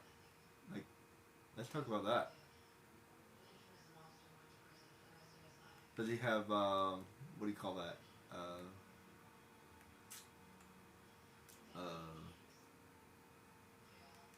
Crap. What the hell do you call that? Does he torque? No, not torque. That's not right.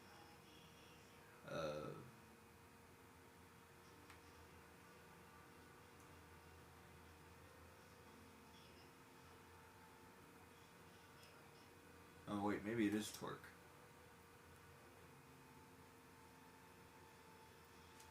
The I guess that would be power because in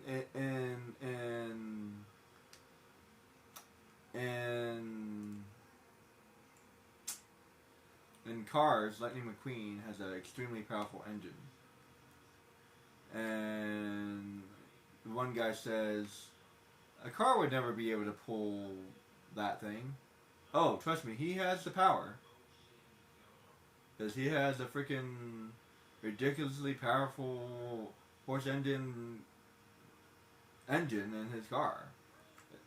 It wasn't necessarily built for weight, but he should be able to do it because that amount of force, torque,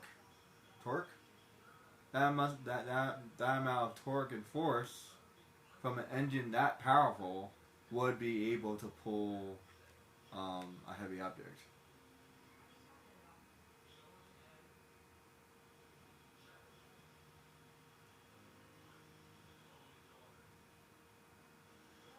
He has the as they said in the movie, he has the horsepower. He has it. He's got the power.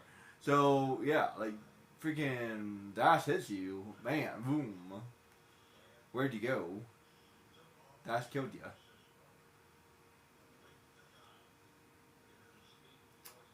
Like, no joke.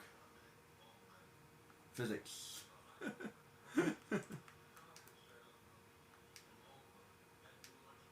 Now, for sure, there's like speed over force and force over speed. That's true. But it like both, but like both like if you were fast, you would also have force. If you had force, you would also be fast to some degree. Does that make any sense?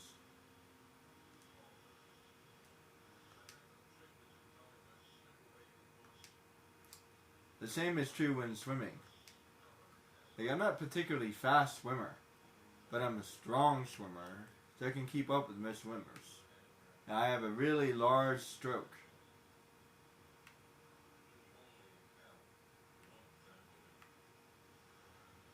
If I keep that pace, then I can keep up with most people. If I go a little bit faster, then I can go a little bit faster. To really get that speed going.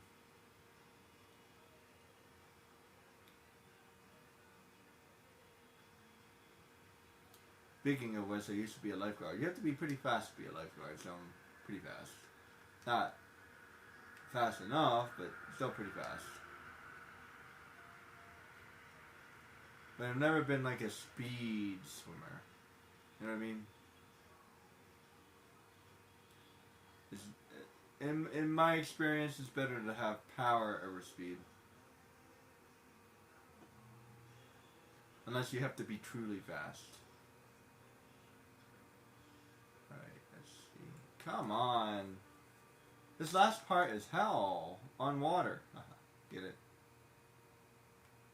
That was mostly intended. I was about to say on Earth, but then I was like, oh wait. On water. I'm quick like a fox, man. I actually wish I could slow down just a smidge. Like seriously, I feel like I could actually get there, and then like slow down, and then win. But the game's not letting me do that.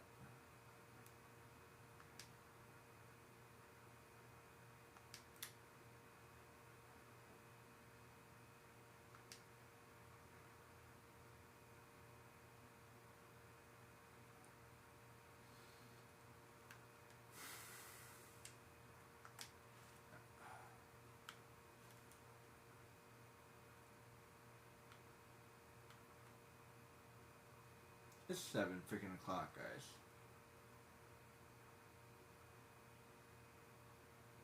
I'm so stuck. I would like to finish this first. Hold on.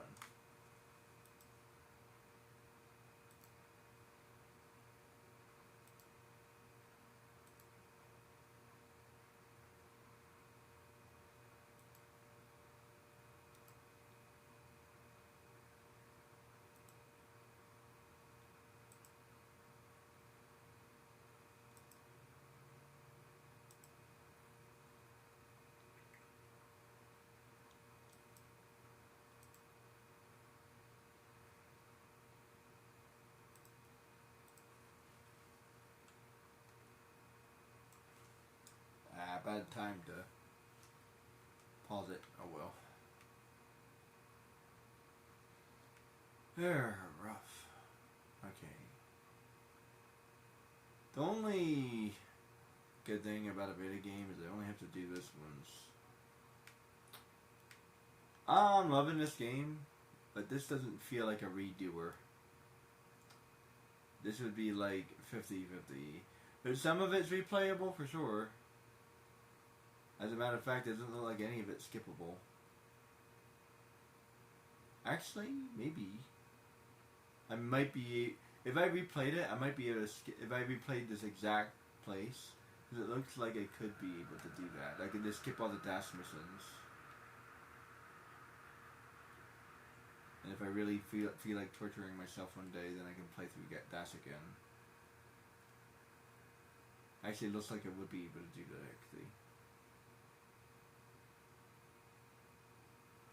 actually. Excuse me. I'm almost positive I would be able to.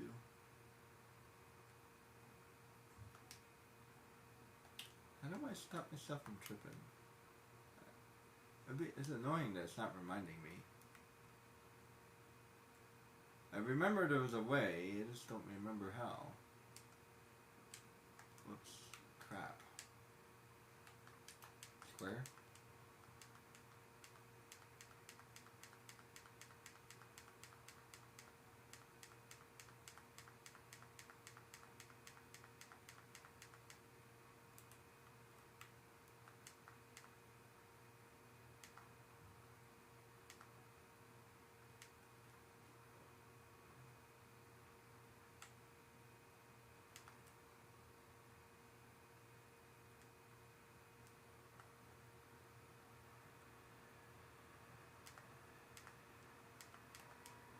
I have no idea.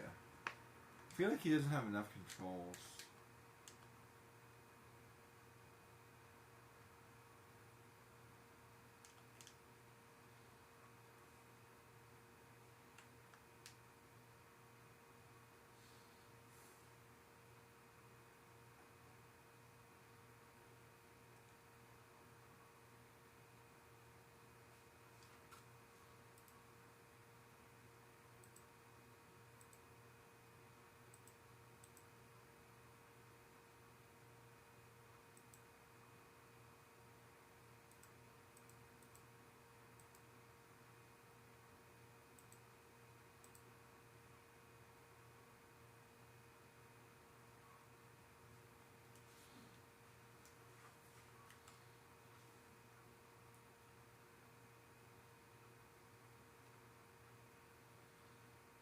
I really hate to find out that this, like, you know what?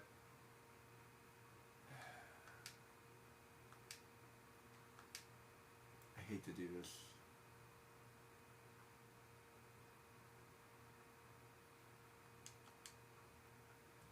But, let's find out. Worst case scenario, at least I find out, and I just have to do it again. If it ends up working out, then hey.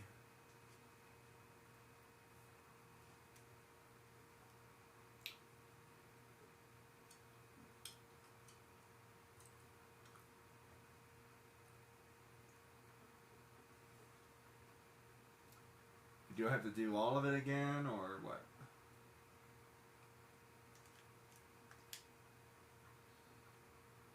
Yeah, it looks like you have to do the whole thing all over again.